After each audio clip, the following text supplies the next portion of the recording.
Chapter 12:10. A kind of unexpected emotion spread in Dongqing Wudi's heart. Li Huaqing came. Why did he come here? What was he doing here? This seemingly abrupt action of the other party suddenly showed an unusual flavor. Dongqing Wudi was a little confused and instinctively vigilant. I talked to him not long ago. After that, I set off here as soon as possible. Dongqing Wudi looked at Li Tianlan. Under normal circumstances, he should be waiting for my news in the Hidden Dragon Sea. He came here at this time. He came with bad intentions? Li Tianlan raised his eyebrows. It's hard to say. It's not necessarily a bad thing or a good thing. Dongqing Wudi shook his head. I understand. It mainly depends on how I deal with Li Guangtu, right? Li Tianlan flicked his fingers gently, and the burning cigarette between his fingers flew out. The sword energy surged, and the cigarette was directly smashed into the finest powder. A flame floated in front of him for a moment, and then went out. He really cares about the purgatory of heaven capital and Li Guangtu. Is he so impatient? Li Tianlan's tone was mocking. Maybe he was stimulated by the divine list ranking. Dongqing Wudi's voice was a little irritated. Everything seemed to be getting out of control. Li Huaqing couldn't wait to rush to Xianyuan City. Not to mention anything else. At least it was certain that Li Huaqing's inner thoughts had changed without anyone knowing. What Li Tianlan said was actually right. Li Huaqing came here with bad intentions. On the contrary, the uncertainty of what he said was not necessarily a bad thing, or a good thing was a kind of self-comfort. Li Tianlan was not a fool, and neither was Dongqing Wudi. Both of them knew very well what it meant for Li Huaqing to come to Xianyuan City at this time, before he heard from Dongqing Wudi, and before he was sure of Li Tianlan's attitude. It couldn't be a good thing. The sense of oppression brought by the personal arrival of the president of Zhongzhou State had crushed over half of the territory of Zhongzhou State at the moment the news came. In an irresistible gesture, it completely crushed the last leeway between Emperor Dong's palace and the parliament. This was the strength that Li Huaqing rarely showed. The personal arrival of the president was completely different from the arrival of Dongqing Wudi. Dongqing Wudi could represent the parliament of Zhongzhou State. He could use any identity to talk to Li Tianlan about Li Guangtu. If it went well, everyone would be happy. Even if it went badly, it didn't matter. Dongqing Wudi couldn't do it. Next time, Wu Jingmin could do it. If Wu Jingmin couldn't come to an agreement, then Zhou Mulin would come over. Even Zhou Yunhai and Guo Wentian could come to talk to him one by one, confirm Li Tianlan's attitude in the negotiations, and then give him one bargaining chip after another. This is a stalemate process. This was a necessary seesaw process. Many negotiations required probing over and over again. As long as Li Huaqing was different, there would still be room for negotiation. Under normal circumstances, when the negotiation was almost done, Li Huaqing would participate in the last negotiation and make the final decision before taking Li Guangtu away. It might take a long time, but it wouldn't drag on until after the election. But now, everything in this plan, everything that would have happened under normal circumstances, was skipped over. Li Huaqing did not wait. As the president of Zhongzhou State, he was leading the entire power of Zhongzhou State from Yuzhou to Tiannan. There was no room for negotiation. He was extremely tough. Everyone knew that when Li Huaqing came to Tiannan and left Xianyuan City, there would only be two results. Either Zhongzhou State would take Li Guangtu away, or Zhongzhou State would destroy Emperor Dong's palace. It was impossible for the second result to happen. The prestige of the president of Zhongzhou State could not be consumed in the endless tug-of-war and negotiations. As long as he came, Li Tianlan would have to give him a result in the shortest time. I'm here. If I can't take him away, I'll kill you. How overbearing was this? Dongqing Wudi's face was livid. He held his mobile phone and seemed to be hesitating whether to call Li Huaqing to sound him out.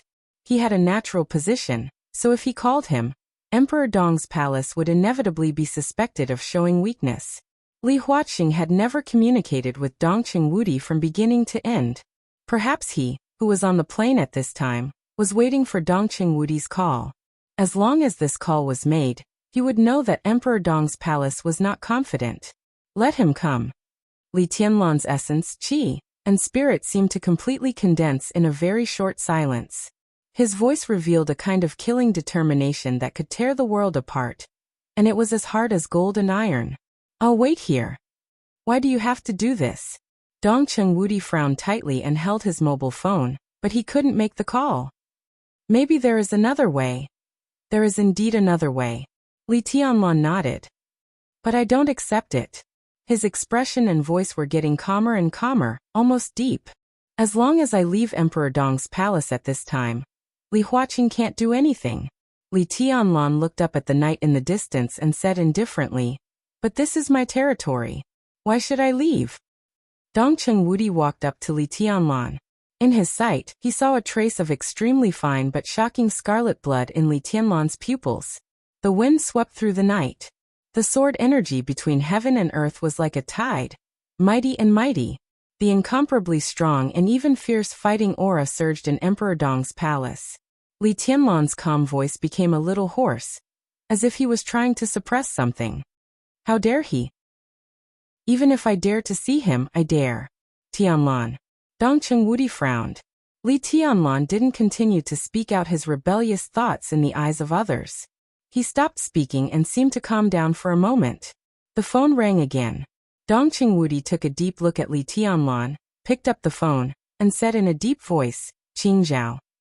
Are you in Xianyuan City? Bai Qingzhao's voice on the other end of the phone was hurried and anxious. Yes. Dongcheng Wudi said yes. I heard that Li Huaqing saw you not long ago. Do you know that he has gone to Xianyuan City now? What is he doing? What does he want to do? Is he forcing us to take a stand? Or is he forcing Tianlan to take a stand? Bai Qingzhao's exasperated voice sounded on the other end of the phone, sounding sharp and high-pitched. Now the whole upper class of Zhongzhou State knew that Li Guangtu had fallen into Li Tianlan's hands. Everyone knew Li Huaqing's attitude toward Li Guangtu. Everyone also knew that Dongcheng Wudi was already in Xianyuan City. At this time, Li Huaqing suddenly rushed to Xianyuan City in person, which had imperceptibly made everyone in the whole parliament tense up, as if they were facing a formidable enemy. At this moment, with Yuzhou as the center, the suffocating sense of oppression was spreading over the whole Zhongzhou State as Li Huaqing approached. Every member of parliament was paying close attention to the development of the incident at this time. Qingzhao, don't worry. We'll deal with it when it comes, Dongcheng Wudi said in a deep voice. Maybe there is another possibility. Bai Qingzhao fell silent for a while. After a full 5 minutes he said slowly, is it possible? Of course, there was another possibility. That was, in the few hours after Li Huaqing and Dongcheng Wudi parted, Li Huaqing had a new bargaining chip that could persuade Li Tianlan. And he was extremely confident in his bargaining chip. He was so confident that as long as he proposed it, Li Tianlan would never refuse. But was it possible? In just a few hours, a certain decision couldn't even be considered as careful consideration. And Li Huaqing had never been an impulsive person. The phone rang faintly in the phone. It seemed that Bai Qingzhao's phone rang again. Bai Qingzhao hesitated for a moment, but he did not hang up the phone. Instead, he answered the phone with the other hand. Through the phone. A somewhat hurried and vague voice rang in Bai Qingzhao's ears and echoed in Dongcheng Wudi's ears like thunder. Vaguely, the voice with a slight Qingzhou accent on the phone sounded familiar. It seemed to be the voice of a heavyweight in the supervisory department. Qingzhao, the third supervisory group has entered Jiangxia. Chapter 12:11. It was a surprise. It was a surprise. On the other end of the phone, the voice that was separated by 2 communication signals rang in Bai Qingzhao's ears, Dongcheng Wudi's ears, and also fell into Li Tianlan's ears. The third supervisory group entered Jiangxia. It was hard to describe what he felt at this moment. It was as if a kind of extreme numbness and coldness rose in his body, along the spine, and hit the brain in an instant. All the pores on his body opened, and his hair stood on end. He didn't know whether it was anger or panic mixed together. His blood flowed wildly in his body, and the excited emotion roared to the high ground of reason. Dongcheng Wudi clenched his teeth, and his eyes were bloodshot. A thought kept roaring in his mind. How dare he? What did he want to do? The supervisory system of Zhongzhou State had lasted for hundreds of years. It could be said that it was a group of people that could make any feudal official or feudal lord feel as if they were facing a formidable enemy. The members of the supervisory group were not fixed, the time of supervision was not fixed, and the scope of supervision was not fixed. Under normal circumstances, the inspection team would only decide on the scope of inspection at the last minute, if there was a major case that caught the attention of the Parliament. Otherwise, although there was a fixed premise, the inspection team would usually give a routine notice before the operation after being authorized. There were very few cases of sudden attacks. As for the leader of the supervisory group and the scope of supervision, this kind of authorization was only in the hands of the president. And today, right now, when the new ranking list of the divine list swept the entire dark world, when Li Guangtu was captured by Li Tianlan, and when Li Huaqing decided to ask Emperor Dong's palace for people, the third supervisory group determined its scope of supervision and inspection. Jiangxia. At present, Jiangxia had not received the notice at all. There was no doubt that this was Li Huaqing's sudden attack. When the sense of oppression from the hidden dragon sea crossed thousands of miles and covered Tiannan, the parliament's edge had directly shrouded Jiangxia. The third supervisory group went to Jiangxia. Li Huaqing drew his sword. Dongqing Wudi kept taking deep breaths several times. The feeling of numbness in his scalp was still there, but his eyes had completely calmed down. He didn't know whether this scene was a game or something else, but he saw Li Huaqing's toughness and Li Tianlan's uncompromising attitude. The whole Zhongzhou state seemed to be full of sabers and swords. The fierceness and bloodiness of the battle seemed to be assaulting their senses. Dongqing Wudi held the phone tightly and said lightly, "Who is the leader of the supervisory group?" Wang Wei's team leader, Tang Yang's vice team leader. On the other end of the phone, it seemed that he didn't expect Dongqing Wudi to answer. After a pause, he slowly spoke. Dongqing Wudi narrowed his eyes and remained silent. At this time, the person who was communicating with Bai Qingzhao was one of the backbone forces of the giant group, as well as the representative of all the forces of the giant group in the Ministry of Supervision. The fact that he could get the intelligence so accurately was enough to show his power in the Ministry of Supervision. Bai Qingzhao said something to the other party on the other side of the phone, and then hung up. Bai Qingzhao was not angry. He seemed to have calmed down as well. He said quietly, "Should we do something?" "Of course. It's not our style to do nothing when they're already knocking on our door." Dongqing Wudi twitched the corner of his mouth and sneered. Wang Wei, Tang Yang. They were the current leader and deputy leader of the 3rd Inspectorate Group. Wang Wei was the former governor of Liaodong. He retired 2 years ago, but he had great prestige in the academics. Tang Yang was an inspector at the level of deputy governor of the Ministry of Supervision, and was also one of the backbone forces of the academics. These two people served as the first and second leaders of the 3rd Inspectorate Group. Obviously, Li Huaqing had made up his mind to monopolize the results of the Inspectorate Group's inspection of Jiangxia. What was Jiangxia? Not only the parliament, but all the people in Zhongzhou state who knew that the new group was about to rise knew very well that Jiangxia was the core base camp of the new group. The new group had only risen for a short time, so the talent reserve was inevitably insufficient.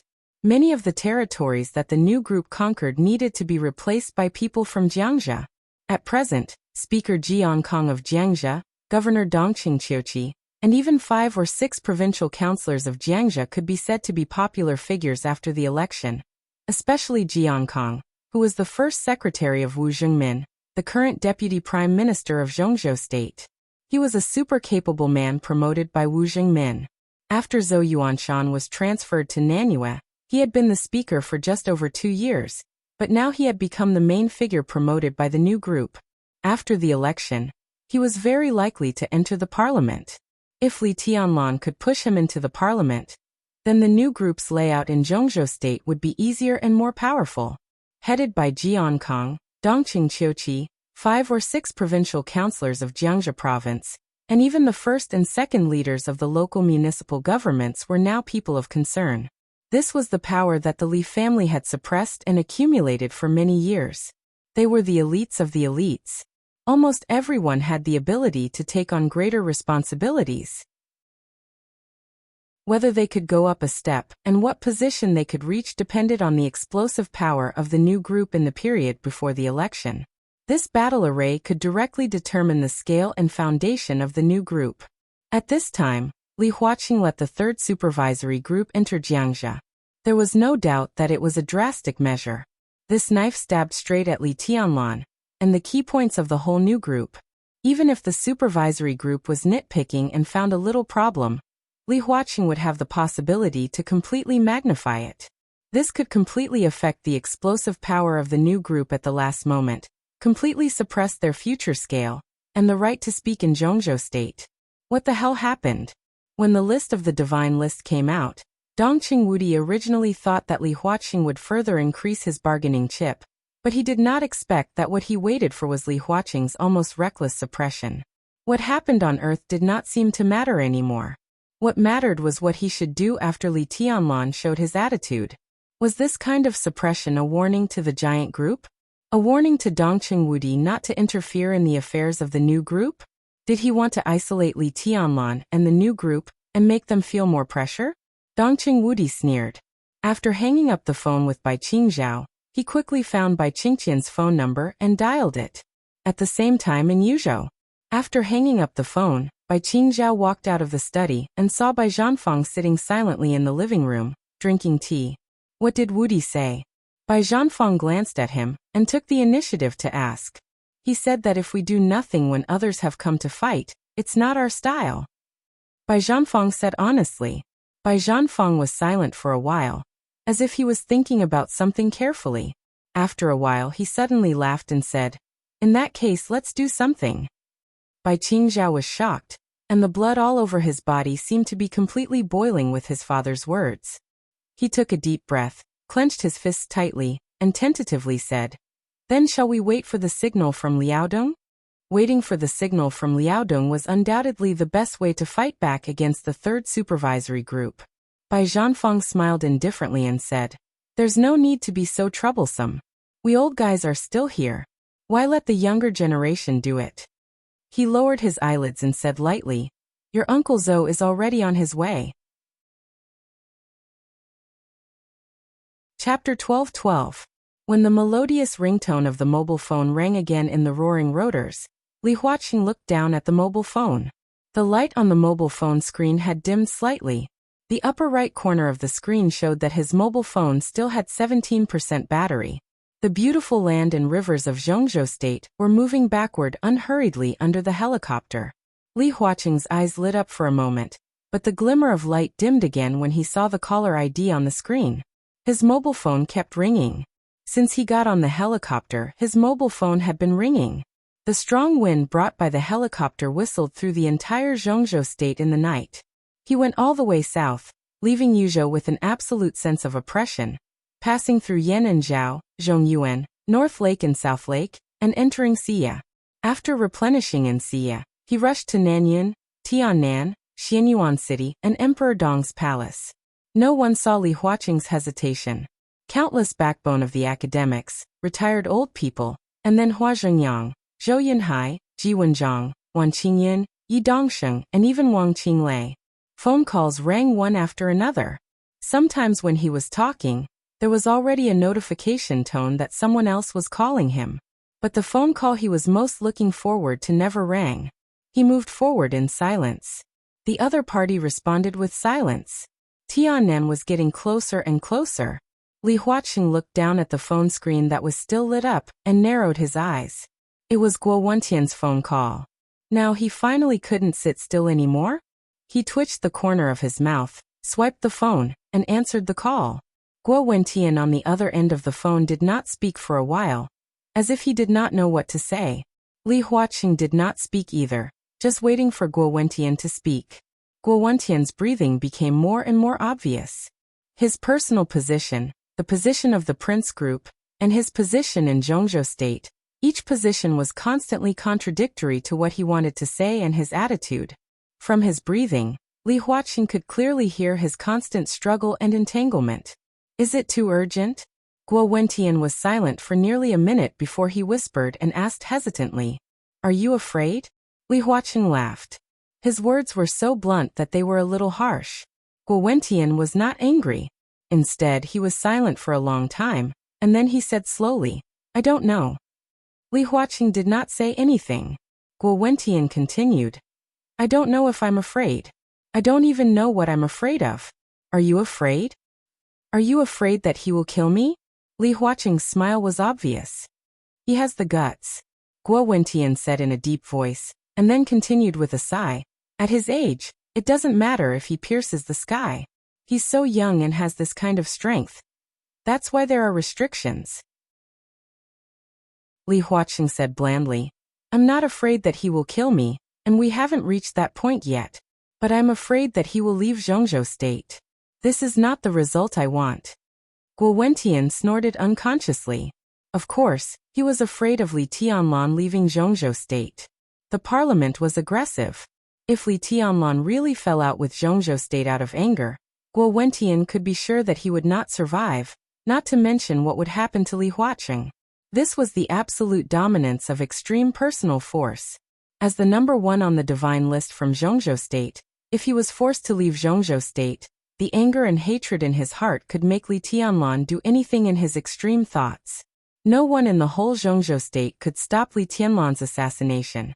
This was probably the way to perish together with him. Because if Li Tianlan really did this, no country in the world would dare to accept him, and his end was already doomed. Guo Wentian silently thought about all kinds of possibilities, and finally said in a low voice, "You are playing with fire." "On the contrary, this is the safest way to do it," Li Huaqing said blandly. There was a harsh sound from the phone, and there was only 10% battery left. Li Huaqing sighed softly. "You still don't understand." He didn't explain anything and silently hung up the phone. Perhaps the whole Zhongzhou state now thought that he was playing with fire, but the safest way was actually his way now. The supervisory group's entry into Jiangxia was just the first step. If Li Tianlan didn't agree to hand over Li Guangtu, more obvious and stronger suppression would follow tomorrow morning. Li Huaqing would not go easy on him. This time, he would try his best to suppress the living space of Emperor Dong's palace at all levels. This was not to force Li Tianlan to leave Zhongzhou state. On the contrary, it was to better keep him in Zhongzhou state. So Li Huaqing came in person. In the stormy suppression, Li Huaqing sent himself to Li Tianlan. From an objective point of view, it was equivalent to giving his life to Li Tianlan. Li Huaqing was very sure that as long as he was still in Emperor Dong's palace, no matter how fierce the parliament's next move was, Li Tianlan would not really leave Zhongzhou state. The reason? The reason was that he was still by Li Tianlan's side. It was so simple, but not simple. As long as he was in Emperor Dong's palace, this was the biggest leeway. It seemed that all kinds of means to fall out with him were just the parliament showing its strength. The parliament also had to show its strength. Not everything could be negotiated. Li Huaqing was very clear about this. Perhaps Li Tianlan himself didn't know how terrible the consequences would be after mastering such strength and power at his age, and how serious the disaster might be to Zhongzhou state if there were no corresponding restrictions. Youth represented unlimited potential. When Li Tianlan had fulfilled his potential, his youth represented immaturity, a dangerous mindset that wandered outside the rules at any time. This was unacceptable to Li Huaqing. So in any case, he had to find a strong opponent for Li Tianlan. Even if this opponent would fail, it didn't matter because it would take time. During this time, Li Tianlan would really mature and understand what he should do. Li Huaqing silently glanced at the phone. On the phone call from Dongqing Wudi or Li Tianlan that he had been expecting never rang. Even from the beginning to the present, he had never received any call from the new group or the giant group.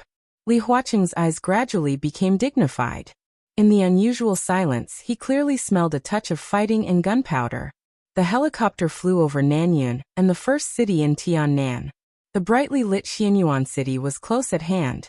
"President, we will arrive at Emperor Dong's palace soon." Ma Si sat opposite Li Huaqing and said in a serious and dignified voice. Li Huaqing took a last look at the phone, said yes, and closed his eyes. The plane flew over the lights of Xianyuan city. Ma Si stood up and planned to go to the cockpit to say something to the pilot. At the same time, on the soft lawn of Emperor Dong's palace, Li Tianlan, who stood with Dongqing Wudi but rarely spoke, raised his head and glanced at the night sky in the distance. At this moment, the sound of the helicopter's rotors had not yet come from afar. Emperor Dong's palace was quiet in the night. Li Tianlan raised one hand to the night where only the signal lights were flashing in the distance. Boom! In an instant, with Li Tianlan as the center, the world suddenly twisted. The surging and incredible sword energy surged, and the sharp sword intent was completely boiling. The world was torn apart in an instant, and the whole night was completely replaced by sword energy. Like a vast ocean, the sword energy stirred the night tens of thousands of meters away in an instant along the direction where Li Tianlan raised his hand. The sharp sword energy spread noisily.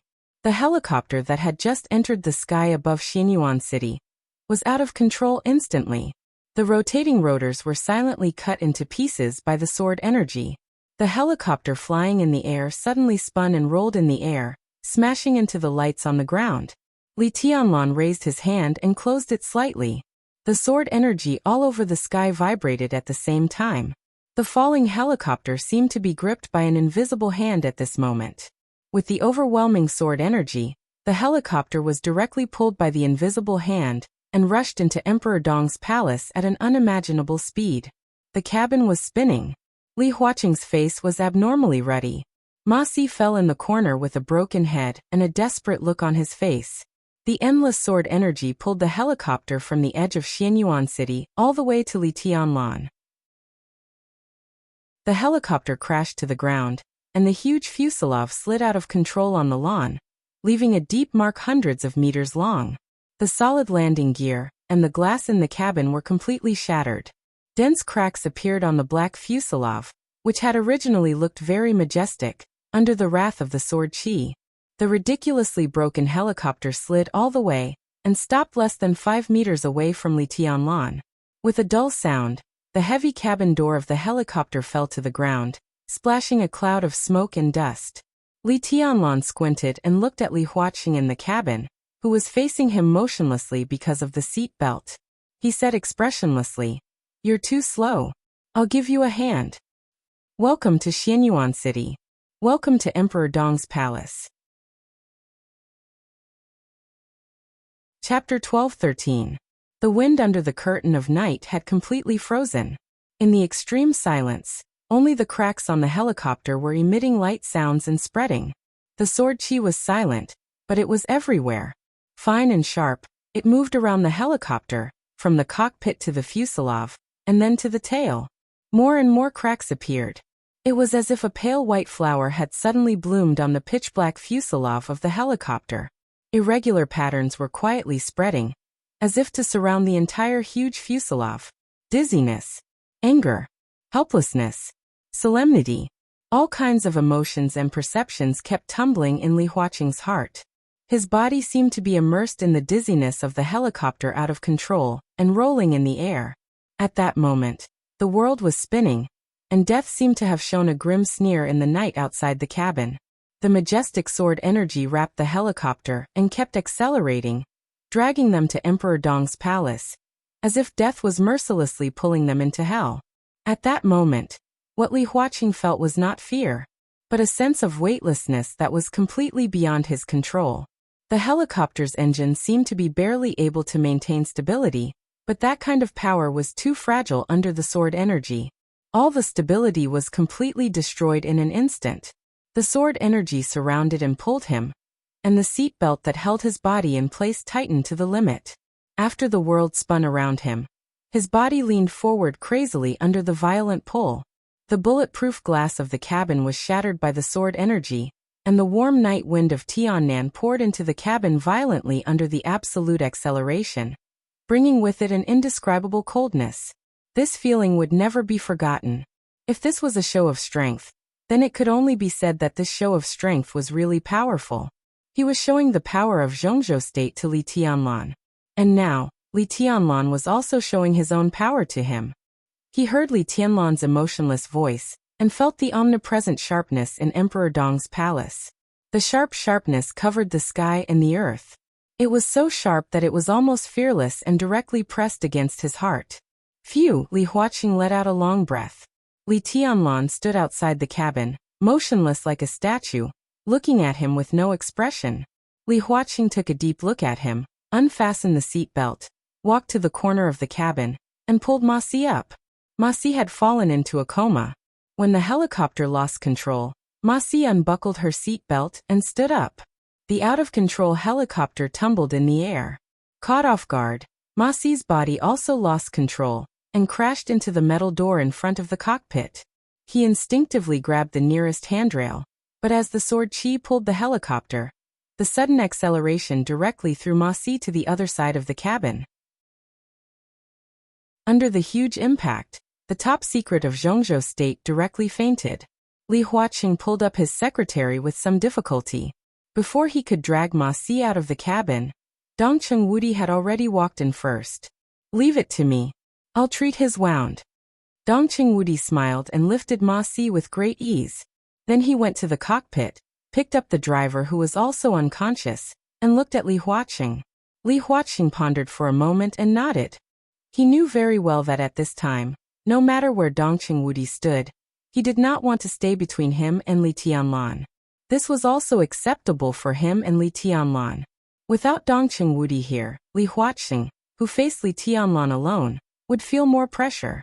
And precisely because of his absence, Li Huaqing was also more likely to have a deeper talk with Li Tianlan.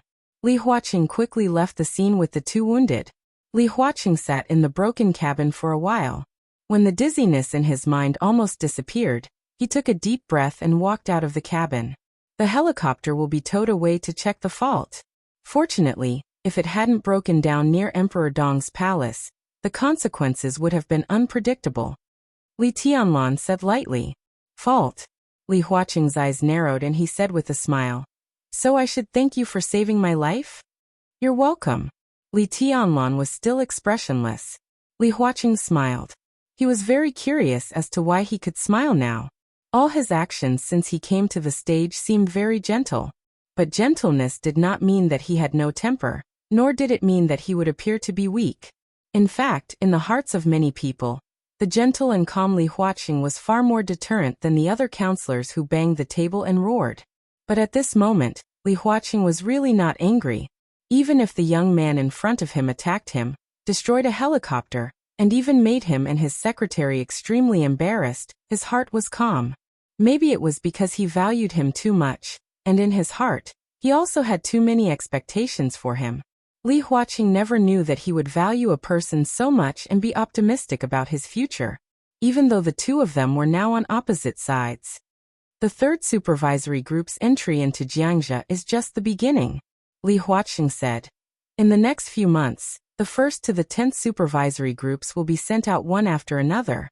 The inspection scope is very large, including Wuyue, Liaodong, Beihai, Nanyue, Southwest and Northern City.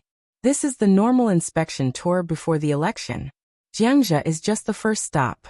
This time, the 3rd supervisory group's inspection scope is Jiangxia, Jianghuai and Huading. I believe you really. Li Tianlan nodded lightly, and his tone was a little careless.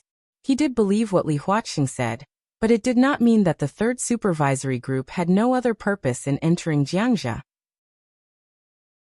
Whether they had other purposes or not, Li Huaqing's words stood. Li Huaqing turned his head to look at Li Tianlan and suddenly laughed.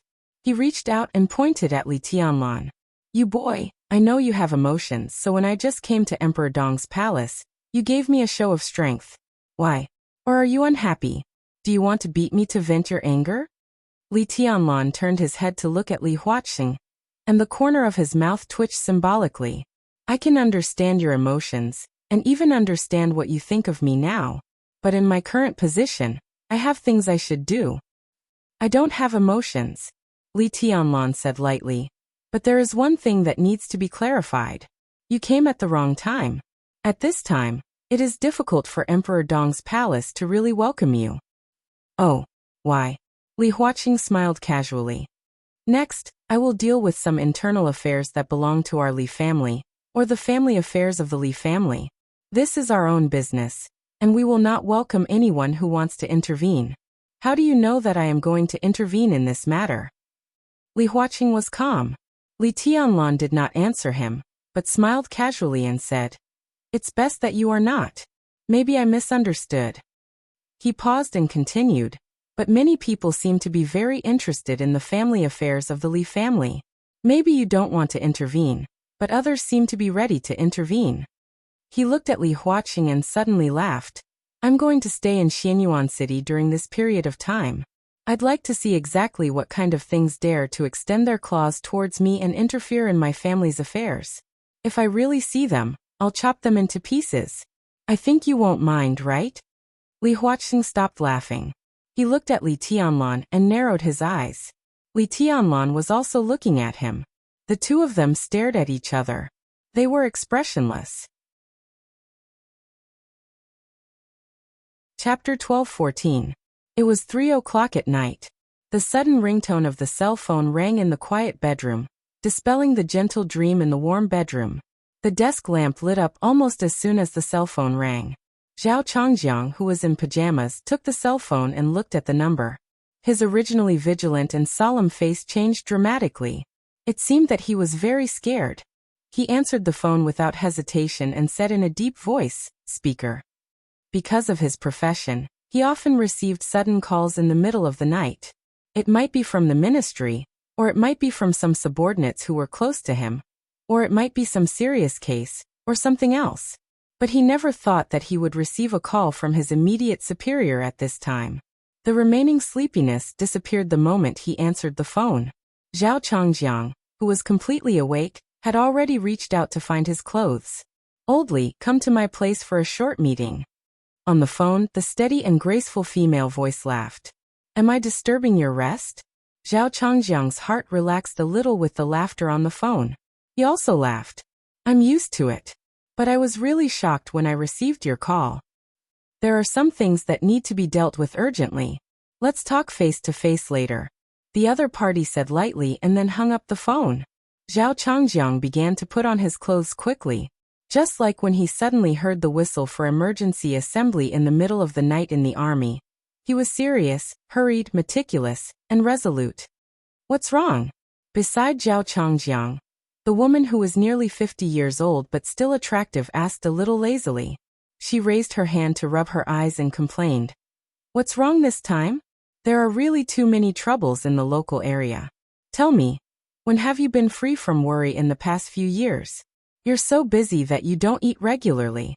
You're on tenterhooks even when you sleep. I'm almost suffering from a nervous breakdown because of you." The speaker called me personally and said that he wants to have an emergency meeting.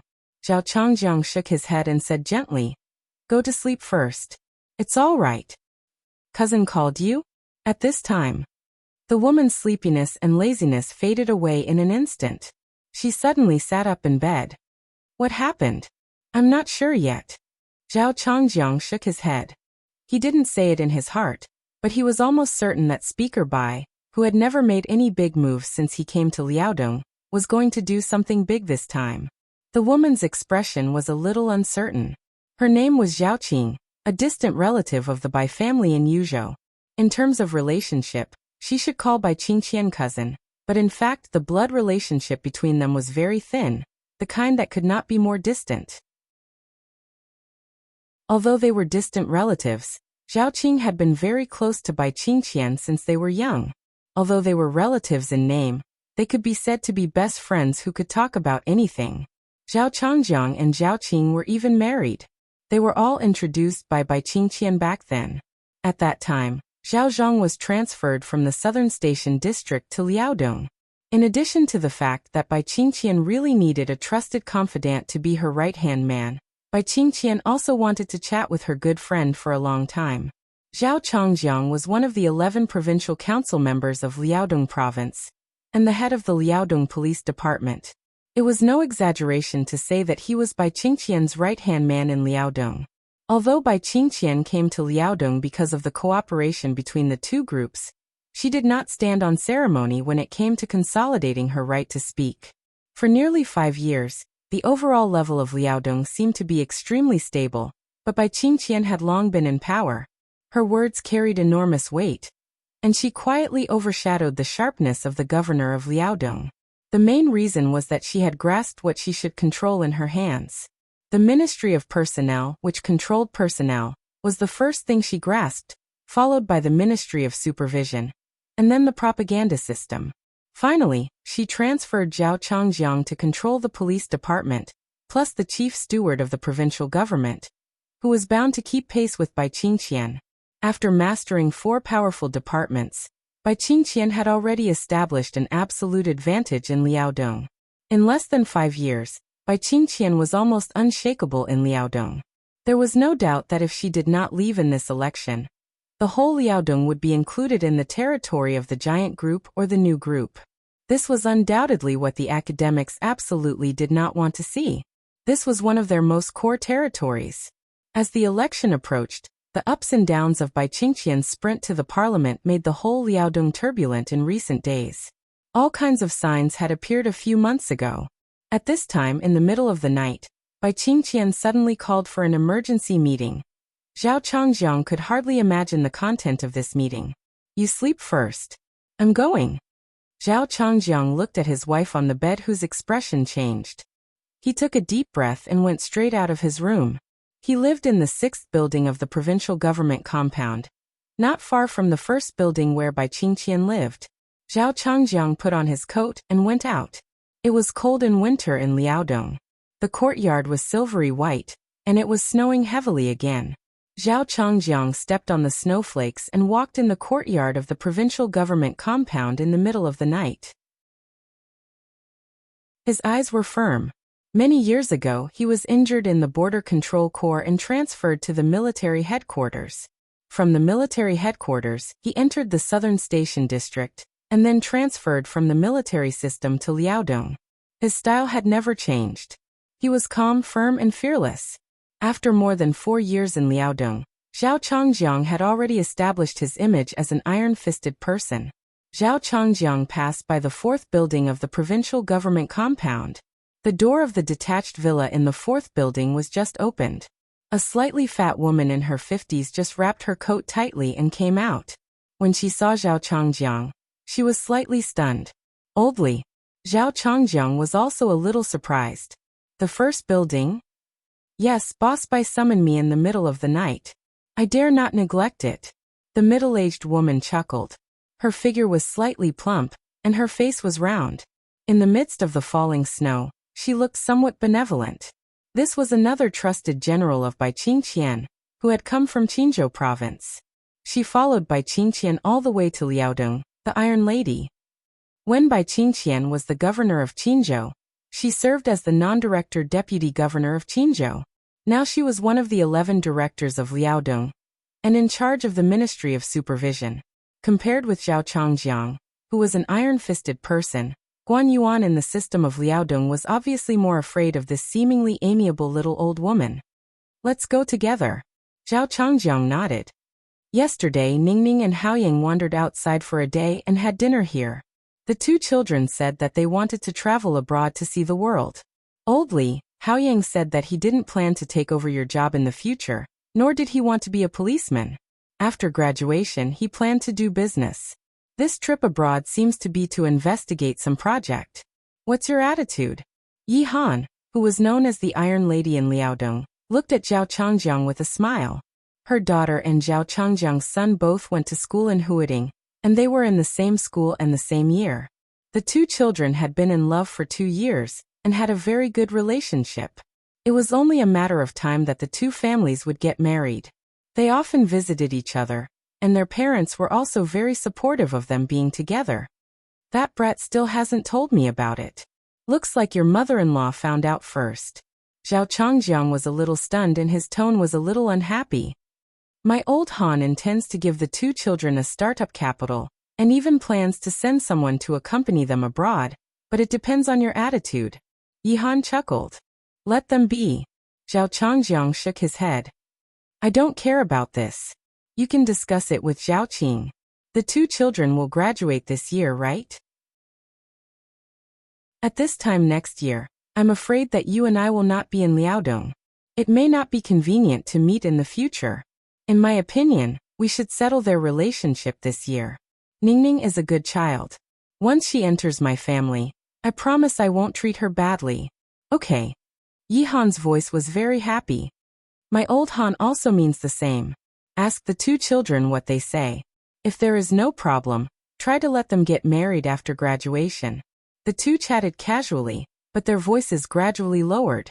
In their sight, the third and seventh buildings of the provincial government compound lit up one after another.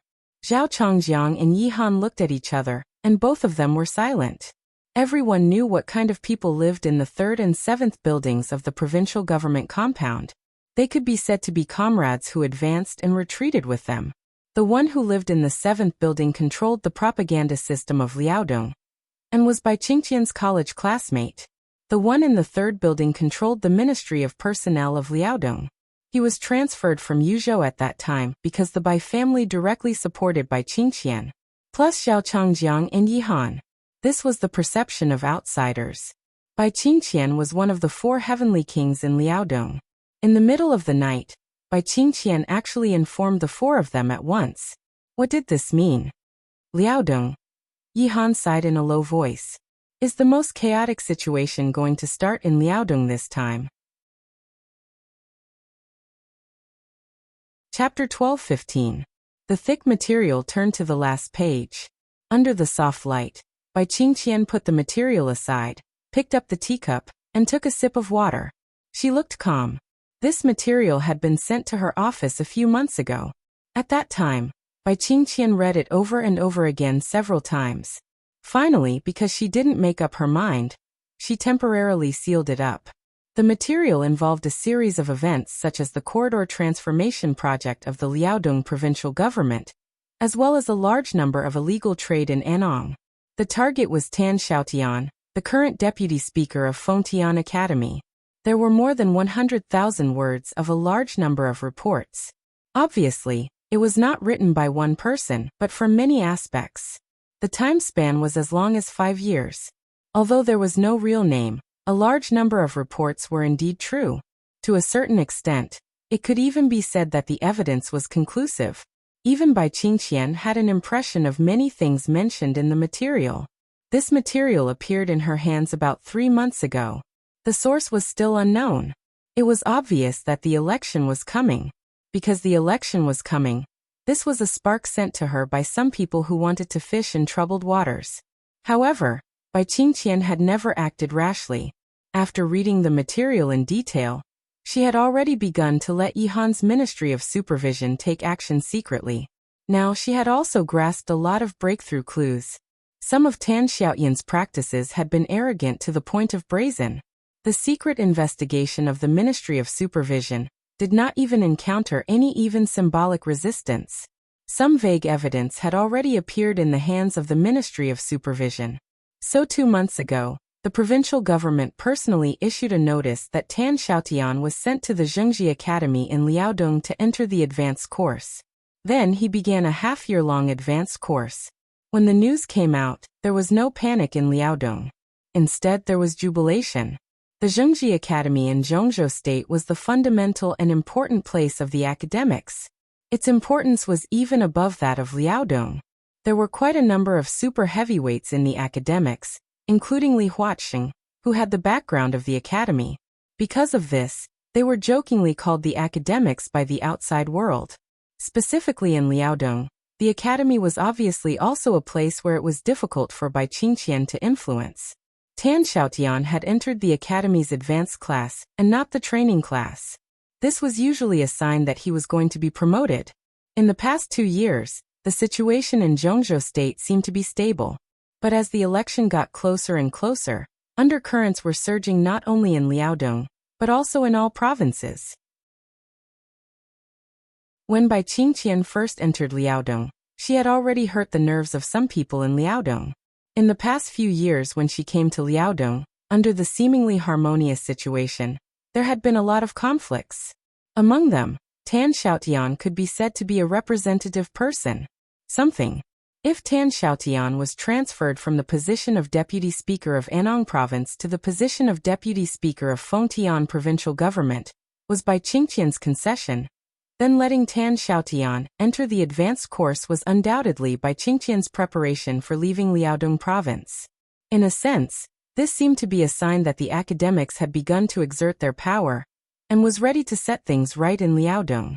Tan Xiaotian entered the advanced class. Half a year later was basically very close to the time of the election, and the election in Liaodong province might be before or after the election in Zhongzhou state. This time sequence determined whether Bai Qingqian could stay in Liaodong for a year, or more than half a year. Therefore, now the academics in Liaodong were strongly supporting the election in Liaodong province to be held before the election in Zhongzhou state. Tan Xiaotian entering the advanced class was a signal. When he returned from the academy and symbolically stayed in this position for a few days, it was very likely that he would be promoted from deputy speaker to one of the directors of Liaodong province, the speaker of Fengtian province, and become the new representative figure of the academy in Liaodong province. This was undoubtedly the best choice. In recent decades, several speakers of Fengtian province had directly ascended to the position of governor of Liaodong province. Many people hoped that Tan Xiaotian could seize this clear line between heaven and earth. To say the least, even if he couldn't seize it, after the advanced class, Tan Xiaotian was likely to directly serve as the deputy governor of Liaodong province, enter the council, and become the third person in the provincial government. This kind of rumor was getting clearer and clearer now. Obviously, the academics had begun to focus on the ecology of Liaodong province after Bai Qingqian left. Bai Qingqian would be elected as a member of parliament of Zhongzhou state in this election. After he left Liaodong province, the new speaker of Liaodong province would also be elected as a member of parliament of Zhongzhou state under the influence of Bai Qingqian and the power support of the academics, and he would take charge of Liaodong province. This person must be an important figure of the academics. In this way, the promotion channel of the academics was preliminarily perfected. As Bai Qingqian took the new post, the 4 supermasters under him would inevitably leave here one by one and go to different places. From the bottom of her heart, because the cooperation with the academics in recent years was quite pleasant, Bai Qingqian did not intend to make a big earthquake before she left. After all, she was still the speaker of Liaodong province. She was responsible for anything that happened in Liaodong province. That was why she temporarily hung Tan Xiaotian up. After he left, she would hand this problem to her successor. The successor must be one of the leaders of the academics, and would know how to deal with the internal affairs of Liaodong province in a low-key manner. This way, even if she left this place, she wouldn't lose too many points. However, it was obvious that her careful consideration to some extent was regarded as weakness by some people with ulterior motives in Liaodong. Therefore, these days, the internal affairs of Liaodong became more and more unstable. Bai Qingqian was still hesitating. But the matter of the 3rd supervisory group entering Jiangxia directly stimulated Bai Qingqian to make up her mind completely. The other party had already begun to take action against the new group and Li Tianlan. Bai Qingqian naturally would not be polite. She had a card in her hand, and did not bother to wait for the signal from Yuzhou from Bai Zhanfeng and Zhou Mulan. At this moment, before leaving the academics, she just wanted to lift this shameful cover, and see how much shocking darkness was brewing inside. Now that she had shed all pretense of cordiality, Bai Qingqian did not mind giving everyone in the academics a hard slap in the face. Bai Qingqian took another sip of tea, and her eyes became more indifferent and determined. Speaker Minister Yi is here. The secretary knocked lightly on the door, walked in and whispered, "Invite her in." Bai Qingqian nodded. Yi Han, who was slightly fat, came over and said with a smile, "Those guys are still outside. They said they wanted to smoke before coming in." Bai Qingqian nodded and asked directly, "Can we do it directly about Tan Xiaotian's problem?" Yi Han's face changed slightly. Obviously, she did not expect Bai Qingqian to be so direct. She hesitated and whispered, "Are you sure? If we can do it, let's do it." Bai Qingqian waved her hand lightly. "When Changjiang and the others come in, we will discuss the result together. It's time for some people to wake up." Yi Han took a deep breath and did not speak. Bai Qingqian held the teacup with a calm face. She thought of the leader and deputy leader of the 3rd supervisory group. She thought of what they would do after entering Jiangxia. Bai Qingqian gently raised the corner of her mouth. She was calm and confident, with indescribable grace. She did not have so many thoughts. She had only one thought now. Who dared to make life difficult for her son? She would let them die a horrible death. Chapter 12:16. Li Huaqing didn't see Li Guangtu in the end. He didn't even know Li Guangtu's current state from Li Tianlan. He just knew that Li Guangtu was still alive. Angry? Annoyed? Resentful? More or less, these emotions existed in his heart, but more than that, it was a kind of calmness that was expected. Before coming to Emperor Dong's palace, he had expected the current situation. So he was not surprised. If Li Tianlan was really so easy to talk to, the whole Zhongzhou state would not be in a sensitive state of anxiety now. Obviously, this matter could not be solved in a day or two. In the end, it still depended on fists and strength. Dongqing Wudi guessed that Li Huaqing came here in such a hurry because he had a trump card. Not only Dongqing Wudi, because everyone else, based on their understanding of Li Huaqing, felt that he had a trump card. In the past 10 years, Li Huaqing had been gentle and occasionally strong. But no matter what he did, he would not make things unmanageable in the end. His steadiness made the whole Zhongzhou state trust him for 10 years, and this time seemed to be no exception. Li Huaqing did have a trump card. It was the kind of trump card that could immediately reach an agreement with Li Tianlan, and could definitely make Li Tianlan compromise and let him go. With this trump card, he was 100% sure that he could persuade Li Tianlan. Even without persuasion, Li Tianlan could compromise. But that was not the way to play cards. If the so-called negotiation was destined to be unconditionally compromised all the time, it was not a negotiation but a plunder. There was more than one way to get Li Guangtu back. If the hard way didn't work, he could use the soft way. Li Huaqing fully believed that as long as he unconditionally compromised, satisfied Li Tianlan's demand, and allowed Emperor Dong's palace to plunder a considerable part of the various resources of Zhongzhou state, he could take Li Guangtu away at any time. But Zhongzhou state was not a logistics base that could be plundered by Li Tianlan. Negotiation, game, dispute, confrontation. Li Huaqing had to take him away. But before letting Li Tianlan see his trump card, Li Huaqing had to let Li Tianlan see his own strength first. This was the case on any occasion. Only when one side showed their strength first could they be qualified to talk on equal terms. He had to let Li Tianlan realize that the attitude of Zhongzhou state was not inferior. Zhongzhou state could give benefits to Emperor Dong's palace, but it could also completely destroy the system of Emperor Dong's palace. Perhaps Li Tianlan knew this, but being able to do it and daring to do it were two completely different things. What Li Huaqing wanted to show was the power that could destroy Emperor Dong's palace at any time. To put it simply, he wanted to show off a few of his abilities. After that, when the situation became stable again, Li Tianlan might become more mature in reflection. This was a battle of attrition. It was a battle and game between Li Tianlan and Li Huaqing. The focus of the game was Li Guangtu. The bargaining chips were the resources of Emperor Dong's palace and the academics. As the election approached, a storm was brewing. Li Huaqing, who was confirmed to be re-elected, and the entire academics should have been the most quiet group. But now the academics had become the first group to jump out. For Li Guangtu? Li Huaqing didn't think so. He was indeed the focus of the dispute between him and Emperor Dong's palace. But whether it was to protect Gu Xingyun, Li Guangtu, or to accept Jiang Shangyu, Li Huaqing was very clear-headed from beginning to end. He had only one goal. Not for Gu Xingyun, Li Guangtu, and Jiang Shangyu. It was for Li Tianlan. Just for Li Tianlan.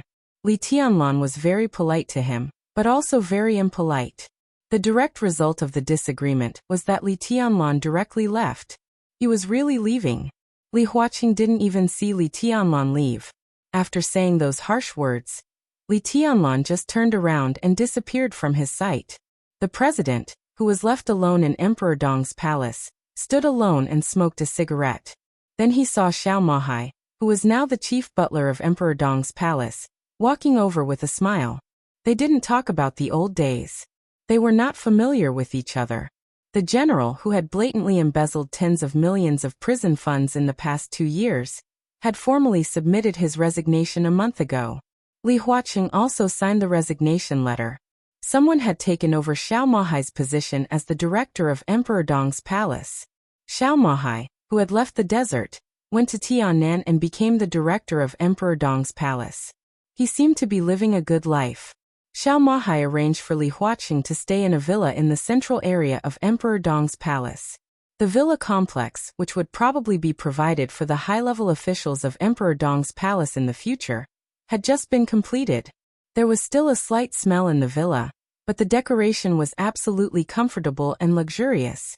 Xiao Mahai arranged for people to prepare a sumptuous meal for breakfast or supper at this time. He even opened a bottle of wine and then left. Li Huaqing, who was not sleepy at all, sank his body into the soft leather sofa and slowly tasted the wine. He was not sleepy at all. He was a little excited inside. It was like the moment when he was about to draw the sword before the decisive battle. He was completely focused, energetic, and highly focused. All the fatigue was completely suppressed and disappeared without a trace. Li Huaqing seemed to have completely entered the fighting state. He had already made sufficient mental preparations for this game. It could be victory, failure, or inevitable losses. All of these were within the range of what he could accept. He held the power in his hand, and this power had completely locked on the target. He could not hesitate, and must completely vent it out. He just didn't know if Li Tianlan had already made the same preparation. Li Huaqing held the wine glass and looked at the deep night outside the window, like a peerless swordsman holding a famous sword, waiting for the dawn. Li Tianlan did not rest either. He returned to the top floor of the castle, where only he lived. In the spacious and luxurious living room, the maid Mai Shiranui, who came from East Island with all kinds of thoughts, had not left yet. She sat quietly on the sofa and was in a daze. She had changed out of her sexy and revealing clothes. She was wearing a pure white exquisite dress, black stockings, and a pair of seductive red stilettos. She sat quietly in the spotless living room. Her legs, which were shimmering in black stockings, were crossed. She was elegant and quiet. Rather than a maid, she was more like a well-dressed imperial concubine waiting for the arrival of the emperor, or a princess looking forward to the arrival of her lover. She seemed to be thinking about something, so she did not come to her senses when Li Tianlan suddenly appeared in the room. She was thinking about her life and the future.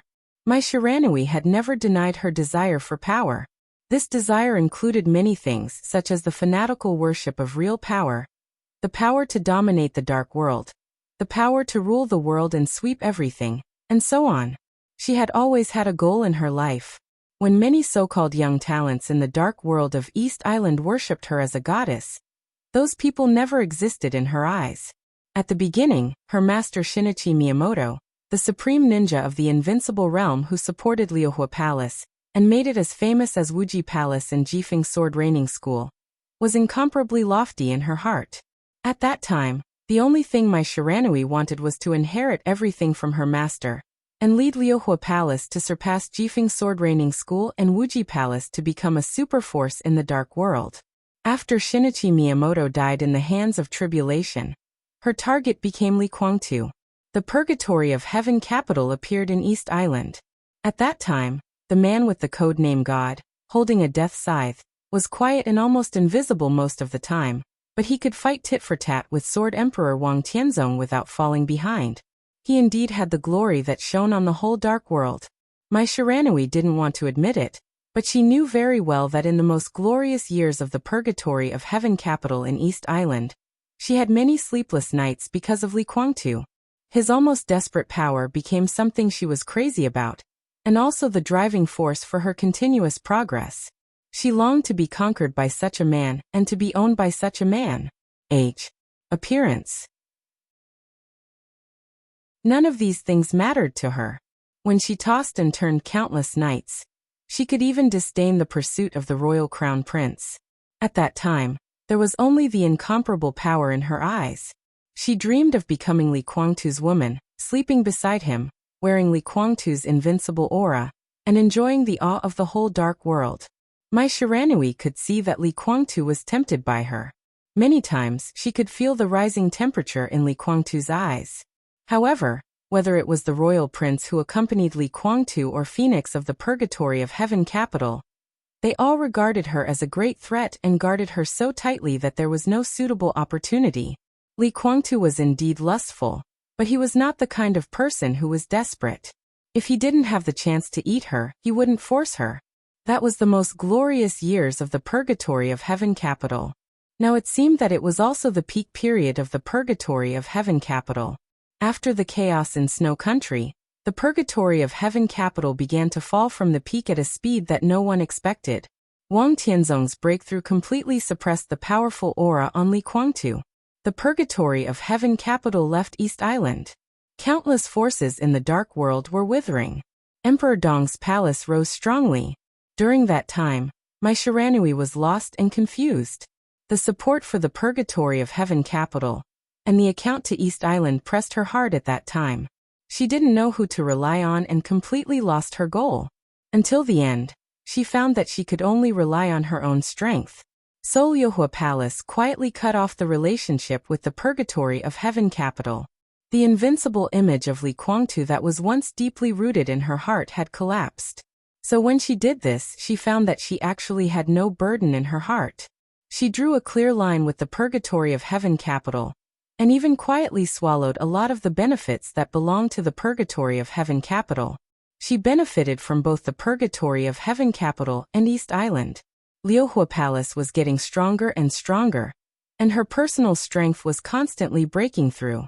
She thought that she had seen the future that she once looked forward to approaching, and she saw the light of hope coming from a distant place. Then the shadow that spread from Zhongzhou State quietly spread to East Island. There was no sign. It was natural, like the sun rising and the moon setting. The world was supposed to be like this. The shadow spread in Zhongzhou State. It was dark and silent, but it emitted a pretentious light. It shrouded East Island and quickly shrouded the entire dark world. It was no longer the era of Sword Emperor and Deity.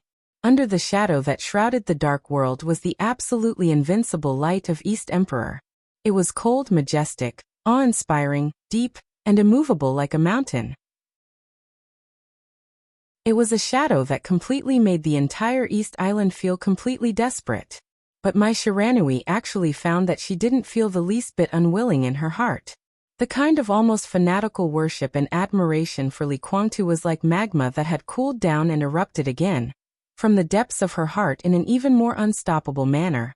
Mai Shiranui would eventually remember the first confrontation and meeting between her and Li Tianlan in East Island a few years ago. At that time, she, who was proud and arrogant, never thought that one day she would be so eager to be conquered and even ravaged by that man. She was the goddess in the hearts of many people in East Island, and she was a powerhouse in the hearts of many people in the dark world. Women in the dark world never meant that they were weak, because no matter which era, there were women standing at the peak who showed the demeanor of women. More than 20 years ago, there was Summer Solstice and Li Shi, two powerhouses who could be regarded as the peak combat power in the dark world. There was Bai Qingqian, a powerful figure who had begun to strive for the parliament. There was the female Prime Minister of England, and there was Rothschild King Tong, who controlled the Shadow Throne. In the era before Li Tianlan, there was the silent but thunderous Samsara Palace Master, who supported the entire Samsara Palace. There was Situt Songyue, the hidden god of Zhongzhou State who guarded Mount Taibai alone but radiated sharpness. There was the Holy Virgin Angel who controlled great power in the Holy Land. So the dark world was never lonely. It was the world of men, but women also had a bright sharpness that couldn't be ignored. In this era, there was Qin Weibai, the patriarch of the Lin clan, who had faded away and stayed with Qin Weibai but no one dared to ignore. There was Dongqing Qiuqi, who had now ascended to the high position of governor in Jiangxia. There was Bai Yu, the genius of Jade Pool who had begun to touch the threshold of the invincible realm. There was Mai Shiranui, who supported Liohua Palace alone in East Island. There were many others. Mai Shiranui was not the most dazzling among these people, but her sharpness couldn't be ignored. Many people thought that Mai Shiranui would also become a dazzling figure who stood at the peak of the dark world, and represented all the women of this era in the future. She was indifferent, arrogant, holy, noble, inviolable, and inviolable. People could only look at her from afar. admire her from the bottom of their hearts, and dream about her. This was the view of countless people in East Island about Mai Shiranui. But Mai Shiranui felt that she was a bitch. She had a beautiful appearance, excellent talent, and an extraordinary identity, but she was also a bitch with a strong servility. This was not to belittle herself, but her self-awareness that was difficult for others to talk about. From Li Guangtu to Li Tianlan. She couldn't resist that kind of power. This year, she was 26 years old. She couldn't be said to be young, but she was definitely not old either. Her body was still delicate, no longer immature, and there was a trace of maturity. She was an age that became more attractive in everyone's eyes. Under Dong Huang's shadow, she longed to get Li Tianlan's approval, to be conquered by Li Tianlan, to pull her over, to kneel at his feet, and to press her proud and beautiful head to accept something. She longed for Li Tianlan to throw her on the bed and tear her expensive clothes into pieces. She longed for Li Tianlan to crash and ravage her like a beast and eat her up bit by bit in her screams. There would even be whips, candles, or other things she had seen in East Island that she didn't care about before, but secretly looked forward to when they were on Li Tianlan. She longed for Li Tianlan to use everything she had under her goddess halo, and enjoy her most docile and charming side. Her charm wanted to bloom around Li Tianlan. That might be a kind of light that blended with Li Tianlan's light. She would wear the dazzling light of Dong Huang, and announce to the whole dark world that she was Dong Huang's woman, and enjoy the awe of the whole dark world. As long as she thought about it, it was a kind of pleasure that made her almost breathless. But Li Tianlan didn't say yes.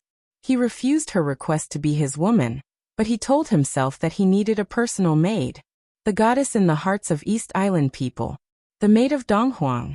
Mai Shiranui even thought it was very interesting, so she came to Emperor Dong's palace and even carefully prepared a lot of things.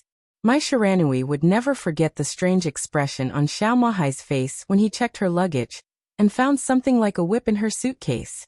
There were even some inconspicuous but interesting gadgets that could only be bought in East Island. Mai Shiranui didn't care. At that time, she burst into an extremely charming smile in front of Xiao Mahai, and said that His Majesty Dong Huang asked her to bring it with him. There was no look of contempt in his eyes. She could even see a touch of pure awe and flattery in Xiao Mahai's eyes at that time. That feeling made Mai Shiranui's legs weak, and her eyes a little misty. She was very sure that this was what she wanted. She knew that she could not break the limit of the invincible realm, and enter the realm that she had never reached before. But she could lie docilely beside Li Tianlan, and the whole dark world would also fear and flatter her.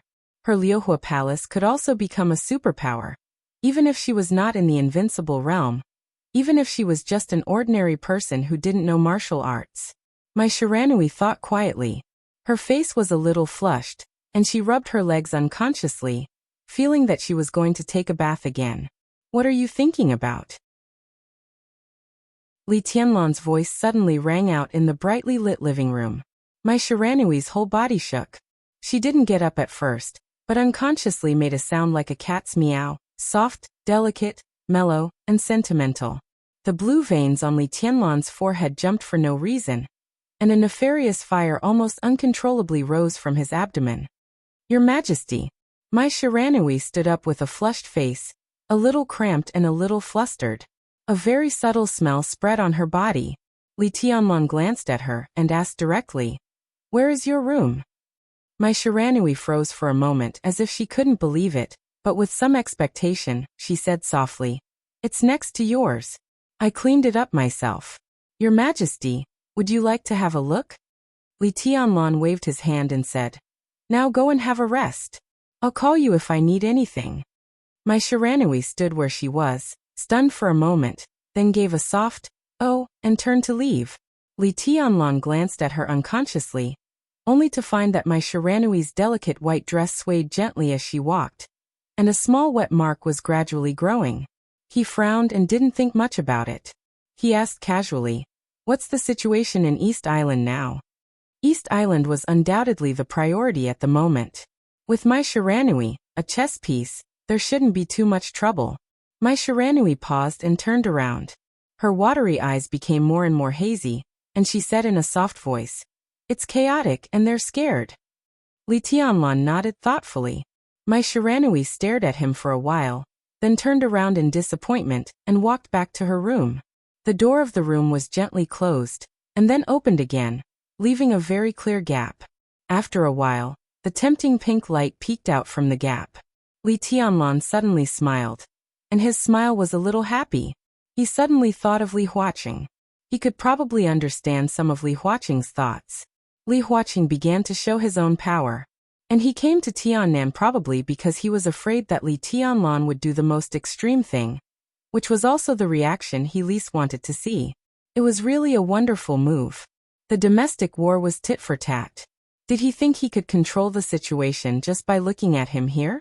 At this time, if he left Xianyuan City, Li Tianlan suddenly wanted to see Li Huaqing's reaction. Chapter 12-17. When military counselor called him, Li Tianlan was about to finish watching a classic Hollywood action blockbuster.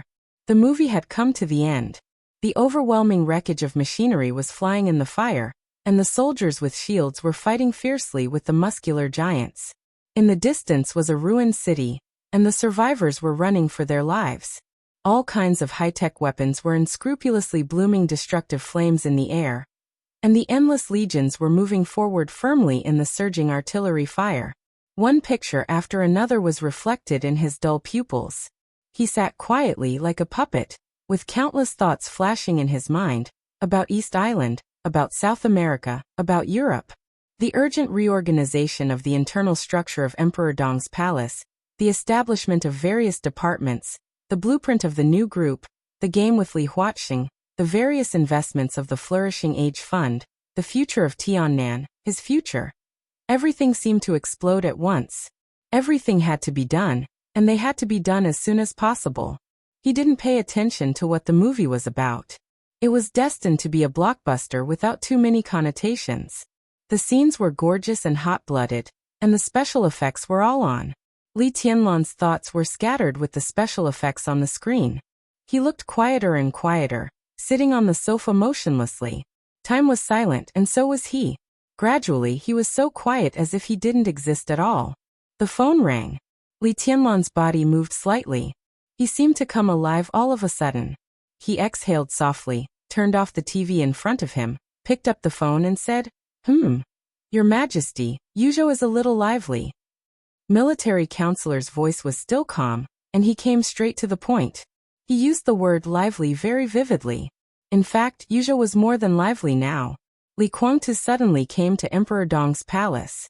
Such an abrupt move directly shocked the whole Zhongzhou state, and Yuzhou was now in a state of complete uproar. The parliament had not yet held a meeting to formally announce or issue any orders. But all kinds of heavyweights had begun to meet frequently. Zhou Mulan and Bai Zhanfang were secretly meeting. According to the exact news, an hour ago, Wu Zhengmin, the deputy minister of the cabinet, also arrived at the Bai family's manor. Bai Qingzhao went to the building of the military department overnight. It was said that among the four spirits of Zhongzhou state, besides Li Wangsheng, the Black Tortoise who was stationed in Tiannan, Azure Dragon, White Tiger, and the new Vermilion Bird had all received orders to return to Yuzhou with their terracotta soldiers.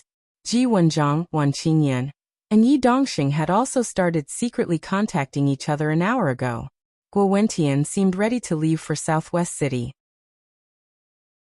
The speaker of the North City arrived at Yuzhou province overnight and entered Zhou Yunhai's home. Not only the parliament, but also some powerful figures in Zhongzhou state had received the news and began to discuss the possible changes. Hua Xingyang's phone was ringing off the hook. Countless powerful people expressed their opinions one after another. Some hoped that Li Huaqing could be more cautious, and some hoped that Xianyuan City could take a step back. As the current CEO of Emperor Dong's palace, the military counselor also received calls from different people. Some wanted to strengthen cooperation, while others wanted to shelve previous cooperation plans. It was a complete mess. Demons danced in a frenzy. The turbulence had begun to spread to the entire Zhongzhou state from Yuzhou as the center.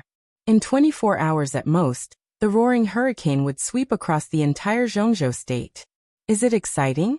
Li Tianlan asked with a smile and a relaxed tone while holding the phone. Military counselor was silent for about half a minute. Obviously, he did not expect Li Tianlan's attitude to be like this at this time. Then he laughed and said, "I've experienced such a battle once, and I'm used to it. Your Majesty, the timing is a bit sensitive now, you know." Of course, Li Tianlan could understand what the so-called timing sensitivity meant. The problem of Li Guangtu had now become the focus between the academics and Emperor Dong's palace. Neither side would give in. Li Huaqing's arrival in Emperor Dong's palace made everyone a little uneasy. But before the situation changed, the uneasiness was just uneasiness. They would wait and see, look for opportunities, and express their attitudes at the right time. The so-called right time was undoubtedly when the confrontation between the academics and Emperor Dong's palace had a clear winner. But now there was a big movement in Yuzhou. It was no longer as simple as waiting and seeing. The academics and Emperor Dong's palace had stirred up chaos. Now all the other groups and wealthy families were obviously ready to take action, and showed signs of entering the fray. Why? There might be a lot of reasons. But there should be only a few of them who really wanted to help the academics or Emperor Dong's palace. The most important reason was because of the election. The eve of every election in Zhengzhou State was the most lively time. The situation seemed calm, but only the people in the game could really see the stormy waves. When it came to the group, every group had their own demands, and wanted to complete their own layout. When it came to individuals, everyone also had their own goals. The relationship between each other, the competition inside and outside the group, and the cooperation in various fields were a complete mess. Everyone was fighting for a certain position, for a certain side's benefits. From top to bottom, the fighting was endless, spreading to every domain, every group. It was a chaotic battle. Of course, the negotiation had to be negotiated. But just like Li Huaqing and Li Tianlan now, before the negotiation, both sides wanted to show their strength. Only with great strength could their words be taken seriously, respected, and even accepted. There was less than a year before the election. Undoubtedly, the major groups also wanted to show their strength. Only then would they have more bargaining chips and be able to ask for more things. Is it going to start now? Li Tianlan smiled and looked out of the window at the night that seemed to be gradually fading away. Xianyuan City in winter was still as warm as spring, but his body still remembered the coldness that pervaded Yuzhou. He narrowed his eyes and shook his head, saying, "It's not the new year yet. It seems a little early. Because a lot of things need to be redistributed. Our appearance has impacted the structure of the six, and many people have long been unable to hold back." Military counselor's voice was a little understated. "So in your opinion, is it a good thing or a bad thing for Emperor Dong's palace this time?" "Neither good nor bad." The military counselor laughed. "Everyone who enters the game has good intentions, but no one knows what kind of accident will happen until the end. We can only do what we should do. No matter if it's good or bad, we still need to operate."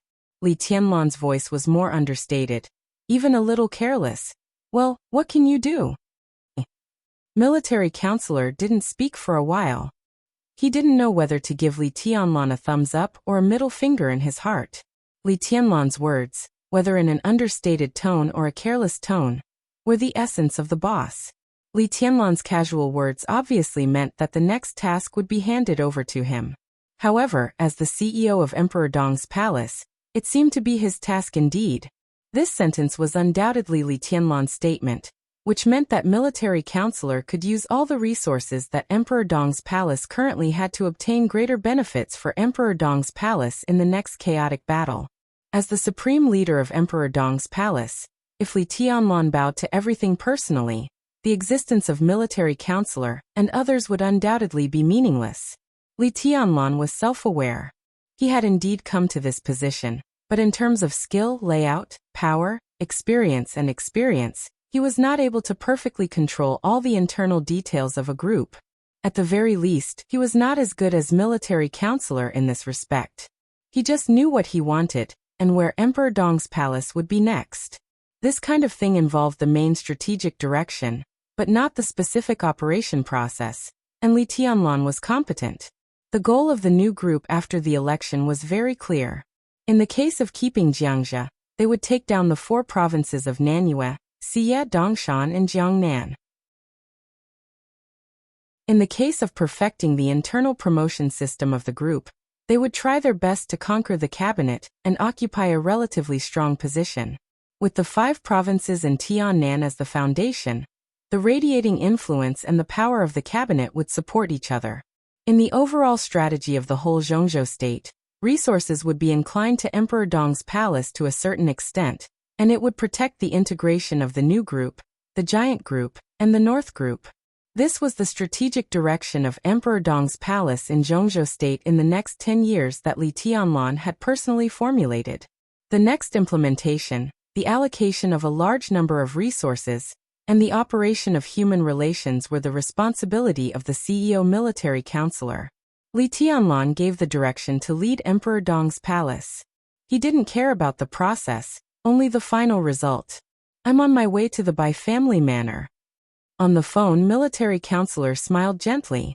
He was the CEO of Emperor Dong's palace, but after all, he had nothing to do with the parliament of Zhongzhou state. On the surface, he was just a businessman.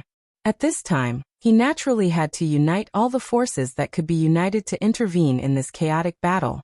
Dongqing Wudi was still in Emperor Dong's palace. At present, Zhou Mulin and Bai Zhanfang represented the giant group in Yuzhou, and Wu Jingmin represented the power of the new group. Military counselor represented Emperor Dong's palace. Only when he, the CEO, was present could the power of the new group and the giant group operate smoothly and prepare for the next chaotic battle. The first thing we have to face is the academy. Military counselor's voice was very quiet and calm. In the chaos, his slow voice had a kind of reassuring and trustworthy power. Your Majesty, what are you going to do about Li Kuangtu? Li Tianlan was silent for a moment. Do we fight to the end? Or can we compromise? I can operate in Yuzhou, but first we have to be mentally prepared. Your decision means different results. The current situation is that our conflict with the academies has caused the current chaos. This is not a good thing, but it is not a bad thing either. At least to a certain extent, it shows that the initiative is in our hands, not in the hands of the academies.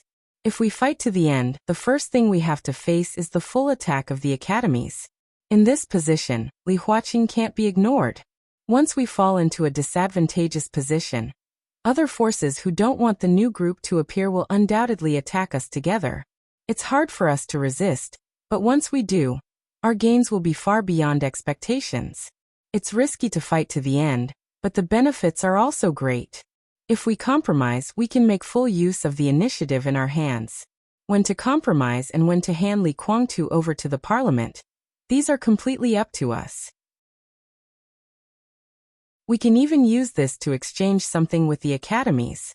Before the election, our preparation will be more leisurely. At present, compromise is a relatively rational choice. It's less risky and very safe. Military counselor's voice was clear and definite. So you prefer me to let him go? Li Tianlan asked. Military counselor seemed to think about the emotion in Li Tianlan's tone and finally said cautiously, "Everything is up to your Majesty. I'm in charge." Ha! Li Tianlan narrowed his eyes slightly and didn't speak for a while. He was indeed hesitant about how to deal with Li Kuangtu. Li Kuangtu's hostility to him was extremely obvious, but perhaps it was because of some fixed but later broken understanding of Li Kuangtu since childhood, or because of Dongqing Rushi, or because of the sword Li Kuangtu lent him in Reki City. It was because of the sword that Li Kuangtu had lent him in Reki City, or something else that he couldn't tell himself. Therefore, even though Li Tianlan now had the strength above Li Kuangtu, he didn't want to kill him very much. Jiang Shangyu might have also seen this. So he forcibly took Gu Xingyan away and left Li Kuangtu. At that time, Li Tianlan could have killed Li Kuangtu countless times in an instant, but in the end, he chose to take him back to Emperor Dong's palace. From the perspective of Emperor Dong's palace, keeping Li Kuangtu here and waiting for the situation to stabilize, Li Tianlan could already get up and go to Heaven Capital in Tiannan, and use Li Kuangtu as a bargaining chip to take over the entire purgatory of Heaven Capital. There was a saying in ancient times that one could order the vassals by holding the emperor by force. It was not accurate to use it here. Li Kuangtu was not the emperor, but the meaning was not much different. As long as he controlled Li Kuangtu, taking over the purgatory of heaven capital would be a matter of time. Those who were inclined to him no longer had to hesitate and would willingly join Emperor Dong's palace. Even those who were loyal to Li Kuangtu, such as Dawn, Daybreak, and Phoenix, would join because Li Kuangtu was under the control of Emperor Dong's palace and become the sword of Emperor Dong's palace. Situt Sung Yue's occasional trance would not appear again. The relationship between Sai City and Mount Shu would gradually ease. Li Shi didn't have to recall the past. Keeping Li Kuangtu would be an explanation to Dongqing Rushi, her grandfather, and the Li family. As long as Emperor Dong controlled Li Kuangtu, Emperor Dong's palace could get a lot of things. From the perspective of Emperor Dong's palace, the parliament would also give him generous compensation if he handed over Li Kuangtu. Dongqing Wudi brought Li Huaqing's bargaining chip. In the communication with Li Huaqing not long ago, he also explained it calmly. Beijiang was undoubtedly a piece of fat meat, but Li Huaqing didn't mean to exchange the position of the cabinet. In principle, he still supported Bai Qingqian to go to the cabinet. He could also support Wu Zhengmin to serve as a director and deputy prime minister. He would also support Zhou Yuanshan to go to Nanyue. Li Huaqing's original intention was to promote Wu Zhengmin's first secretary, Jiang Kong, who was now in Jiangxia and had a very pleasant cooperation with Zhou Yuanshan and Dongqing Qiuqi, to the parliament of Zhongzhou State and let him take charge of Beijiang. Jiang Kong's qualifications were undoubtedly insufficient. Even among dozens of provincial speakers in Zhongzhou State, his qualifications were the least, but his ability was beyond doubt. If Beijiang was handed over to Jiang Kong, Li Tianlan would rest assured, and Zhongzhou State would also rest assured. The strategic significance of Beijiang was far more than just a member of parliament. That was the largest province in Zhongzhou State. It could be said to be vast and resourceful, but it could also be said to be sparsely populated. There were too many things that could be done in that land, no matter what could be said or not. If the new group took over Beijiang, after the election, they would undoubtedly become one of the top groups in Zhongzhou State. And not only the new group, but also Li Huaqing's concession to the Border Control Corps also meant that as long as Li Tianlan handed over Li Kuangtu, the giant group could also get great benefits. This was the condition that Li Huaqing put forward. And it was certain that this was not all the conditions, but the most tempting one. As long as Li Tianlan was willing to talk about other details, there was absolutely room for discussion. Therefore, in the so-called overall situation of Emperor Dong's palace, it was beneficial to Emperor Dong's palace whether to release him or not. The difference was that if he didn't release him, he would get the purgatory of heaven capital, but he would have to resist the pressure from the parliament of Zhongzhou State. And if he released him, he would get a large number of bargaining chips headed by Beijiang, but in the future he would have to face the joint forces of Li Kuangtu, Gu Xingyun, and Jiang Shangyu. Li Tianlan was not afraid of making enemies. He was not even afraid that Li Kuangtu would enter the supreme realm in the spiritual domain first. He just didn't want to be enemies with Li Kuangtu and the purgatory of heaven capital represented by Li Kuangtu. The brand of the Li family on the purgatory of heaven capital was so obvious. It could be said that he was indecisive, soft-hearted, or hesitant. Li Tianlan really didn't want to fight against them. That was tantamount to cutting off the beliefs he had grown up with, distorting his life, and making the future more meaningless. And Li Huaqing and the parliament of Zhongzhou State were now undoubtedly forcing him, and the Li family represented by Li Kuangtu to go against each other. Li Tianlan held the phone and said after a while, "Let's wait and see. Things have to be done first. Don't be too anxious." Military counselor smiled on the other end of the phone. Now both sides are still at the stage of showing their strength. The second before the real showdown is the time for your majesty to consider. Li Tianlan said. I probably know what Li Huaqing wants to do. Military counselor continued. Our intelligence department has received the news. Li Huaqing should want to re-establish the order of the special warfare system of Zhongzhou State. He has talked with Gu Xingyun and Jiang Shangyu. Li Kuangtu is also an indispensable part of his plan. In Li Huaqing's expectation, in the future, the special warfare system of Zhongzhou State will set up several new corps as the core pillars of the special warfare system of Zhongzhou State. Kunlun Corps Commander Gu Xingyun. The main force is the current elite of Kunlun City. Heaven Capital Corps Commander Li Guangtu. The main force is the current elite of the Purgatory of Heaven Capital. The third one, the source of the news, is a little vague. It should be called the Shadow Legion Commander Jiang Shangyu. The specific composition of the personnel is unknown. In addition, there is the Snowdance Corps and the Nightmare Corps of Emperor Dong's palace, led by Your Majesty. It seems that the parliament will also give the special warfare system more power to speak. In short, Li Huaqing is very generous, and it can be seen that he is very sincere. Military counselor's quiet and deep voice kept echoing. Li Tianlan held the phone, and did not speak for a long time.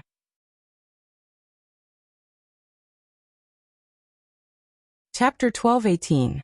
Li Tianlan could sense Li Huaqing's sincerity.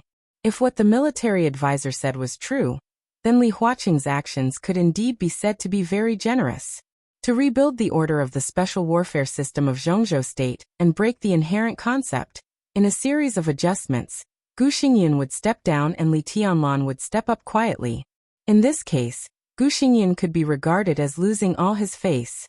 But compared with Li Tianlan directly driving him out of the position of state-protecting war god, the ups and downs in this adjustment at least left the last trace of face for Gu Xingyun, and it could make him more reasonable to find a lot of excuses. Snow Dance, Nightmare, Kunlun, Tiandu, Umbra.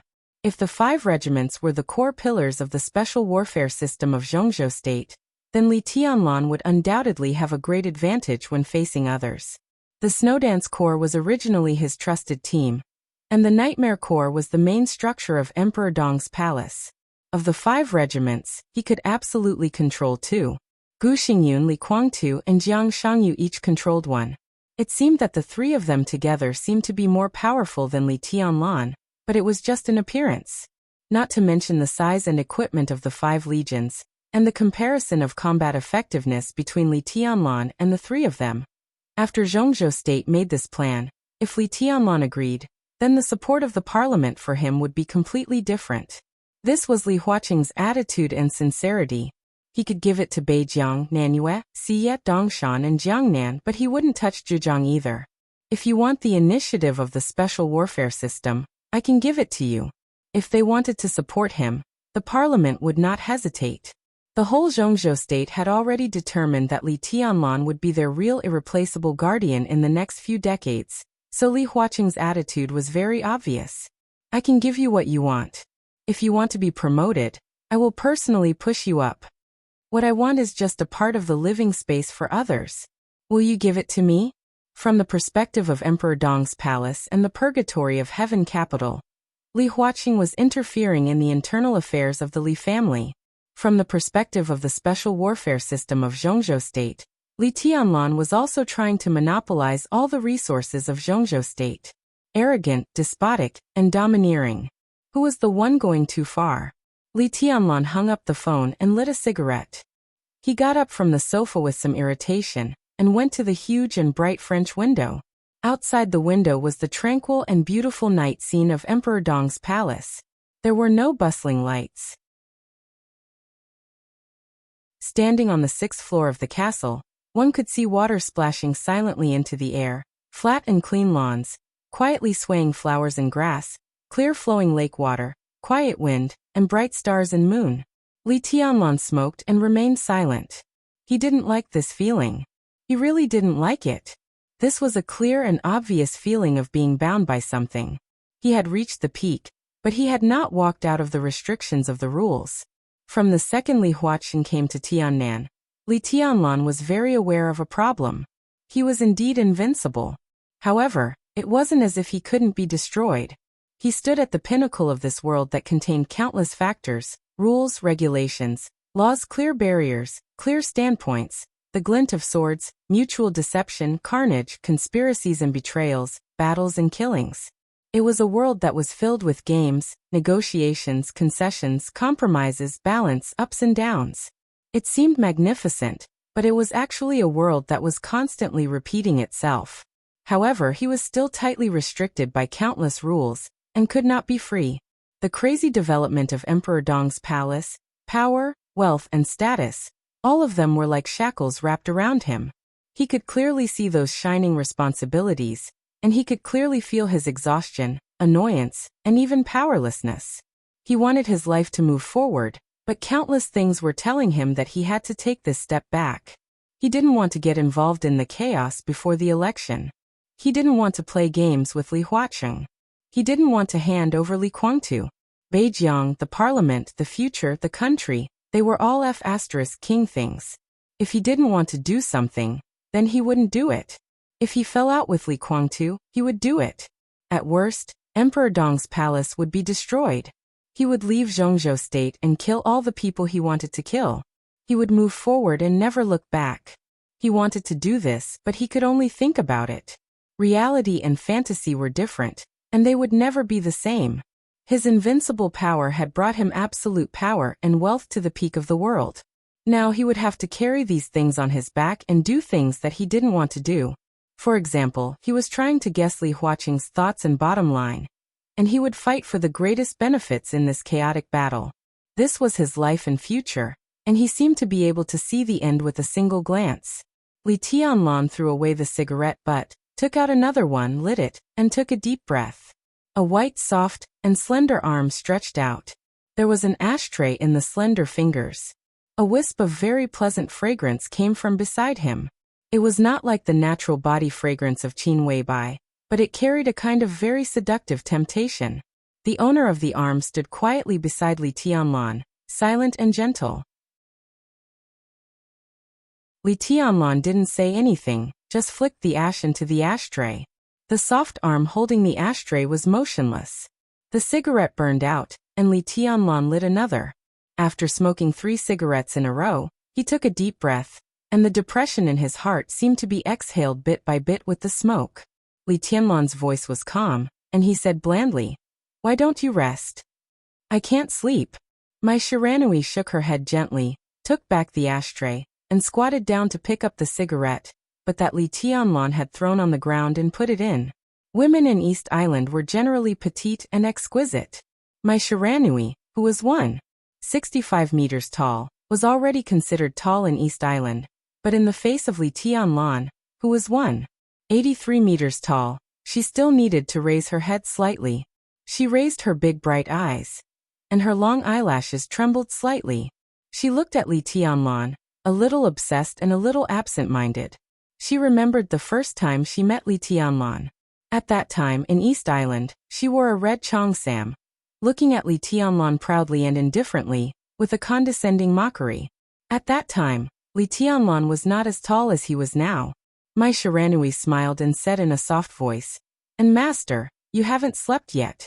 How dare I sleep?"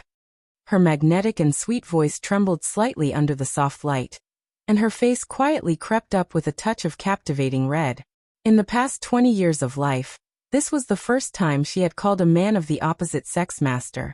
It was not a joke, but a voluntary expression of her meekness and submission. She didn't want to call this man His Majesty. That was what everyone in Emperor Dong's palace called him. There were many people in Emperor Dong's palace, and there would be more and more people in the future. Li Tianlan would get more and more used to the title, Your Majesty. He would become accustomed to it, and even numb to it. Maybe one day when everyone called Li Tianlan Your Majesty, Li Tianlan would forget his own name, let alone who had called him, Your Majesty. At that time Mai Shiranui, who also called him, Your Majesty, might be like other inconspicuous people. Her gender, position, and identity would be blurred. In the end, she would be like a non-existent shadow. Mai Shiranui didn't want that.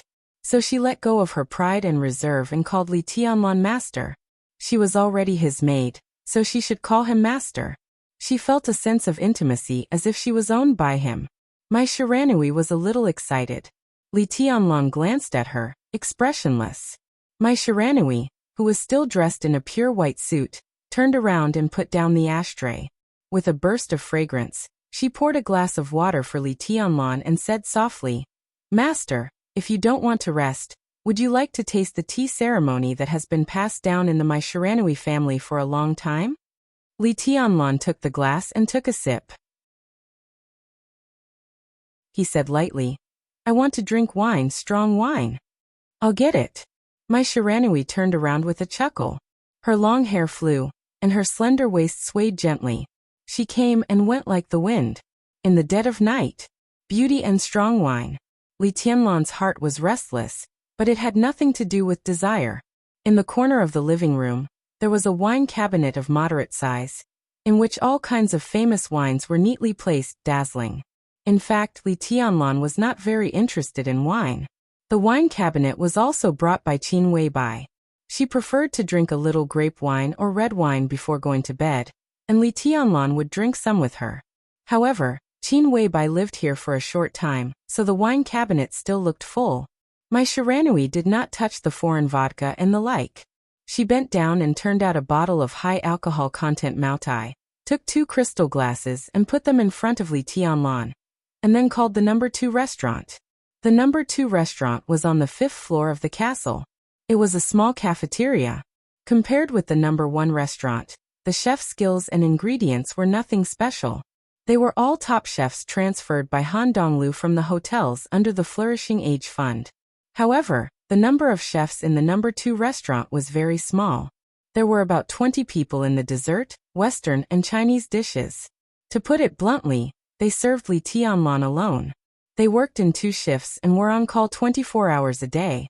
Li Tianlan's time in Emperor Dong's palace was very short, so the No. 2 restaurant became a special place for the high-level officials of Emperor Dong's palace. Mai Shiranui did not know much about Zhongzhou cuisine. She just said that His Majesty wanted to drink. Listening to her stiff but charming Chinese, Li Tianlan opened the bottle and filled the 2 crystal glasses in front of him. Mai Shiranui, who was talking on the phone, watched this scene. Her watery eyes were shining, and the corners of her soft lips were gently raised. Putting down the phone, Mai Shiranui stood up as she picked up the glass, walked to Li Tianlan, and bent down as if she wanted to sit close to Li Tianlan. Li Tianlan glanced at her and pointed to the sofa opposite him. Mai Shiranui was a little embarrassed. After a stalemate for less than a second, she finally pursed her lips and sat back. Tell me about East Island, Li Tianlan said in a flat tone. Mai Shiranui was stunned. Holding the glass, she said slowly, East Island is in chaos now. This was an inevitable phenomenon.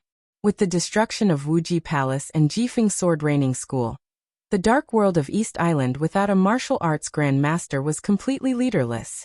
Under such circumstances, it was difficult for other forces in East Island to really understand the situation in the shortest time, so chaos naturally occurred. They wanted to rise, but they didn't have the strength. So it was foreseeable that such chaos would not end in a short time under normal circumstances. But East Island was not in a normal situation now.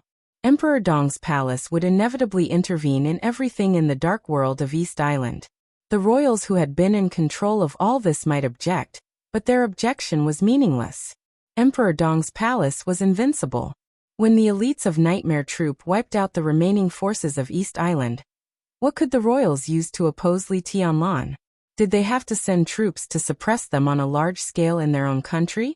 Not to mention whether they could do this. Even if they did, Emperor Dong's palace, which was backed by Zhongzhou state, was not something they could suppress at will.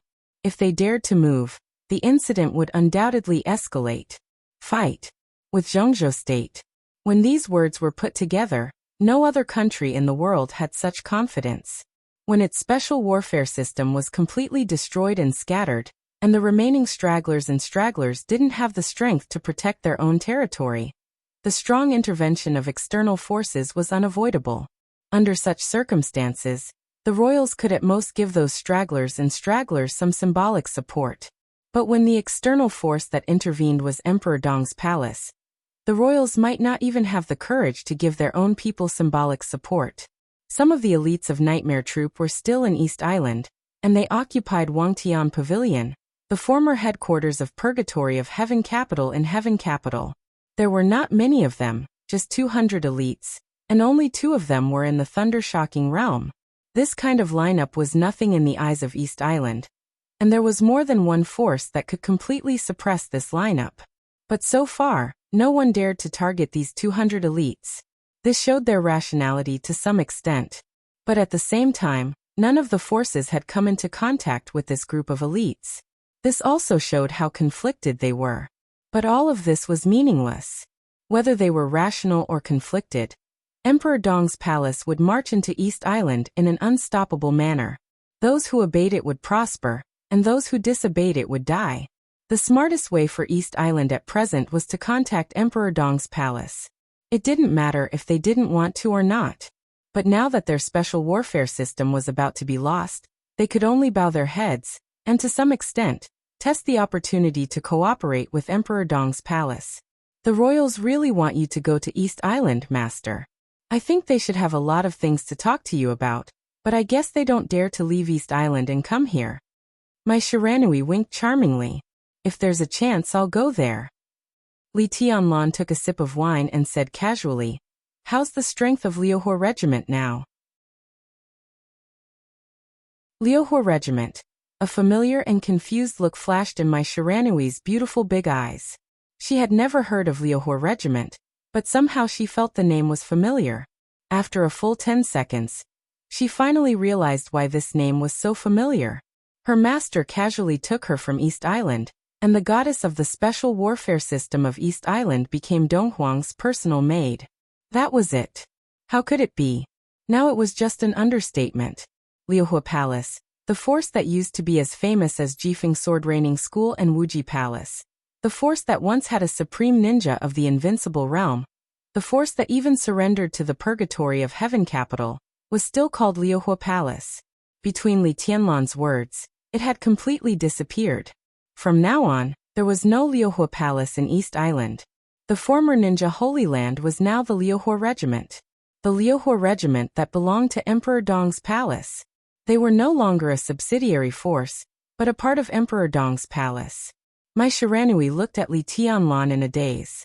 The entire Liuhua Palace seemed to have been subdued by Li Tianlan's casual toast and careless words just now. This veteran force in East Island was simply drunk by Li Tianlan. It was more delicious than any dish that went with wine. At this moment, Li Tianlan was so calm, but also so domineering. Li Tianlan glanced at her. My Shiranui suddenly came to her senses. The strange thing was that she didn't feel any resistance in her heart. She was so calm as if she had already accepted this fact. She knew what this fact meant. Even when it became a subsidiary force of the purgatory of Heaven Capital, Liuhua Palace still had its own light. And the purgatory of Heaven Capital didn't intervene in the internal affairs of Liuhua Palace. In everyone's eyes, Liuhua Palace was still a local force of East Island, just serving the purgatory of Heaven Capital. For East Island, Liuhua Palace became the Liuhua Regiment, which was the most thorough betrayal. They directly changed from a local force to a plunderer of all kinds of resources in East Island. From now on, how would the special warfare system of East Island think of her?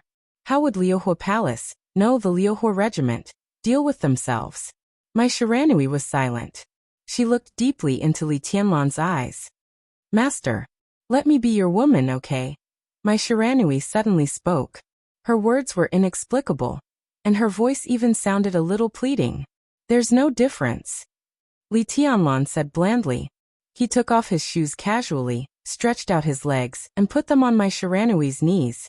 My Shiranui subconsciously straightened her body and hugged Li Tianlan's calf, letting Li Tianlan's feet touch her proud and tender breasts through her white blouse. She leaned forward and gently massaged his calf and feet. Li Tianlan moved his feet comfortably and said blandly, "You and the Liuhua Regiment both belong to me. This has nothing to do with whether we have sex or not. You don't have to worry about how the Liuhua Regiment, and you will live in East Island in the future. Do you feel ashamed to face East Island? In fact, from the moment you surrendered to Emperor Dong's palace, you already had no choice. Emperor Dong's palace welcomes the Liuhua Regiment to join us, but you have to be sure of your position. How will the Liuhua Regiment face East Island? You don't have to face it. In the future, the Liuhua Regiment will develop in East Island as a ruler. When everyone has to bow down to you, how can you face it? For them, it makes no difference whether you are my maid or my woman. No matter which identity you have, you will be above them. If they don't recognize the truth, I don't mind washing them with blood again. Feeling Li Tianlan's subconscious slight strength in his feet, Mai Shiranui's body trembled slightly and her breathing quickened. She didn't know whether it was because of excitement or humiliation. She carefully massaged Li Tianlan, biting her lip tightly as she felt his natural indifference and arrogance. Li Tianlan looked at her and slightly narrowed his eyes. In the Liuhua regiment, there are 3 experts above the peak of the thunder-shocking realm, including me. I'm a half-step to the invincible realm, and the other 2 are close to this level. There are 3 experts of the thunder-shocking realm and 190 experts of the fire-flaming realm. This is the main framework of the Liuhua regiment now. When the Purgatory of Heaven capital was in East Island, the Liuhua regiment basically didn't have any combat missions, both internal and external. At that time, Li Kuangtu only asked us for one thing, and that was intelligence. The Liuhua regiment has a deep foundation in East Island, and we have an innate intelligence advantage. So now, the Liuhua regiment can be said to be the #1 intelligence organization in East Island. Almost all the sensitive events in East Island can't be hidden from our intelligence center. Mai Shiranui whispered. With your intelligence advantage, can you find a way to quickly rule the dark world of East Island? Li Tianlan glanced at her. Theoretically, yes. Mai Shiranui nodded gently. Her slender and cool fingers slid across Li Tianlan's calf, bringing a tingling sensation. Li Tianlan understood what the so-called theoretically meant. He nodded and said, I will go to East Island, but only after you have initially established the authority of the Liuhua regiment. Emperor Dong's palace can give you support. You can choose a high-level official from Emperor Dong's palace, and let him take some elites to East Island with you. He will serve as the deputy commander of the Liuhua regiment. Mai Shiranui bit her lip, and there was some hidden bitterness in her eyes. Say what you want to say, Li Tianlan said calmly. Master, I have some understanding of some things in Zhongzhou State. Mai Shiranui said with a smile. For example? Li Tianlan raised his eyebrows. For example, the more than 30 provincial speakers of Zhongzhou State. Mai Shiranui smiled elegantly and charmingly. I found that among the more than 30 speakers, some of them have very strange names. The corner of Li Tianlan's mouth twitched, and he seemed a little embarrassed. He understood what Mai Shiranui wanted to say. In some places, the names of the speaker and the governor are very strange. Mai Shiranui's eyes were misty. I don't deny their authority.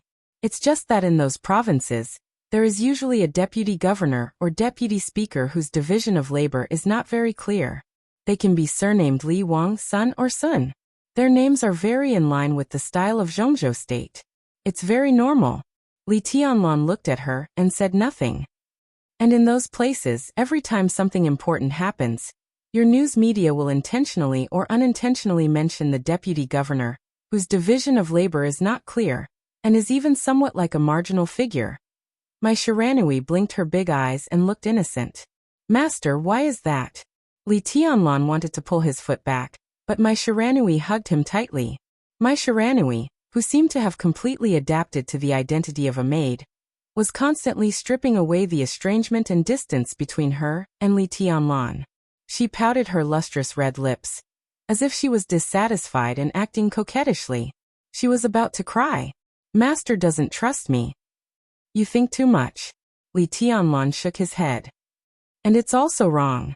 It has nothing to do with trust. You can choose any deputy commander of the Liuhua regiment. He will go with you to East Island, but he will only be a nominal member of the Liuhua regiment. He will not interfere in specific affairs, but will establish a new regiment that belongs to Emperor Dong's palace. He will be a nominal member of the Liuhua regiment, and then it will be easier for you to get in touch. Isn't that distrust? Mai Shiranui's eyes were still resentful. Of course not. Li Tianlan shook his head. He wanted to say something else, but he suddenly froze. He sat on the sofa in a daze, and his eyes became a little dim. Mai Shiranui looked at him carefully, feeling uneasy. She could act coquettishly, she could complain, and she could desperately close the distance between her and Li Tianlan to create a more intimate relationship. This was the embodiment of her cleverness as a woman. But she knew very well when she should show these things and when she should put them away. Li Tianlan picked up the wine glass again, and silently drank up more than half of the wine in one gulp. He let out a long breath and looked up at the soft crystal chandelier on the ceiling. At this moment, Li Tianlan finally realized that he had changed unconsciously, because he thought of Li Huaqing. He thought of Li Huaqing's fierce but strong eyes that showed a touch of fatigue and persistence when he looked at him. "It's not that I don't trust you." Li Tianlan's voice became a little low. "On the contrary, it's because I'm responsible for you." For. He opened his mouth, and his voice became even lower. Balance. As a special province in Zhongzhou State that had truly achieved some kind of freedom, the provincial government compound of Beihai Province could be said to be the most luxurious provincial government compound in the whole Zhongzhou State. It used to be a large park in Shenzhou City. When it was renovated for the second time after its completion, it was approved by a patriarch of the Wang family of Beihai into a provincial government compound. It was surrounded by mountains and rivers, far away from the hustle and bustle. Dozens of huge and luxurious 5-story single-family villas were dotted among the green hills and blue waters. The structure had 3 floors above the ground and 2 floors below the ground. It was equipped with elevators, private lawns, private garages, private pools, private gyms, private cinemas, bars, and there was an international golf course inside the park. It could be said to be the real holy land of celebrities in the whole of Beihai. Luxury cars came and went all day and night. It was said that the third phase expansion plan of the provincial government compound had been approved. From the southern part of the provincial government compound, they could even get a small piece of sea area that belonged to the provincial government compound. At that time, a yacht club would be built here to provide entertainment for the speaker and directors. In the past hundreds of years, Beihai had been so ostentatious in various fields. This province was unimaginably comfortable and luxurious compared to other regions of the same level. In the eyes of other regions of Zhongzhou State, it was indeed a real alien and freak. It was no wonder that Chen Fangqing and even many people before him regarded Beihai as a thorn in their side. They saw the ostentatiousness of Beihai that even they envied, but they did not see, or were unwilling to admit, the calmness behind the ostentatiousness. Beihai maintained a strong autonomy from top to bottom, which made Zhongzhou State extremely uncomfortable. Most of the laws of Zhongzhou State applied here, but there were also some laws and rules made by Beihai itself. There was only one dominator in Beihai, and that was Mount Dibing. Hundreds of years of iron-like facts had proved one thing countless times. If Mount Dibing was stable, the whole of Beihai would be stable. From the speaker, the governor, the commander of the Beihai Corps, to the deputy speaker, deputy governor, the speaker and mayor of each city, the middle and high officials of each key department, and the grassroots, Zhongzhou State had the right to make suggestions. But Mount Dibing had the right to appoint all these people. All this seemed completely incredible today, but it also explained the glory of the Wang family of Beihai from another perspective. Beihai Province's high-tech cultivation that had lasted for hundreds of years had made countless people jealous. It had also kept Beihai the core attraction for a large number of smart and capable young people in Zhongzhou State. Except for the top management, few people in Beihai were transferred to other places. But occasionally, some young and strong people from Zhongzhou State would be transferred to Beihai. Almost every transfer of a position would cause a lot of trouble. Everyone desperately wanted to work in Beihai, and a considerable part of the reason was the incredible welfare system here. Was there a speaker in Zhongzhou State with a personal net worth of billions who seemed to be above board and not afraid of being investigated? Yes, in Beihai. Was there a governor in Zhongzhou State with a personal net worth of billions who was also not afraid of investigation? Yes, also in Beihai. Was there a general in Zhongzhou State with a personal net worth of billions who was not afraid of investigation? Or in Beihai? In the latest issue of Beihai's salary adjustment, the salary of the Speaker of Beihai, the Governor of Beihai, and the first Deputy Commander of the Beihai Corps was 75 million Zhongzhou dollars. 75 million a year. The second-level director of Beihai had an annual salary of 60 million a year.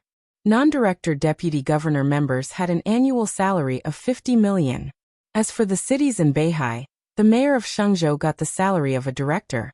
The first and second leaders of other cities in key departments at the provincial level generally had an annual salary of about 30 million.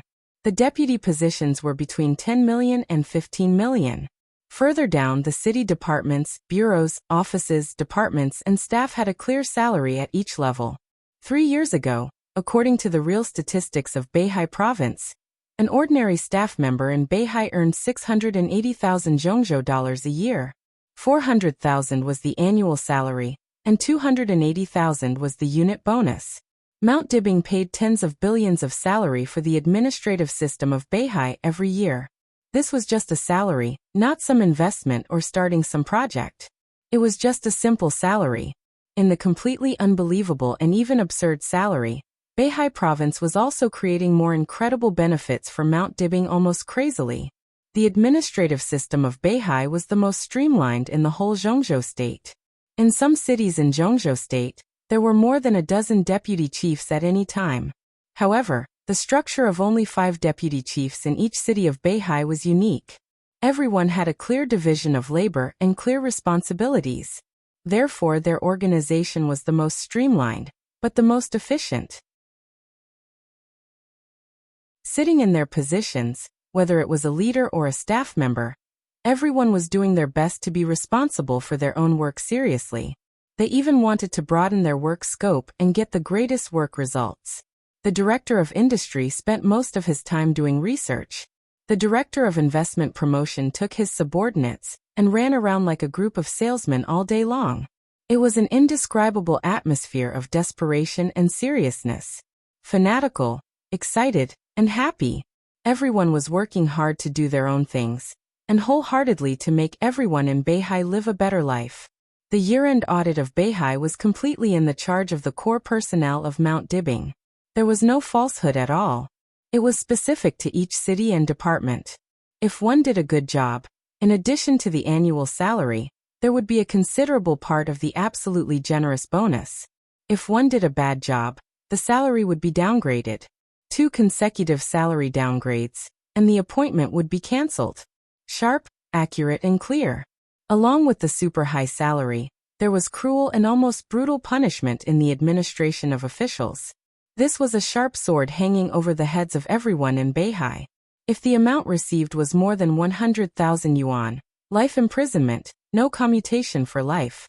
If the amount received was more than 500,000 yuan, the death penalty would be carried out immediately.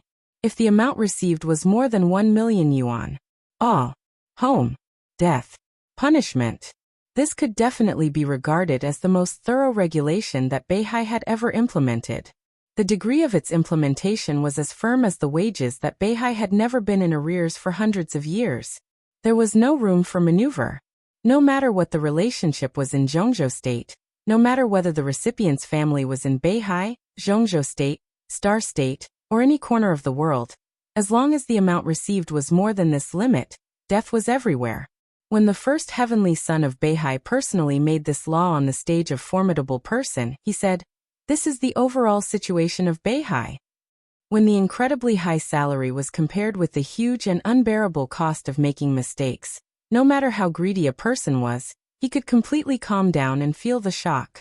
In the hundreds of years in Beihai, there were very few recipients. In the hundreds of years, there were less than 20 people, without exception, received more than the limit. Therefore, no one in the 20 families could escape the judgment of the Wang family of Beihai. The huge temptation and absolute pressure had created the current Beihai. There were basically no so-called complaints in all the administrative departments, and all kinds of problems encountered by the people would be solved immediately. Beihai had lost some of the darkness, so the gray living space had also been completely erased. Not to mention society, even the hoodlums in schools could not be seen anymore. Everyone knew that some things had no future. There was no absolute fairness in the world, but Mount Dibing created a Beihai province for everyone. As long as they worked hard, they could certainly change their lives and destinies. Whether it was fair or not, at least it was worth the sincere expectation of every person in Beihai. They lived and worked in peace and contentment, singing and dancing to promote peace and prosperity. They might also encounter competition in the workplace, be surpassed by people who were better than them, encounter all kinds of difficulties, all kinds of problems, and all kinds of things that they could not tell others. They would still stagger or sing all the way in a hurried and busy life. But in this land, there was no procrastination of the administrative department, no hidden daggers in the smiles of gray people, and no unjust treatment of the big fish eating the small shrimps.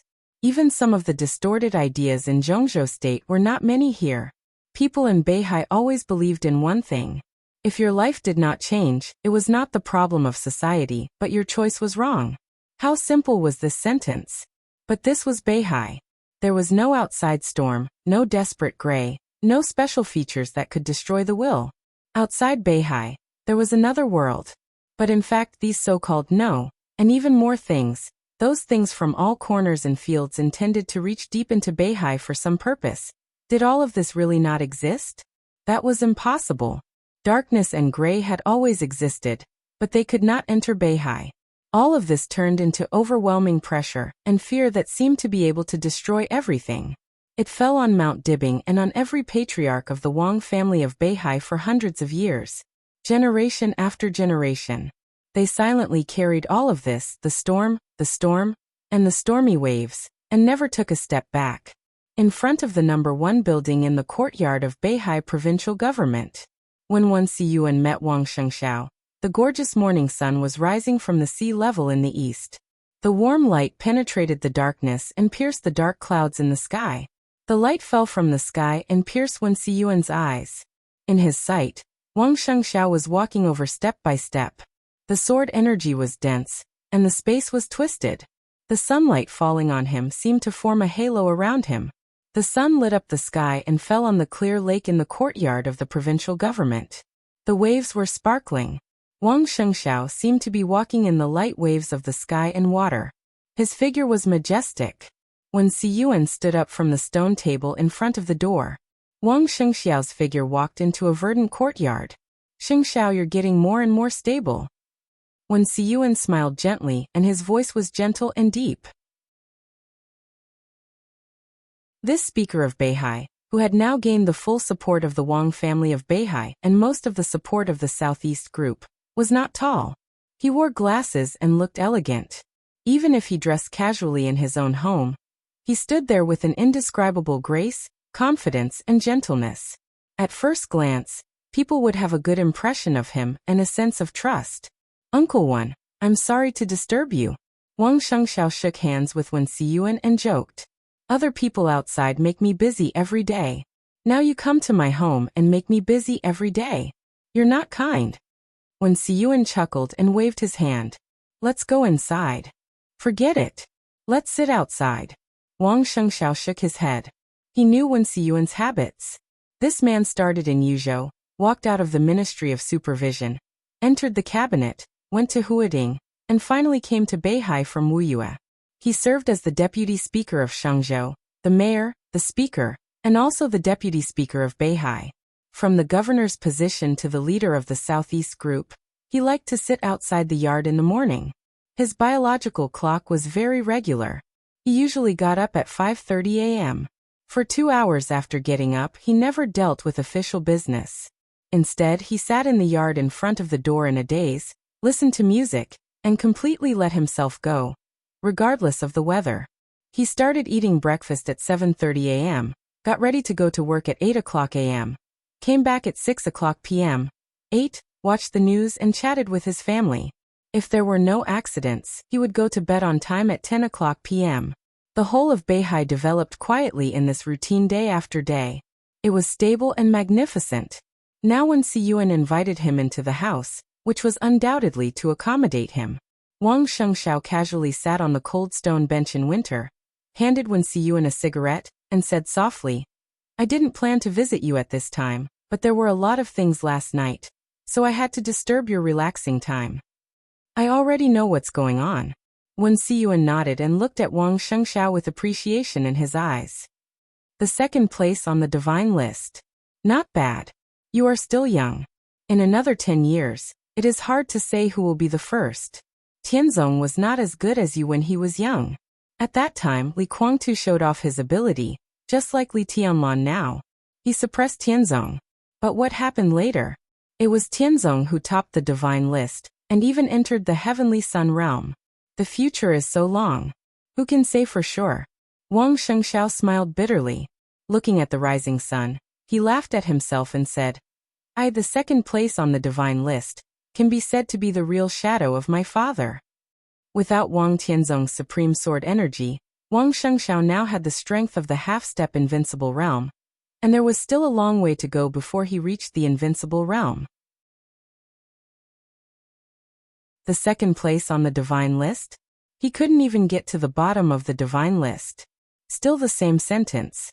When Siyuan's voice was calm, the future is so long. Who can say for sure?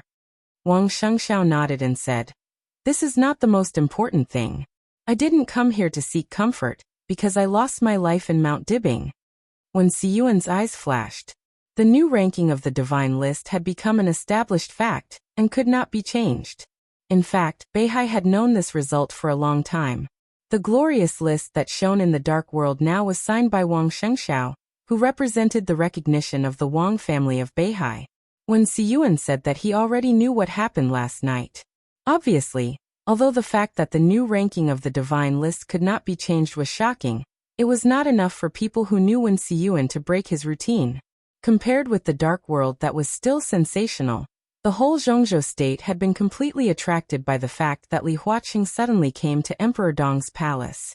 What do you want to do? When Siyuan looked at Wang Shengxiao and asked with a chuckle, before we do anything, we have to know what Li Huaqing means. Wang Shengxiao took a drag on his cigarette and frowned slightly. It should not be difficult to guess what he means. When Siyuan shook his head, this was the most sober and calmest time of the day, so what he said seemed to have an unquestionable power. Li Huaqing can't let Li Tianlan leave Zhongzhou state. He went to Xianyuan city, which is a guarantee. As long as he is still in Emperor Dong's palace, no matter how fierce the fight outside is, Li Tianlan will not really turn against him. It doesn't matter if it is a fight, a tit-for-tat, or even a life-and-death fight. For Li Tianlan, no matter whether he dares to do it or not, it is a fact. Li Huaqing in Emperor Dong's palace is equivalent to putting his life in Li Tianlan's hands.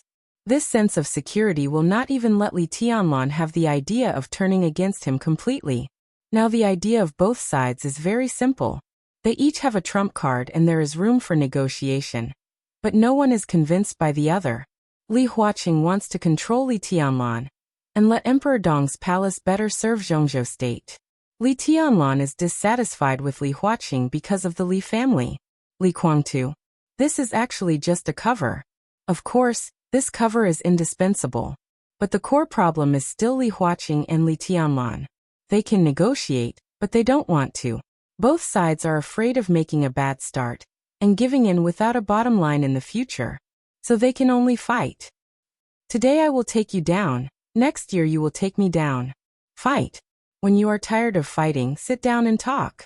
Anyway, Li Huaqing is in Emperor Dong's palace, so it is very convenient for both sides to communicate. They can talk at any time.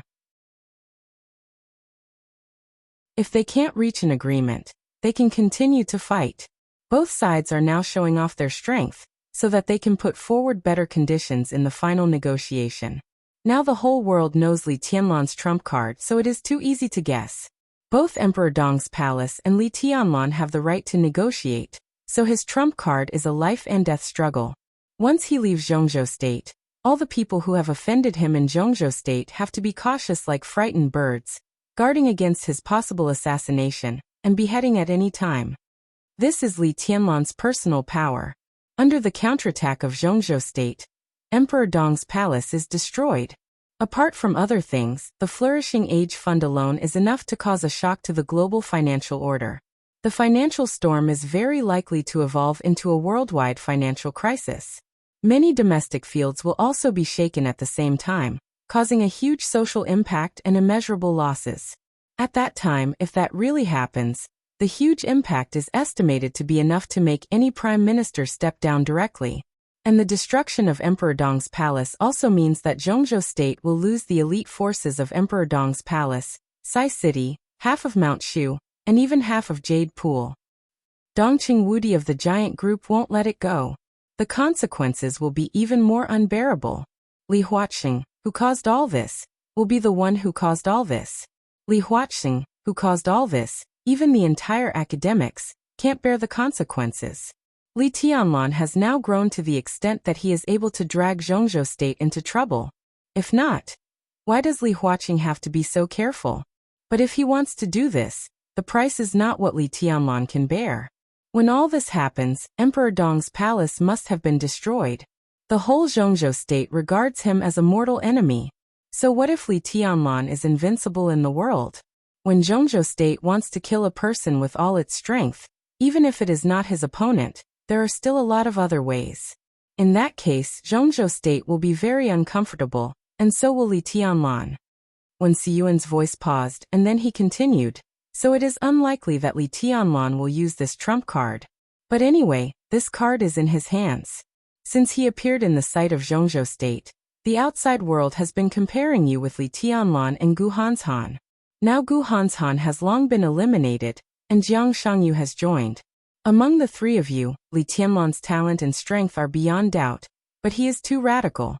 In terms of strength, you and Jiang Shangyu are not as good as Li Tianlan, but in terms of calmness, Li Tianlan and Jiang Shangyu are not as good as you.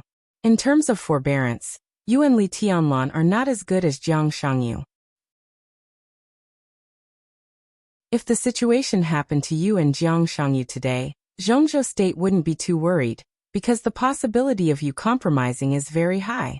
As for Li Tianlan, of course, it's also possible for him to compromise, but the possibility of him directly falling out with you is also very high if he doesn't compromise. His character makes many people worry and even fear him. If Li Tianlan plays this trump card in extreme anger, I'm not surprised at all.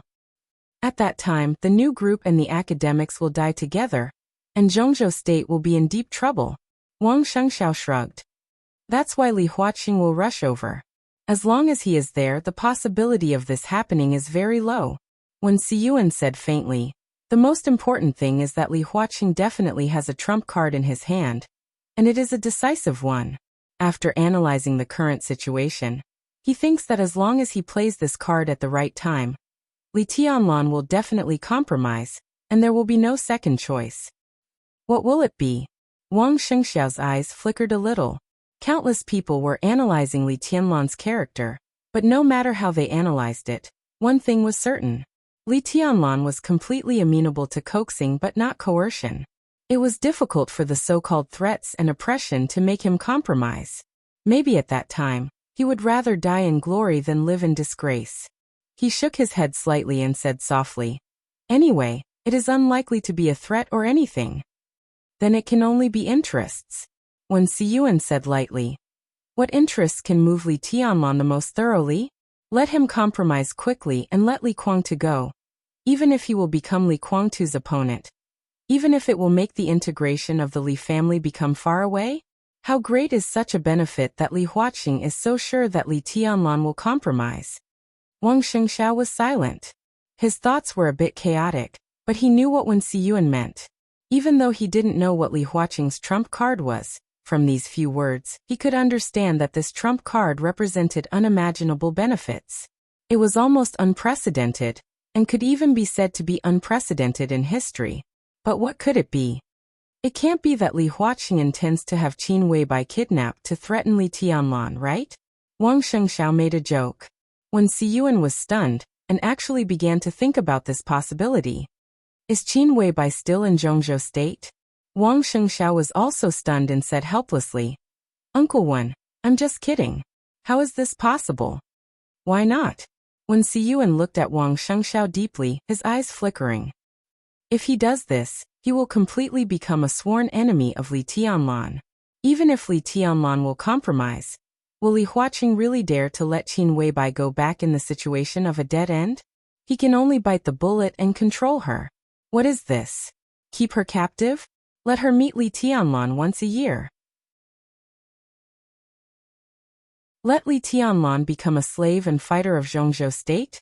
Wang Shengxiao's voice was a little cold. When Siyuan looked at him quietly. So you think that even so Li Tianlan will not compromise? If that's the case, then there's no possibility of compromise. Wang Shengxiao's voice suddenly became incomparably calm. In some ways, I am the same as him. Putting myself in his shoes, If Li Huaqing touches Song Ci, I will not compromise. Instead, I will try my best to retaliate at all costs. So if Li Huaqing really does something stupid, then Li Tianlan will definitely go directly to Yuzhou and massacre the academics. What else can Li Huaqing do unless he is crazy and completely disregards Zhongzhou state? Facing the crazy Li Tianlan, will he really dare to kill Qin Weibai? So it can only be interests. When Siyuan looked at Wang Shengxiao thoughtfully and nodded. Wang Shengxiao did not speak. He frowned and was preoccupied. The conflict between Li Huaqing and Li Tianlan had attracted the attention of the whole Zhongzhou state. The confrontation began, the chaos was coming, and before the election, the sensitivity of this time could not be overstated. All the major groups, even the local teams that wanted to be promoted to groups, were cautious at this time, but they were also ready to make a move. Every decision-maker's every move at this time would first think about not losing points, and then they would think about fighting for more things. They were extremely cautious. In the hundreds of years of history of Zhongzhou state, the Southeast Group, the Prince Group, the North Group, and the Giant Group had all made mistakes at this point because they were too aggressive. As a result, they couldn't recover for 10 years, 20 years, or even longer. They still existed today. It showed that they barely survived. Similarly, there were also teams that were not inferior to the Southeast Group and the Prince Group. Because of a wrong decision at this time, they were defeated and eventually disappeared from everyone's sight. The most recent example was the North Group. A few decades ago, the scale of the North Group was no less than the current Southeast Group and Prince Group. It had 2 stable director positions and 5 to 7 counselors. In the North City, the Northeast region, and more than half of the Northwest region, it was powerful and influential. However, because of a single mistake in decision-making, the various groups that had been restless seized the opportunity to bite the North Group and tear it apart. During that period, the Prince Group tore a large piece of Northwest territory from the North Group. The Giant Group also directly grew stronger at that time. The academics also appeared for the first time at that time, and began to use Liaodong as the foundation. After decades of operation, it developed to the present situation. The Southeast Group also made some mistakes during that period, but in the end it also tore Longjiang province from the North Group. Correspondingly, the North Group retreated step by step, and in the end, they only managed to defend the North City. Compared to their previous grandeur, the North City's current structure of 1 director and 2 counselors was only slightly stronger than the precarious Special Warfare Group. The election was getting closer and closer. With the conflict between the new group and the academics, there would inevitably be more and more people who could not help but directly enter. Wang Shengxiao also wanted to take action, but he did not dare to act rashly, so he consulted Wen Siyuan. Wen Siyuan was the flag figure that the Southeast Group fully supported after the election. In the next 10 years, the layout of the Southeast Group would be constructed by Wen Siyuan and Yi Dongsheng as the directors, so his opinion was crucial. In fact, after talking with Wen Siyuan, Wang Shengxiao would immediately fly to Yuzhou to meet Yi Dongsheng, Ji Wenzhang, Wan Qingyun and the counselors of the Southeast Group. He also wanted to bring Wen Siyuan's opinion to them. I think we'd better play it safe. Wen Siyuan hesitated for a long time, before he slowly opened his mouth. Wang Shengxiao did not speak. The door of the villa opened, and a gentle young woman in her early 30s came over with 2 cups of tea. She smiled sweetly. Shengxiao, you're here. I've prepared breakfast. It's a new invention. Try it later. Wang Shengxiao smiled and called Sister Qing, nodded and said yes. When Qing put the tea in front of the 2 of them, smiled, and turned to leave. She was Wen Siyuan's daughter, and was now the deputy director of the finance department of Beihai University. She usually kept a low profile, while her husband was now one of the directors of Shenzhou City and a popular candidate for the mayor of Shenzhou City after the election. He had a good relationship with Wang Shengxiao, and was destined to be Wang Shengxiao's right-hand man in the future, probably similar to the relationship between Wang Tianzong and Wen Siyuan. Wang Shengxiao picked up the teacup and took a sip of the hot tea, feeling a kind of warmth in the cold wind of winter in Beihai. Play it safe, he muttered to himself. Play it safe. Wen Siyuan nodded. Don't act rashly. I personally think that as the conflict between the academics and the new group intensifies, some of Li Huaqing's intentions will gradually be exposed. The current situation is a little dangerous. No one knows what kind of trump card Li Huaqing is hiding. We don't need to worry before we get the clues. Wan Siyuan lifted the lid of the teacup and tapped the rim with the lid. In the clear sound of the collision, he continued to say, "Of course, playing it safe doesn't mean that we don't move. Soon, there should be a clear signal between the academy and the new group. When everyone's attention is attracted, we should find a suitable opportunity to do something of our own." Wang Shengxiao's pupils suddenly contracted, and light gathered. When Siyuan looked into his eyes, moved the corner of his mouth, and said faintly, "What do you think about Wu Yue's problem?" Wang Shengxiao lowered his eyelids and said nothing. Wu Yue. Wang Qinglei. This had already become a problem that the Southeast Group and the Wang family of Beihai had to pay attention to.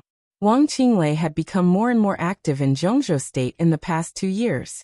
Whether he attended various activities or made discoveries on various occasions, everyone could clearly feel that he had drifted away from the Southeast Group and was heading in the opposite direction.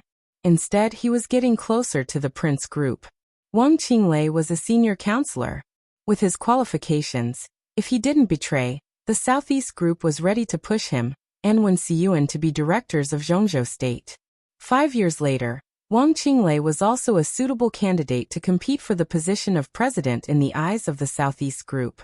Perhaps it was the long-term oppression under the shadow of Wang Tianzong, or he felt that it was unlikely for him to sit in that position in the Southeast Group, or he could no longer control his ambition.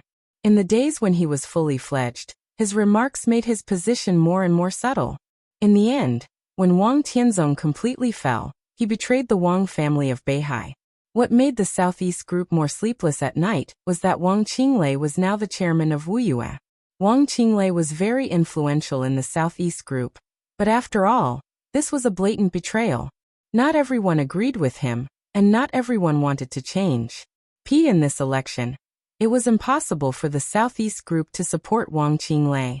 On the contrary, the Prince Group, which was getting closer to him, would support Wang Qinglei to become a director. However, this kind of support was also reserved. If Wang Qinglei wanted to go further in the Prince Group, the first thing he had to do was to face the current chairman of the Southwest Group. He and Yi Dongsheng could be said to be the strongest opponents in the Southeast Group and the Prince Group, respectively.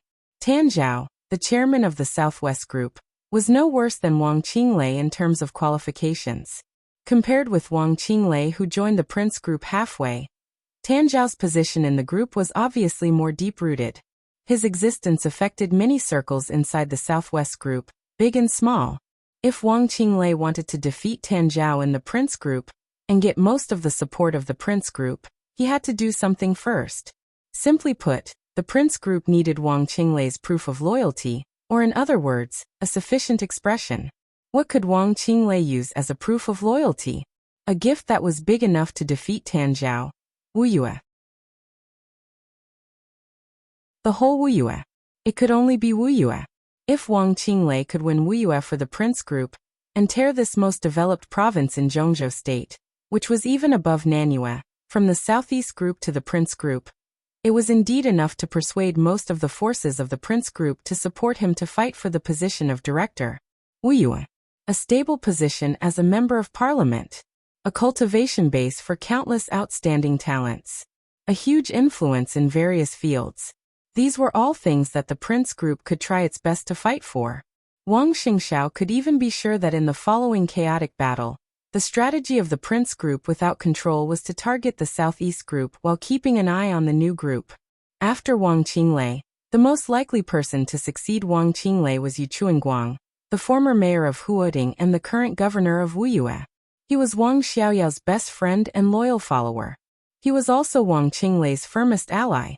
As long as they pushed away some of the Southeast Group spies in Wu Yue and pushed Yu Chuanguang up, the Prince Group would not only get Wu Yue, but also win over Wang Xiaoyao, an expert at the peak of the invincible realm, and the right to speak in Snow Country. After grasping these, the Prince Group would have more chips to use Snow Country as the foundation to attack everything Li Tianlan had in Reki City. How to deal with Wang Qinglei and Yu Chuanguang. How to deal with Wang Xiaoyao. At present, the entire Southeast Group had no way to deal with them, because they couldn't find their flaws for the time being. If Wu Yue fell, in the past 2 decades, the Southeast Group had failed in every election and had never won. On the eve of the election more than 20 years ago, the Southeast Group had undergone great changes inside. The Li family had collapsed, and the entire Southeast Group had also suffered a heavy blow. It could be said that the Wang family of Beihai had scraped the bones to cure the poison. But failure was failure, and loss was loss. More than 10 years ago, Huading had fallen, and the entire Southeast Group had retreated in defeat. It had finally stabilized its position. But guarding Huading, Wuyue, and Beihai, the grand occasion of being the first group in Zhongzhou State had disappeared. And now, was it going to lose Wuyue again? If so, although the only remaining Beihai was not alone, the influence of the Southeast Group in Zhongzhou State would undoubtedly further shrink and reduce. Wang Xingxiao's eyes were a little hollow. After a long while he nodded and whispered, "I know what to do." After a pause he continued, "It's time to do something. Wuyue, it's time to move." When Siyuan nodded and said without batting an eyelid, "That's my opinion. But Wuyue, where are you going to start?" "Eastern Station District." Wang Shengxiao said calmly. "Brother Jiang has rested for more than 2 years, and now he is on the divine list." Without Wang Qinglei and second uncle's gossip, it's time to let him out. Dijiang. When Siyuan's eyes lit up slightly, and he smiled. This is a good entry point. Wang Shengxiao also smiled. He turned his eyes to the setting sun, and looked into the distance. The slight fog in winter in Beihai gradually dissipated in the sun. And in this morning, the loud sound from Yuzhou, Liaodong, and Huading had torn the mist of Beihai in an extremely abrupt situation, and radiated to Wang Shengxiao and Wen Siyuan. Their phones rang almost at the same time. The storm that shook the entire Zhongzhou state turned into thunder that tore the sky. Lightning flashed and thunder roared, and the storm raged.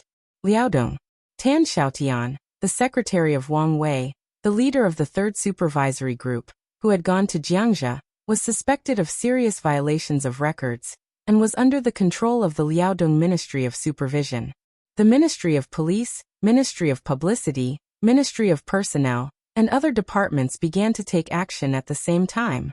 In the morning, as many as 20 people had been involved in Tan Xiaotian's incident, and more people were involved.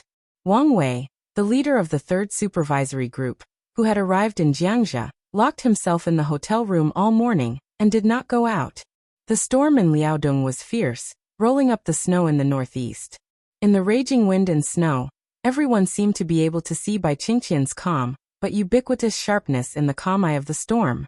At the same time in Yuzhou, headed by the Ministry of Sleep and the Financial Administration Bureau of Zhongzhou State, more than 5 departments launched investigations into a series of issues such as Yuzhou Brilliant Real Estate, Dongwu Science and Technology, and Preqin International Group's sneaky sleeping, disrupting the order of the persimmon market, commercial fraud, piracy, and infringement. Outing. The headquarters of the Flourishing Age Fund was also subject to a joint raid by various departments. There was no process, no brewing, and no wind. The sky was bright, and the sun was rising. The fiercest conflict between the new group and the academy almost reached its climax in an instant. The battlefield continued to spread. Sabers and swords flashed. Flowers bloomed everywhere, and everyone was overwhelmed. Wang Shengxiao held the phone and listened to Xian Ming, the head of intelligence in Beihai, constantly talking about the latest news. He was in a daze. Obviously, even he did not really react for a while.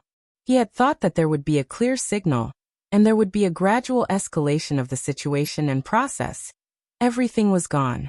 While they were still discussing and watching cautiously, the two sides had already reached the point where they were fighting with their lives on the line. In this case, what should Zhongzhou State do? What should the Southeast Group do? When Siyuan was silent for a long time, he suppressed the waves in his heart and whispered, "It's time to take action. Tell Sister Qing for me that I'll come to taste her new craft next time." Wang Shengxiao stood up. "I'll leave for Yuzhou right away. Uncle Wan, I'll take your opinion to them." Wen Siyuan nodded. Wang Shengxiao shook hands with Wen Siyuan tightly and turned to leave. Wen Siyuan stood where he was, watching his back getting farther and farther away. Zhongzhou State was stormy. The patriarch of the Wang family of Beihai, who set off from Beihai, was full of sunshine at this time.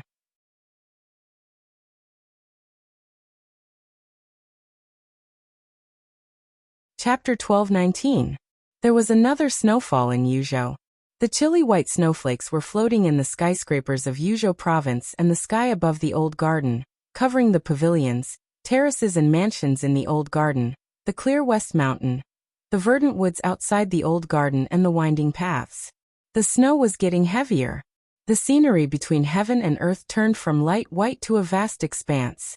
Distant mountains, forests, heaven and earth. Everything seemed to have solidified into an almost eternal picture. Only the falling snowflakes in the air were the only things moving in this beautiful picture. There was a breathtakingly beautiful woman in this breathtakingly beautiful picture. It was a color that was completely opposite to the surrounding snow. She wore a black slim-fitting coat, black silk trousers and black high-heeled leather boots. Her black hair was like a black waterfall, occasionally dancing in the cold wind and flying snow. She stood in the best position in the old garden, looking at the vast west mountain in the distance, and under her feet was a blooming red plum blossom. This was a kind of impact that was enough to hit the depths of the soul. If there was a focus in this picture, it must be the black in this vast expanse of white. She stood there quietly with her hands in the pockets of her coat. She was graceful, but her entire person seemed to have a kind of aura. Unconsciously, it suppressed the winter plum blossoms beneath her feet, suppressed the white snow around her, suppressed the distant west mountain and forest.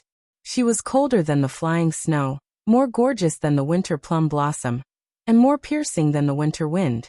It seemed that the beauty of the world was blooming on her. She was beautiful and flawless. Gu Xianyan looked at Sister Qin's slim back with infatuation, and her beautiful big eyes were full of amazement and envy. That figure stood there quietly, tall and straight, yet incomparably ethereal, like a peerless shadow that resided in the mortal world. It seemed that as long as it moved slightly, it would drift away with the wind and the flying snow into the untainted world. The old garden was located in a corner of the West Mountain Forest Park in Yuzhou. It did not cover an exaggerated area, and it was not famous in Yuzhou. It looked like a yuan lin with a variety of architectural styles. It was originally built in the name of a club, but in fact, it had never entertained guests. It was a private palace built by the Flourishing Age Fund for the Master of Samsara Palace, occupying the best position and the best view in West Mountain. Since the old garden was built, the Master of Samsara Palace had never been here once. Now, it naturally became Qin Weibai's palace. This was the first time that Qin Weibai had come to her hometown, a place that most old Yuzhou people had never heard of. Snow and cold wind danced in the air. In the cold air, she stood there quietly for a long time. No one knew what she was thinking. She was like an ice goddess meditating in the wind and snow, with a kind of awe-inspiring and dreamy dignity that could not be blasphemed. Nearly 100 staff members in the entire old garden were serving Qin Weibai alone. No one came to the old garden on weekdays, but the daily operation did not stop. Nearly 100 staff members were the professionally trained elites that Han Donglu transferred from his own club. Today they saw the owner of the old garden for the first time. They were shocked and inevitably whispered. Of course, they did not dare to have any malice, but they could not avoid the curiosity in their hearts. It's the first time that I've seen a woman like Madam. Is she the owner here? Who do you think she is? In the open hall, professional waiters put the dishes on the table one by one. Some took the wine, and some put the tableware. Their movements were light. In the corner, several waiters gathered together and looked at Qin Weibai standing outside the hall from a distance. They whispered. They were all very young and beautiful. One of them had just graduated from college this year. In that well-known university, she also had the reputation of the department belle. However, the appearance of Qin Weibai had completely subverted their understanding of beauty. The so-called beauty turned out to be not the kind of limit that beautiful appearance, clothes and cosmetics matched with the limit. The real beauty had no limit. It was the kind of unimaginable but real perfection. It was the kind of holy and untouchable that was close but far away. Who knows? Another waiter shook his head and whispered. She asked us to call her madam. This should be her husband's place, right? I've worked here for almost 2 years, and I haven't seen the owner yet. Such a woman should be owned by another man. As a woman, I feel a little heartbroken when I think about it. She has such a strong aura. Even if she is the president of a super multinational company, or the speaker of a certain place, I will believe it. The speaker is unlikely. She is too young. But maybe she is the daughter-in-law of a member of parliament or a director. Such a woman, her life is not something we can imagine. Is that little girl Madam's daughter? When she grows up, she won't be much worse than her mother. Maybe Madam is waiting for her husband? Daughter? Are you kidding me? Madam is obviously very young. How can she have such an old daughter? Is it a sister? Young. I'm not sure about her age. Maybe 20, maybe 30. But her skin is so good, just like a little girl who has been carefully cared for. Madam just looked at me, and my scalp is still numb now. Little girl? You are so funny. The discussion continued in a trance and envy. It seemed that they all believed that Madam was waiting for her husband. In the hall, exquisite dishes were served one by one, looking and smelling good. The deep and melodious bell rang in the old garden, echoing in the snowy world. Qin Weibai raised her wrist and looked at her watch. Almost at the same time she lowered her head. A figure being led over outside the moon gate beside her also stopped. It was a woman who appeared outside the moon gate. Compared to Qin Weibai, who was 1.75 meters tall, and was wearing high-heeled leather boots, she was very petite. She was wearing a dark windbreaker, a beige scarf, a black skirt, and a pair of marten shoes. It was a simple combination, but when she put it on, there was a sense that these clothes should belong to her and only her. There was a sense of harmony in them, as if they were made by nature. Her carefully groomed chestnut curls were scattered lazily. This was also a woman who was so beautiful that it was hard to tell her specific age. Maybe she was not as beautiful as Qin Weibai, but it was enough to make people toss and turn unforgettable. Mature, gentle, quiet, well-behaved, charming, and full of charm. She seemed to be in her 20s, in her 30s, or in her 40s. On different occasions, in front of different people, her every expression, every movement, every smile, every word, every different face, and every temperament that could be switched freely seemed to be able to satisfy all the beautiful fantasies of men about women. She might not have the strength to fight tit for tat with countless superiors in various fields without falling into a disadvantageous position. She did not have the temperament to be unmoved by the wind and rain. She did not have the treacherous and unpredictable tactics that were impossible to guard against. But when such a woman stood in front of him, she still gave people the feeling that she was unfathomable. She was a woman, but she was also like countless women. Charming, lazy and naive, noble and elegant, delicate and pitiful. There seemed to be countless faces under her beautiful face. She and Qin Weibai could be said to be the kind of people who made different choices. Qin Weibai chose to conquer the world by herself. She gave all her charm, enthusiasm, and charm to Li Tianlan without reservation. She even gave her country to Li Tianlan. She did not have the ability to conquer the world, but she used all her charm, enthusiasm, and charm to control the man who could conquer the world. Qin Weibai looked up and saw her. She also saw Qin Weibai at the same time. The somewhat petite but exceptionally exquisite delicate body stood there. For a moment, under the flying snow, all her hidden faces seemed to be frozen. She looked at Qin Weibai, and all her emotions seemed to turn into the deepest vigilance in the shortest time. Qin Weibai laughed. Her voice was clear, but it fell in the woman's ears like thunder. Mask, it's our first time meeting. I've heard a lot about you. After a pause, she continued. You know me, don't you? So there's no need for me to introduce myself. The masked lady's body tensed up. Her eyes were either misty or hazy, and the vigilance in them was almost tangible. She was like a cat protecting its own secret. Her hair stood up quietly, but she tried to maintain her shock. I've heard a lot about you. What's there to look up to about me? Did you ask me out? Yes. Qin Weibai's smile was impeccable. Whether it was her appearance, temperament, or her own style, she almost crushed the mask in front of her. I've wanted to talk to you for a long time. A long time ago.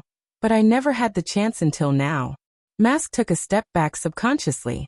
She was a little short of breath. The last trace of calmness seemed to have become her shield, which she held tightly. In the face of Qin Weibai's calm sharpness, she felt that she saw a trace of gradually expanding cracks on the shield, which made her panic. If there's nothing else, I'll go first. Mask took a deep breath and said in a soft voice. Do you know what the name of this place is? Qin Weibai chuckled and directly gave the answer. This is the hometown. Mask's body was a little stiff. The hometown. She whispered the word, and her eyes were in a trance. No one knew what she was thinking of. You're a very cautious person. I know you very well. Qin Weibai said faintly. You know me. You know who I am, so you're on guard against me and even afraid. But do you really want to go? If you really wanted to go, you wouldn't have come today. Well, you can say that you don't know that I asked you out. But you're so cautious that you can keep the appointment because of a word. I can be sure that some things are very important to you. So compared with your vigilance against me now, which one is more important? Mask's expression kept changing. She was a little tangled and looked more delicate and pitiful, which made people want to hold her in their arms and comfort her.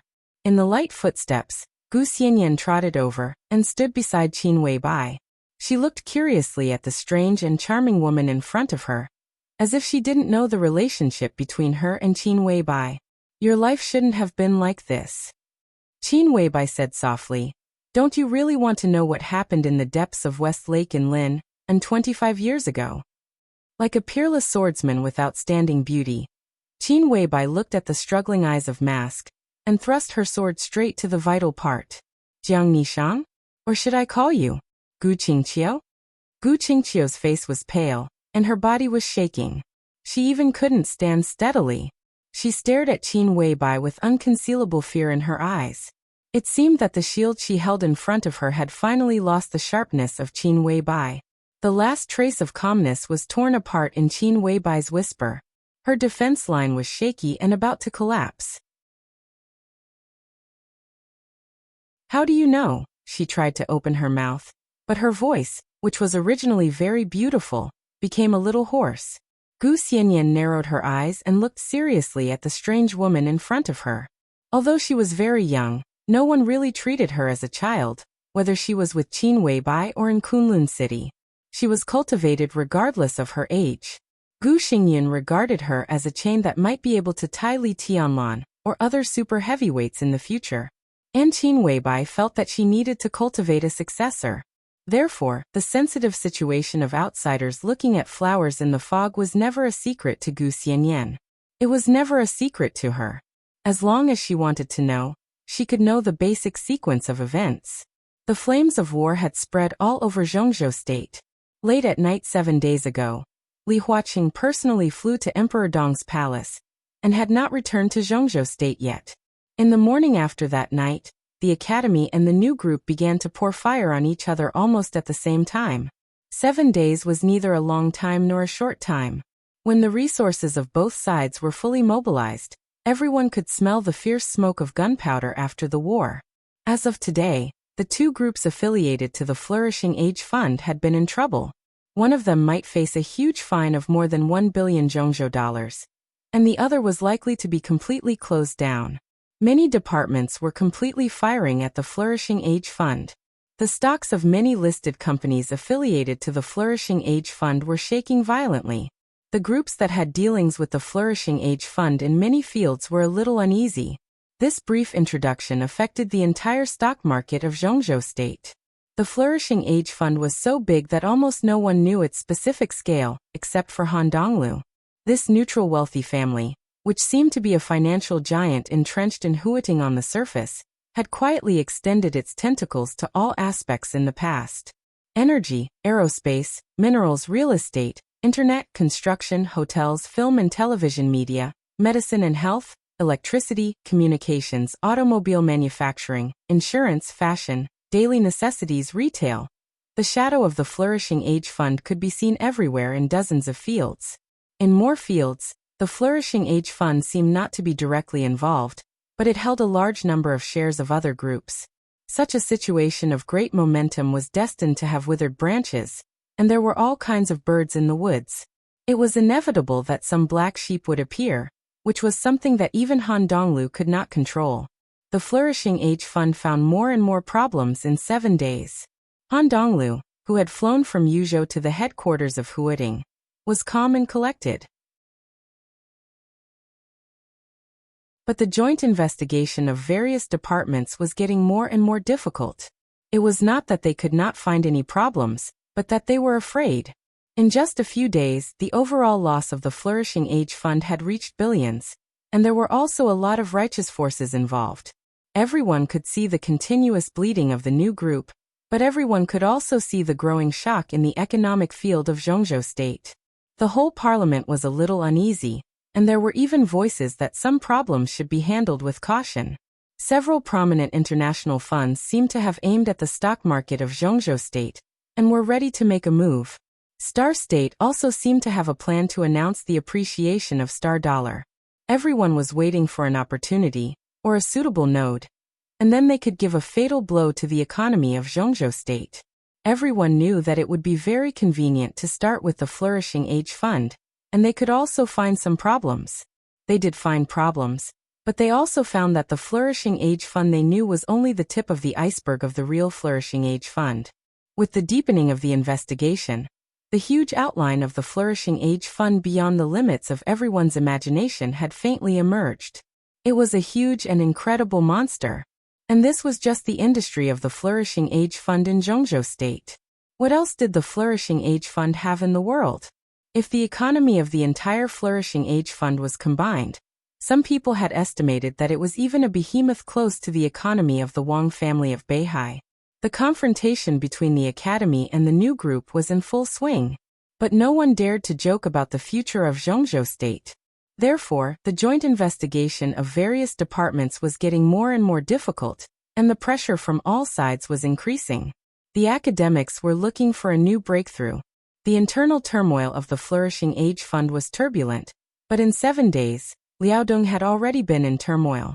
Tan Xiaotian had been officially investigated in secret 3 days ago.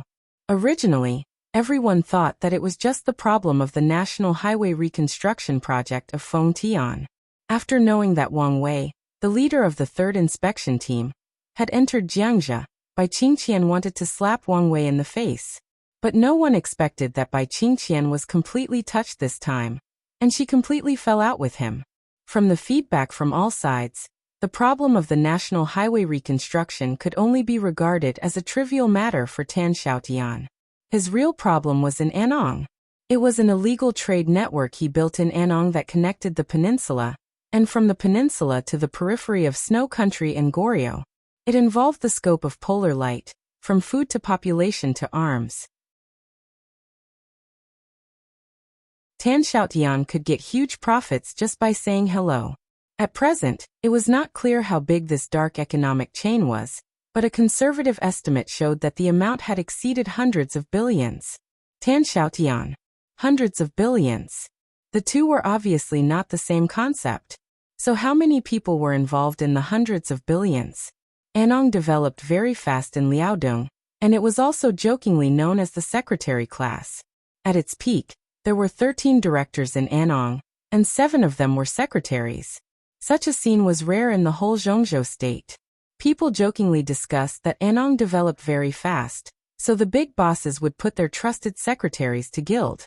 When the time came, there would be a golden road in front of them. Tan Xiaotian's resume seemed to confirm this.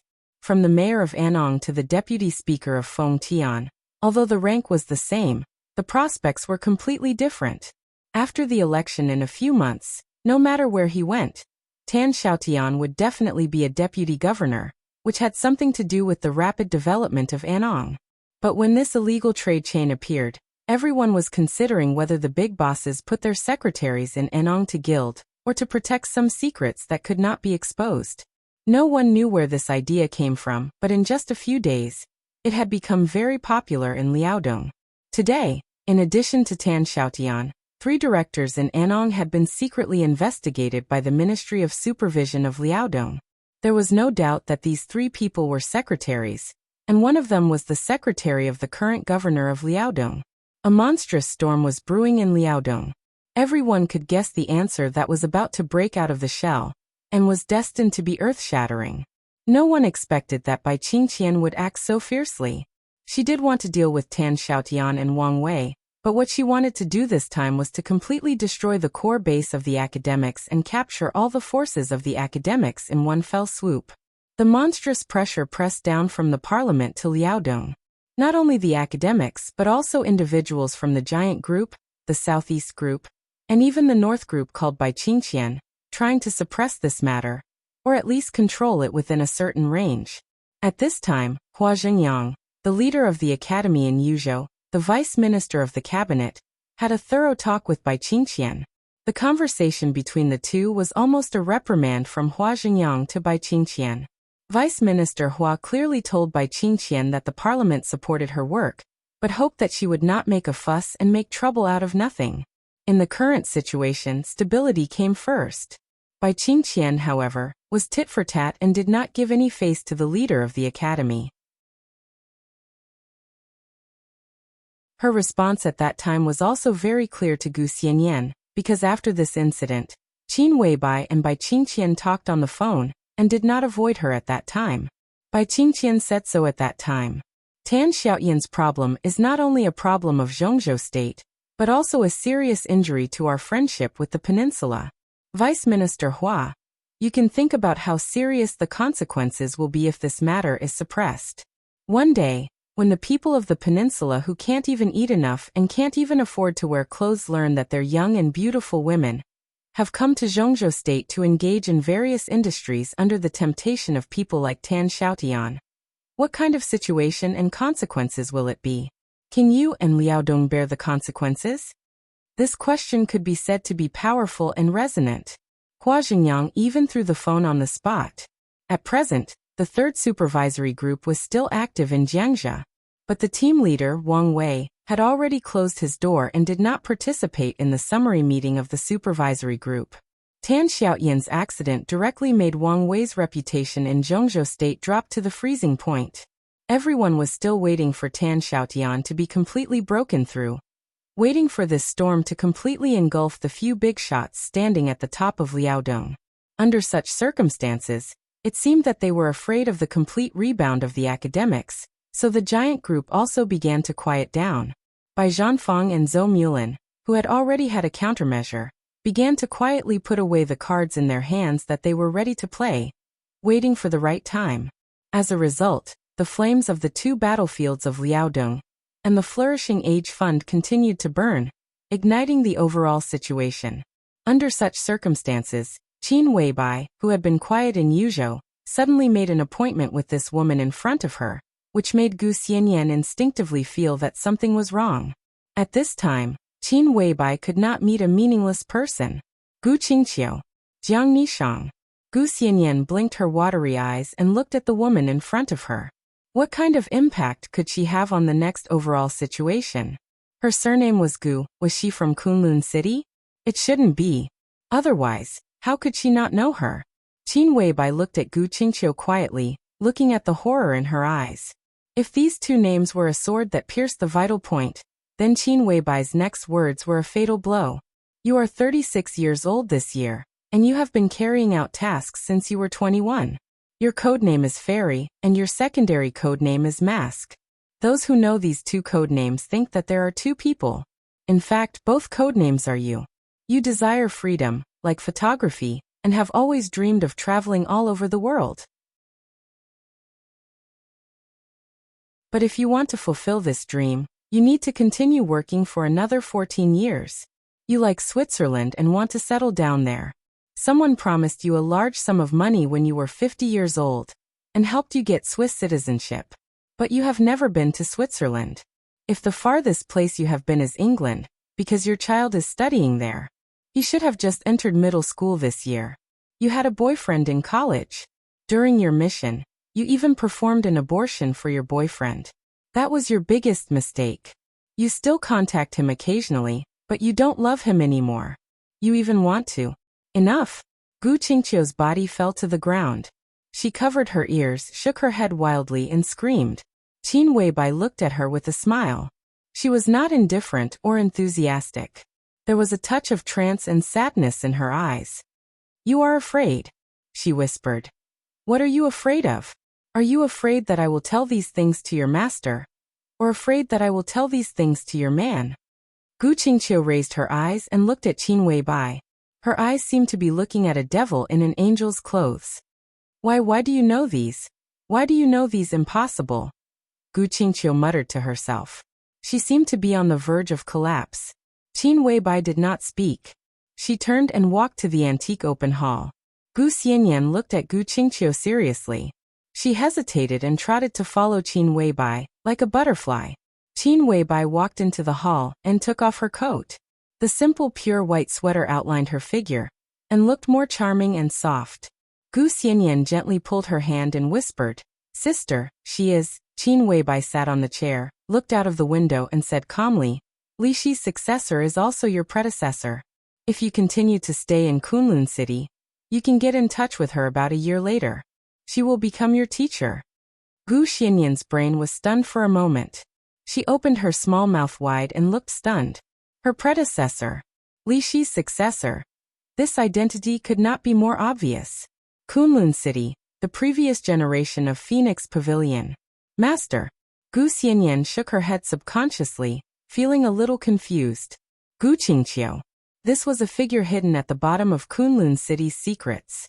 Gu Xianyan was not surprised that there was such a figure in Kunlun City.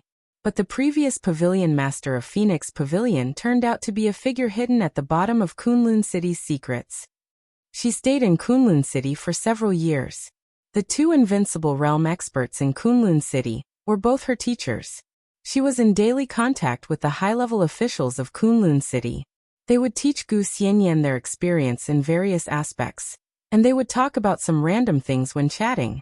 But Gu Qingqiu, she had never heard of this name before. Not even once. Did no one know of her existence?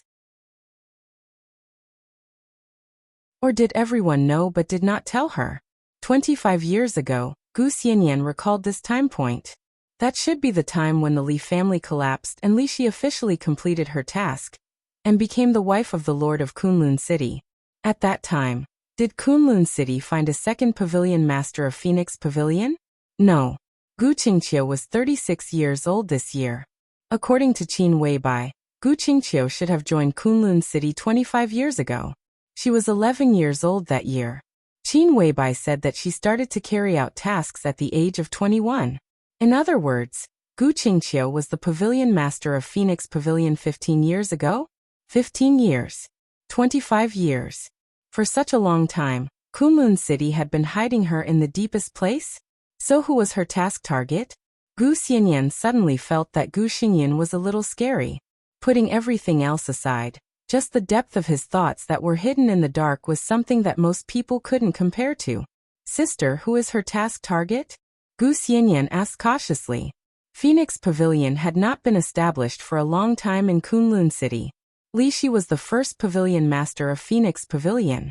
Her task target was the youngest invincible realm expert in the world at that time, the first person of the young generation in Zhongzhou State at that time, the heavenly son of the Li family whose edge could suppress Wang Tianzong, the youngest marshal in Zhongzhou State at that time, and the future god of war in Zhongzhou State, Li Kuangtu. Li Shi, the first pavilion master, successfully destroyed Li Kuangtu. Gu Xianyan was the third pavilion master of Phoenix Pavilion.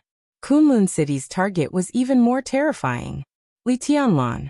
This was a pavilion master who took Li Tianlan as her task target. Was she arrogant and conceited? Did she have no F***king idea? Was she ignorant? It was really not.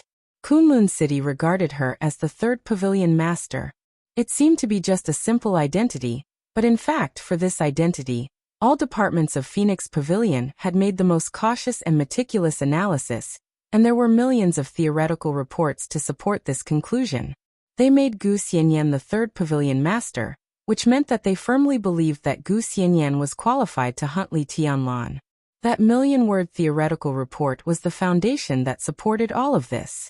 They would analyze Li Tianlan's character in terrifying detail, summarize his preferences, collect all kinds of details about him, all his hobbies, and then cultivate Gu Xianyan from various fields.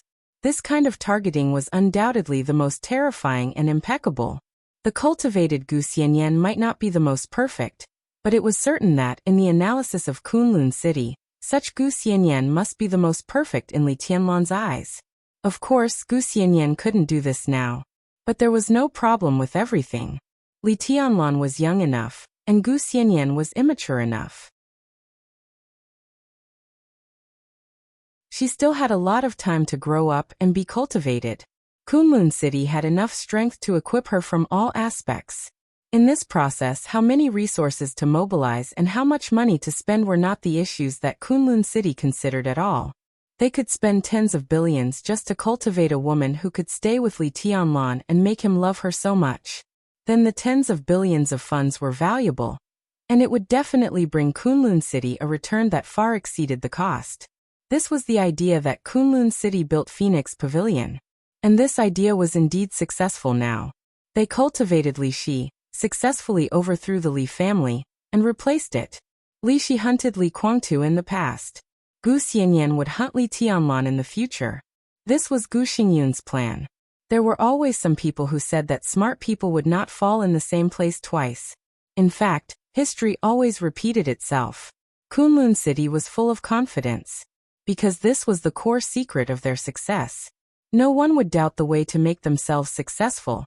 At least not before they failed. Therefore, the first and third Phoenix Pavilion masters had absolutely powerful hunting targets. Then what about the second Phoenix Pavilion master?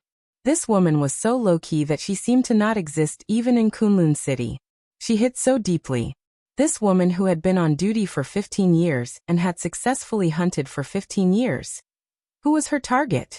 Qin Weibai looked at the wine in front of her, then picked up the freshly squeezed orange juice on the side, poured herself a glass, and whispered, "It's Cheng Shilai." Gu Xianyan didn't speak for a while. Maybe she didn't react, or maybe she couldn't believe it at all. She blinked and tilted her head to look at Qin Weibai. "Sister, who are you talking about?" "Cheng Shilai." Qin Weibai's voice was calm. Gu Xianyan didn't respond. She seemed to be almost numb by the impact of this name. Cheng Shilai. This was a name that was not very familiar to the people of Zhongzhou State. Because of his low profile, many media would often mention it even when reporting. At his behest, a department replaced his name. Ministry of Personnel. Cheng Shilai. Zhongzhou State Councillor, Minister of the Ministry of Personnel of Zhongzhou State, Li Huaqing's first confidant, and the academic's first corps general. He was also one of the most popular flag-type figures of the academics today. He was recognized as the most low-key counselor in Zhongzhou State, and also one of the most courageous counselors in the parliament. If the most simple sentence was used to describe Cheng Shilai's weight in Zhongzhou State, he was the strongest opponent of Wang Qinglei from the Wang family of Beihai. Yes, it was Wang Qinglei, who had a bright future in the Wang family of Beihai, not the current Wang Qinglei.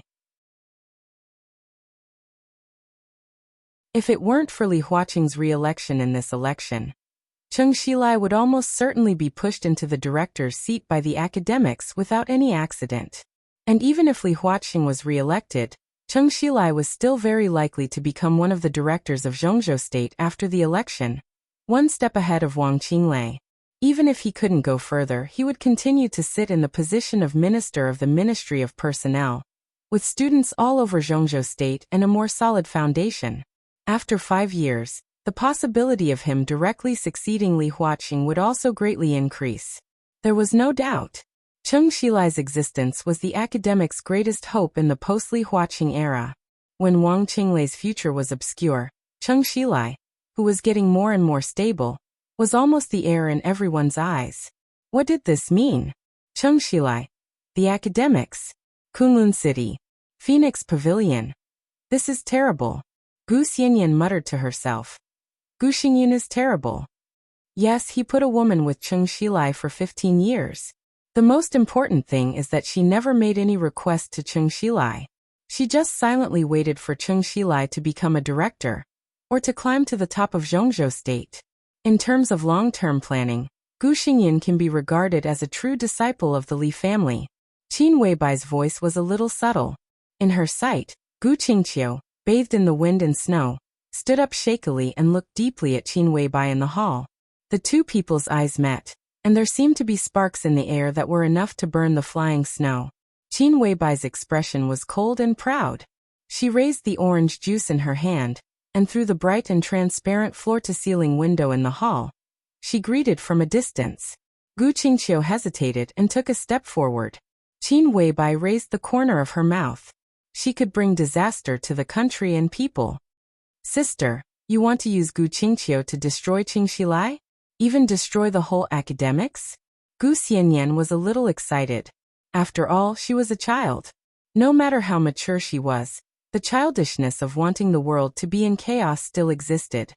Destroy the academics? Qin Weibai couldn't help laughing. How is it possible? Even if Cheng Xilai falls, it will at most frustrate the layout of the academics for the next 10 years, far from being destroyed. Kunlun City has bet heavily on Cheng Xilai. In other words, Cheng Xilai is now flawless. Because Gu Qingqiu has never made any request to him that goes against his own position. Nor has she done anything excessive.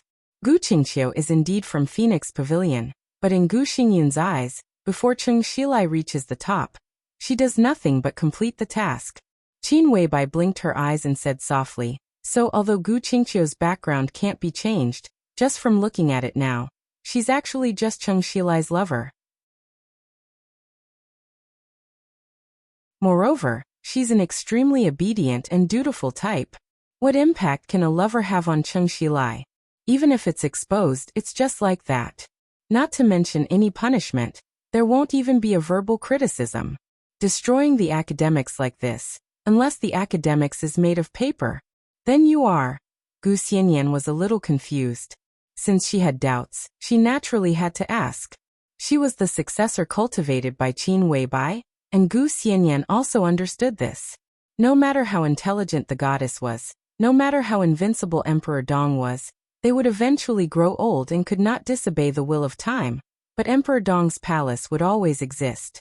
And Gu Xianyan was the best candidate to assist the future palace lord of Emperor Dong's palace in Qin Weibai's expectation. From now on, Gu Xianyan would absorb everything and grow wildly.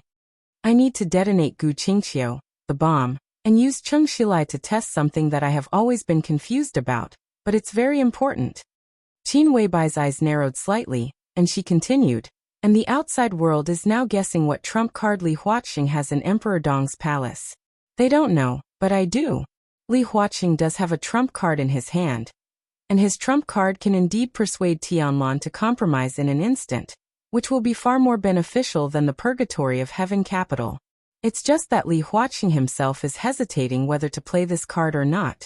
So there is the current confrontation.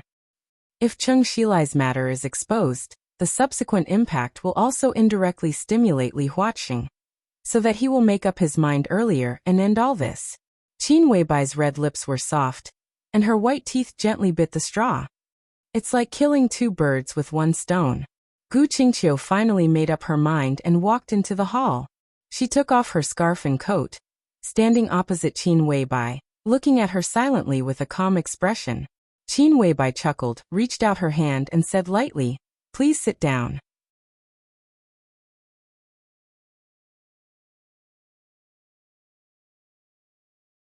Chapter 12:20. Gu Qingqiu sat down slowly. The wind and snow outside with the cold temperature seemed to calm her down a lot. She seemed to have regained her composure, but she looked a little haggard, so she was more delicate. The light in Gu Xianyan's eyes flowed, and she sighed in admiration in her heart. This woman was naturally extremely beautiful, but the most attractive thing was not her appearance or her proud figure, but her temperament that seemed to be able to hook into the depths of one's soul. Every movement, every expression, would cause others to involuntarily focus their gazes on her. Gu Xianyan could imagine the light when she attended various banquets, shining but not dazzling. No matter where she went on any occasion, she would be the absolute focus. Maybe she didn't need to do anything, and she didn't need to hold any power. She just walked in the crowd, and people would pay attention to her. She was as gentle as jade without threat. This was a woman who didn't even have the idea of jealousy from the same sex. To this extent, a vase was completely equivalent to a priceless treasure. What do you want to talk about? Gu Qingqiu gently bit her rosy lips and asked in a low voice. She was still a peerless beauty, but under Qin Weibai's aura, she had become a very ordinary beauty, and her spirit was crushed in all aspects. Gu Qingqiu suddenly felt a little humiliated. She suddenly felt like an ugly duckling sitting in front of a swan. That kind of whiteness and beauty filled her entire field of vision, bringing with it a loneliness and pride that seemed to be able to stab at her dignity. This caused the line of defense she had reconstructed in her heart to waver once again. No hurry. Qin Weibai looked at Gu Qingqiu calmly. Eat something first. What do you want to drink? Gu Qingqiu shook her head in a trance, looking at the drinks on the edge of the table. There were freshly squeezed orange juice and mixed fruit juice, fruit wine brewed by Gu Yuan, and red wine that was waking up. There was an ice bucket in the small dining car on the edge of the table, and 2 champagne bottles were lying in it. She looked like a cold beauty. Cola, which could be said to be the public enemy of women, was naturally not available. Gu Qingqiu reached out and poured herself a glass of white wine. She picked it up and drank it. The spicy smell of wine rolled in her stomach, and she choked and coughed violently. Qin Weibai looked at her quietly, with a distant color in her eyes that no one could see through. Gu Qingqiu stopped coughing with difficulty, and 2 groups of red appeared on her face, looking more and more charming. Let's eat. Qin Weibai glanced at her and said with a smile. This place is usually very hidden, and almost no one comes here. Therefore, no one will know that you are here today. Besides the 2 of us, no one else here will know who you are. She picked up a piece of winter melon and placed it on the plate in front of her. Gu Qingqiu looked at the sumptuous dishes in front of her, then looked at the cutlery. The temperature of the hall was just right, but she felt a coldness that was even colder than when she was outside. There were 12 dishes on the table, and most of them were vegetarian dishes with bright colors.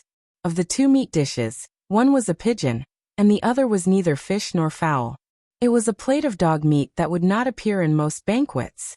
There was a saying in Zhongzhou state that dog meat should not be served, but this plate of dog meat was placed in the middle of all the dishes, as if it was a glaring reminder. Others might not know that Gu Qingqiu, who looked beautiful, refined, elegant, and delicate, actually loved to eat dog meat. Cheng Shilai, who had been with her for many years, did not know this. In her memory, this was a secret that only her dead parents and Gu Xingyin knew. The 12 dishes were her favorite on weekdays. The tableware was made of pure silver, and the tableware was carved with orchid patterns, which were also her favorite, plus what Qin Weibai had said before.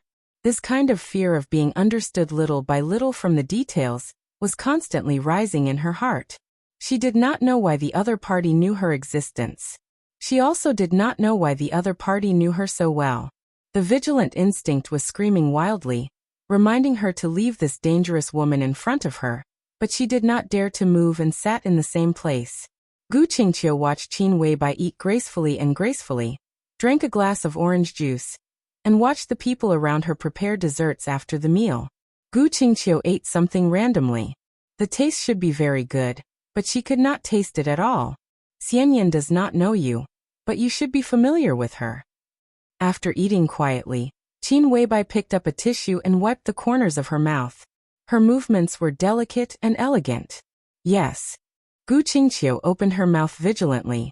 Of course, she knew the existence of Gu Xianyan. Not long ago, Gu Xingyin communicated with her, and said that he would let Gu Xianyan practice in Huading for a year to broaden her horizons. After that, he would find a suitable opportunity to let Gu Xianyan be by her side, and let her personally teach her. Between the lines, Gu Qingqiu could hear the importance and expectation that Gu Xingyin attached to this girl.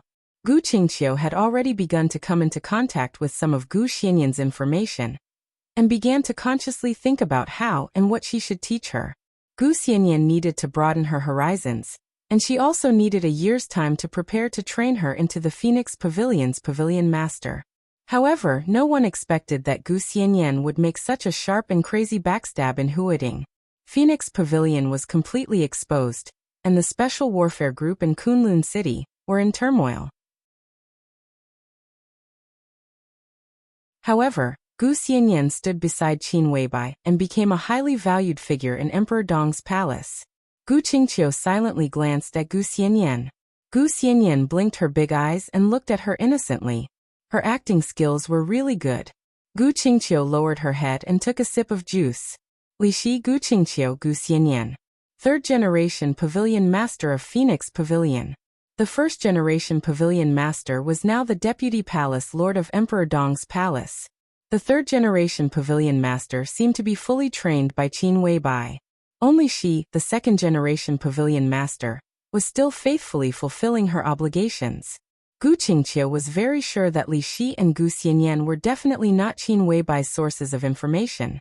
In the entire Kunlun city system, Gu Qingqiu did not exist, and there was no second-generation Pavilion Master in Phoenix Pavilion.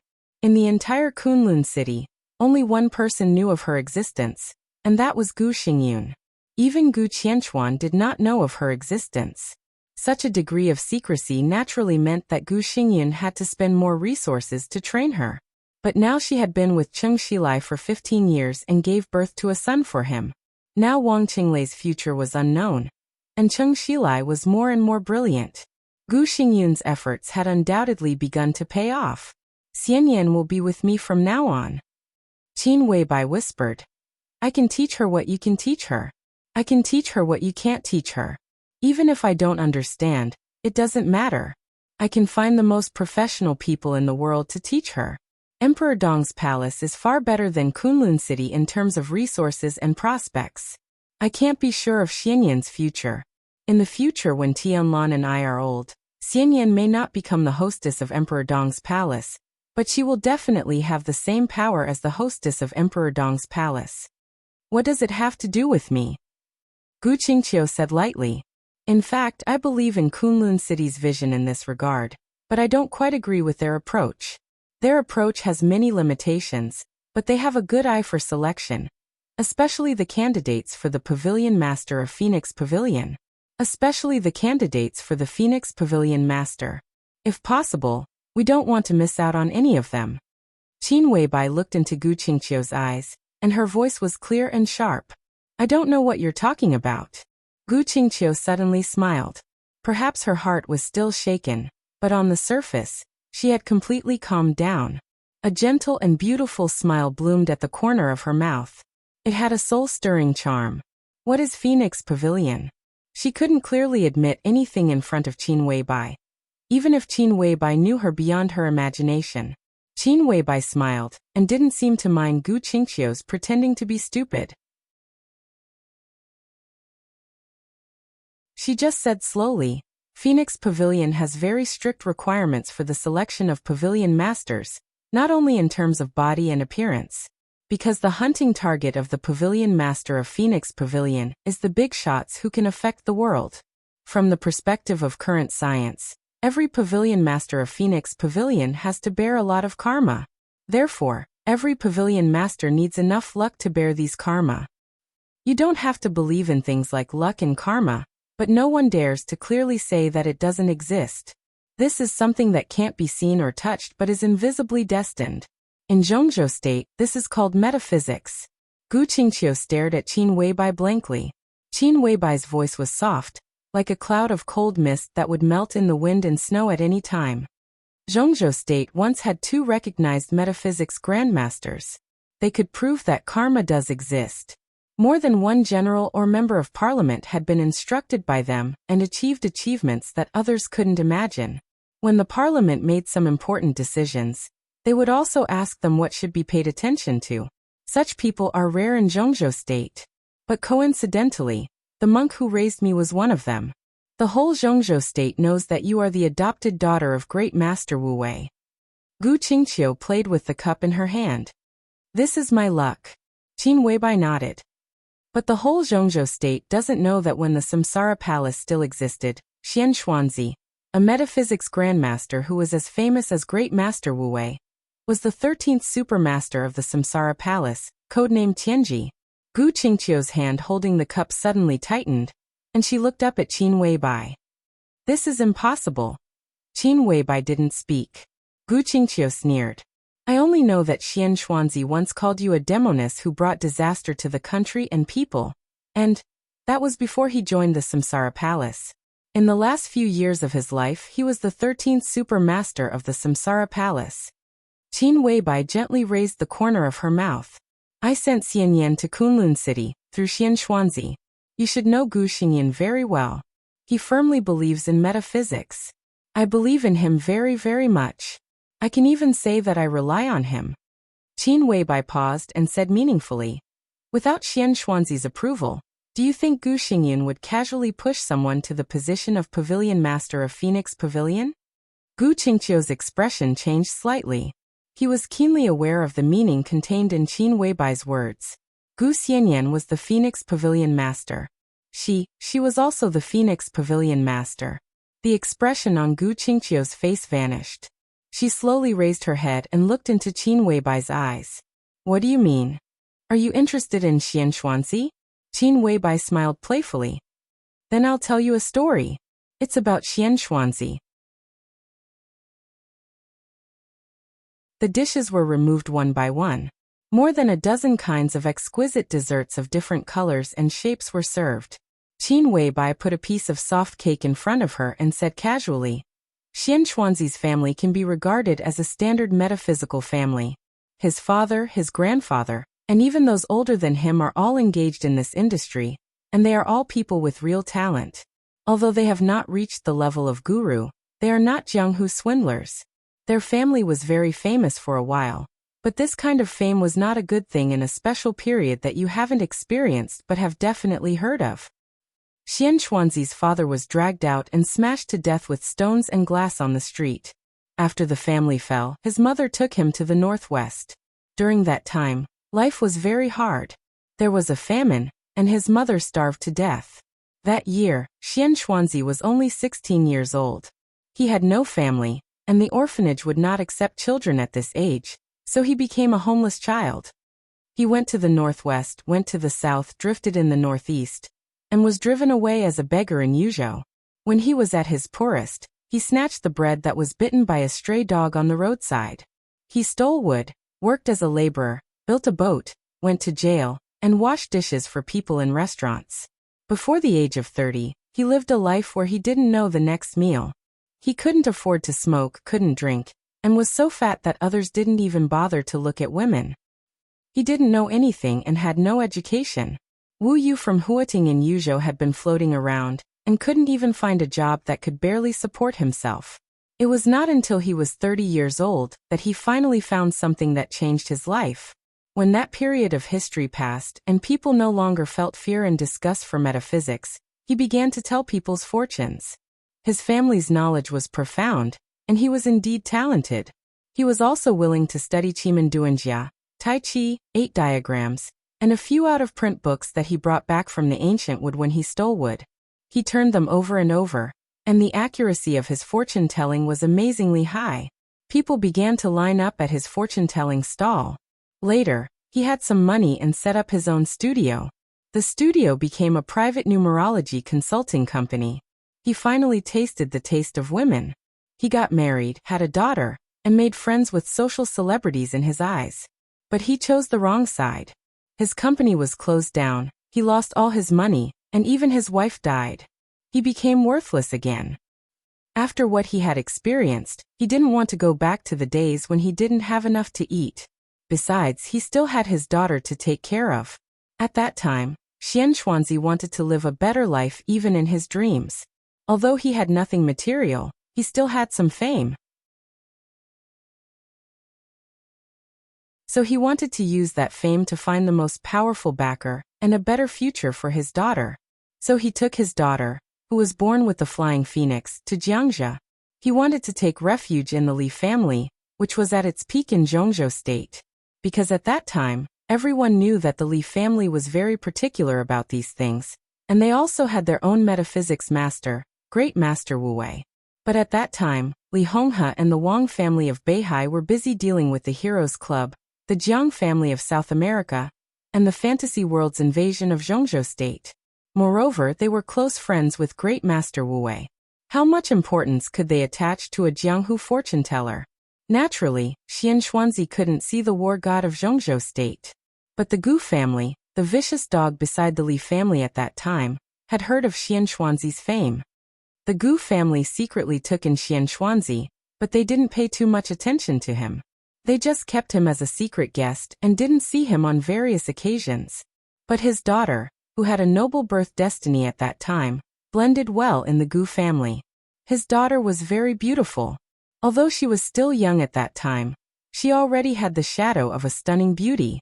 It was easy to attract Gu Xingyun and even Gu Qianchuan, who were also young at that time. But Xian Xuanzi, who was not valued, was not reconciled. So when he met with the core figures of the Gu family, he threw out the heavyweight bargaining chip that he had intended to give to the Li family. Qin Weibai's voice paused and she took a bite of the cake. Gu Qingqiu, who was a little absorbed, said subconsciously, "What bargaining chip? Have you heard of the Heshibi?" Qin Weibai smiled. Or it could be the Imperial Jade Seal. Gu Qingqiu's breath stopped slightly. Xian Xuanzi had the clue of the Imperial Jade Seal. From the perspective of metaphysics, it could represent the fate of Zhongzhou State to a certain extent, second only to the legendary dragon vein of Zhongzhou State. Not only Xian Xuanzi, but even the Gu family at that time thought that it was the key to their rise. The Gu family did touch the Heshibi according to the clue given by Xian Xuanzi, but because of some accident, the Heshibi was lost. If the Heshibi was not lost, from the perspective of metaphysics, the current Gu family might really be extremely powerful. But although the Gu family did not get the Heshibi, Xian Xuanzi's daughter was highly valued by the Gu family. Qin Weibai looked at Gu Qingqiu. Do you know why? Because according to Xian Xuanzi, the clue of the Heshibi was deduced by him from his daughter's birth chart.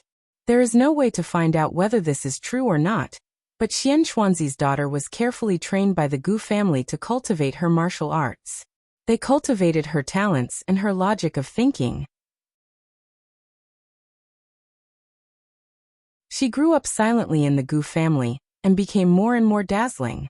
At the same time, she got closer and closer to the genius of the Gu family, Gu Xingyun.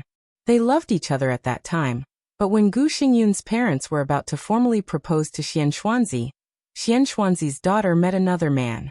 In other words, she met the master of the Gu family at that time. Well, the master is not very accurate. It should be the young master of the Gu family. Gu Qingqiu's body shook. She vaguely knew who Xian Xuanzi's daughter was in Qin Weibai's story, but she couldn't believe it. Li Guangtu, the young master of the Li family, fell in love with the girl who had already fallen in love with Gu Xingyun at first sight, and made his own request to the Gu family on the spot. At that time, Gu Xingyun's bloodline was not the orthodox of the Gu family. The leader was Gu Qianchuan's bloodline. At that time, the Gu family was still a loyal dog to the Li family. On the one hand, it was their master, and on the other hand, it was a talented child of their own. Of course, the Gu family knew how to choose. They suppressed Gu Xingyun and Xian Xuanzi, and sent his daughter to Li Guangtu. Later, Gu Xingyun endured for several years and found an opportunity to successfully take the leadership of the Gu family.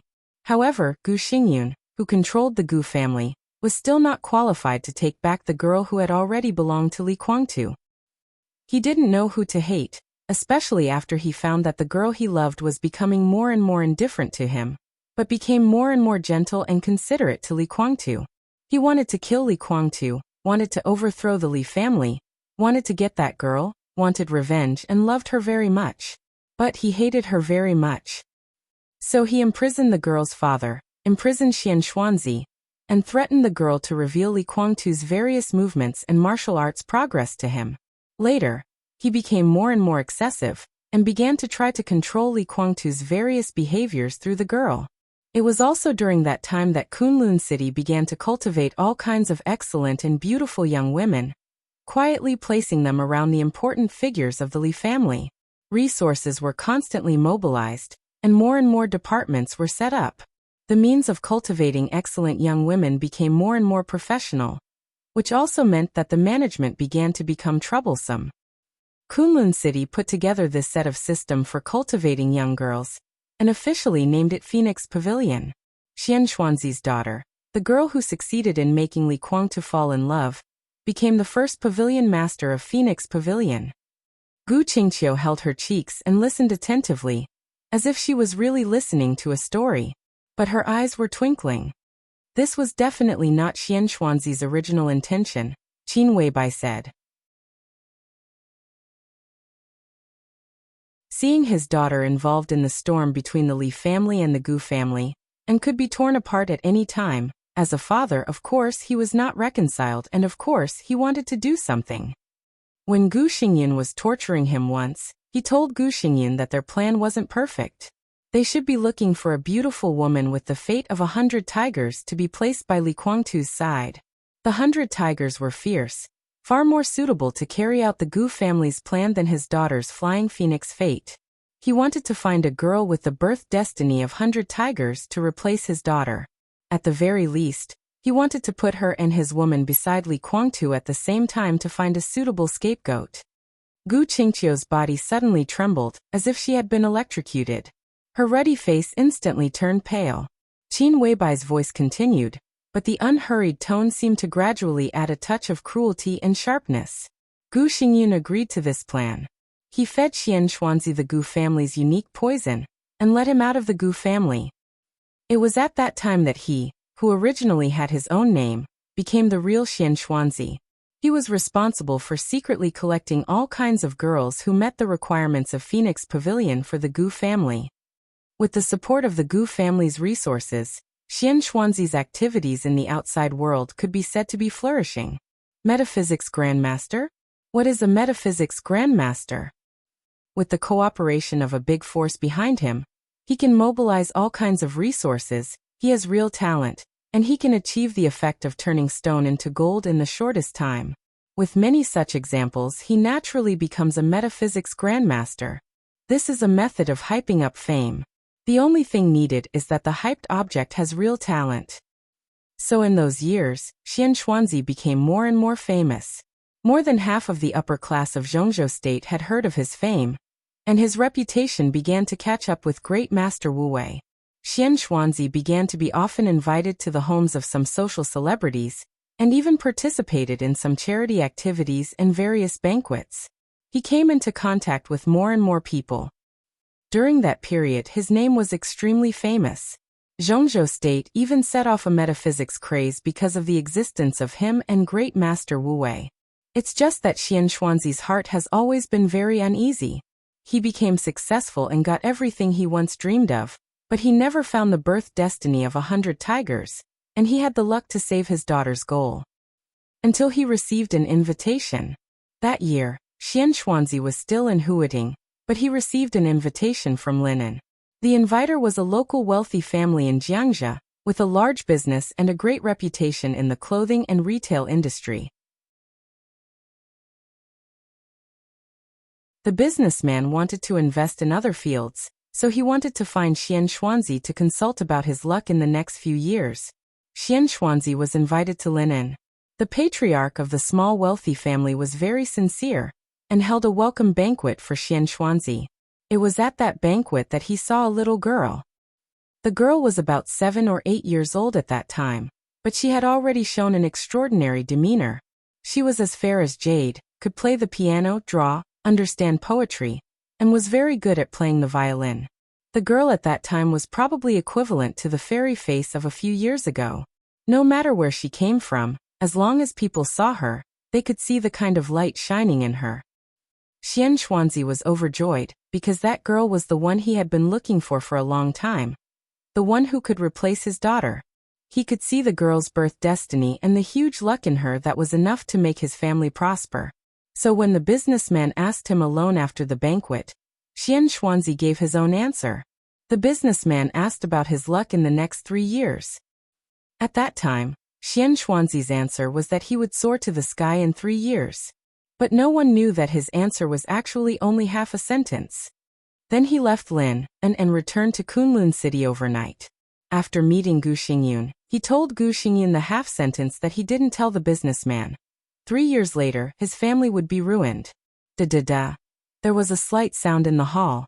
Gu Qingqiu, whose face was pale without a trace of blood, held the cup tightly with her slender fingers.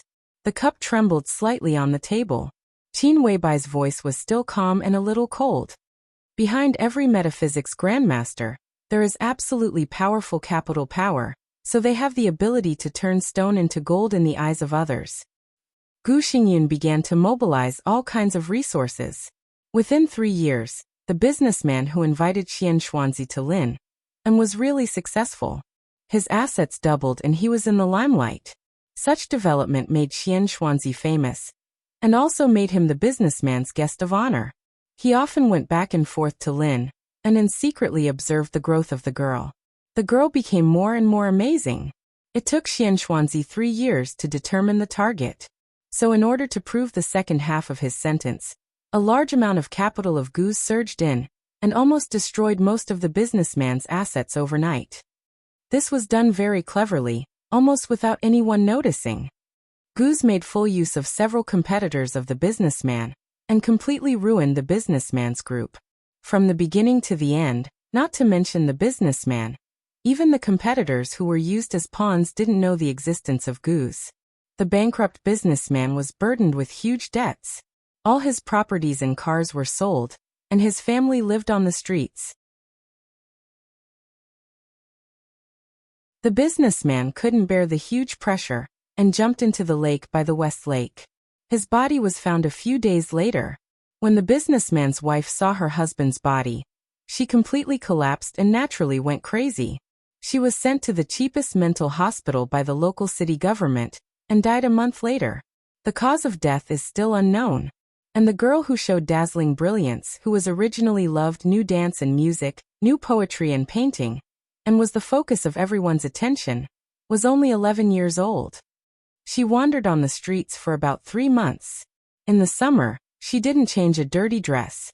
She went to the trash can for food, drank the water of the West Lake, slept in the subway station, and on the park bench.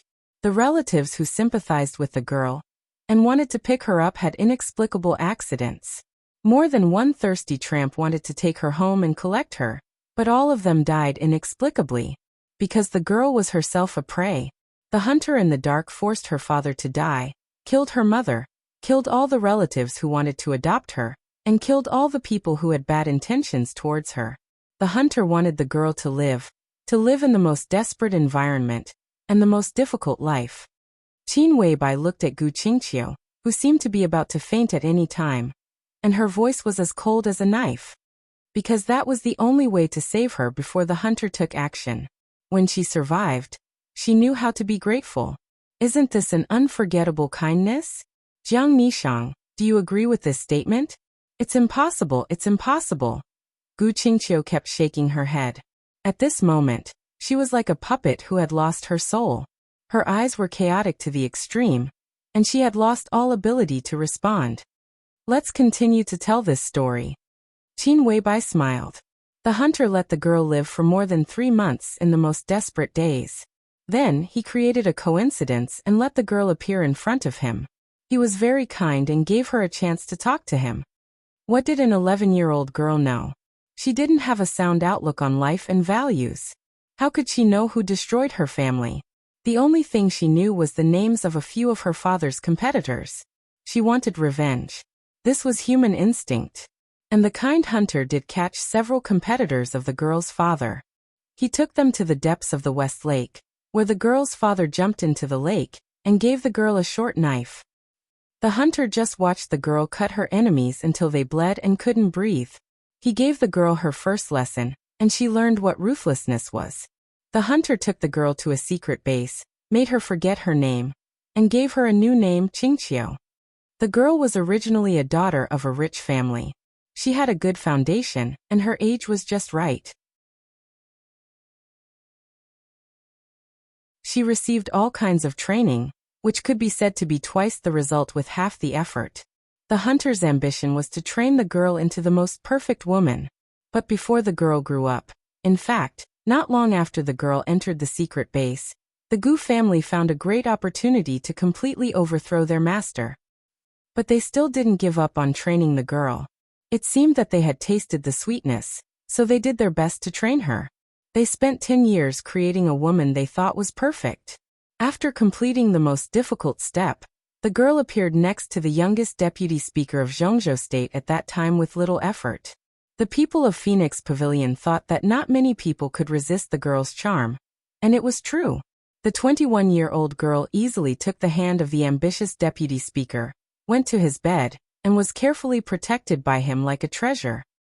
That year, the girl was 21 years old, and her hunting target was 35 years old. That was the 10th year after she entered Kunlun City. The girl spent the first 5 years with the hunting target and watched him become the mayor of Huading, a big international city, from the deputy speaker.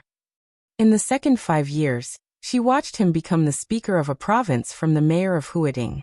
In the third 5 years, she came to Yuzhou in awe and took control of the Ministry of Personnel. The third 5 years was coming to an end. She watched him stabilize his position as the crown prince.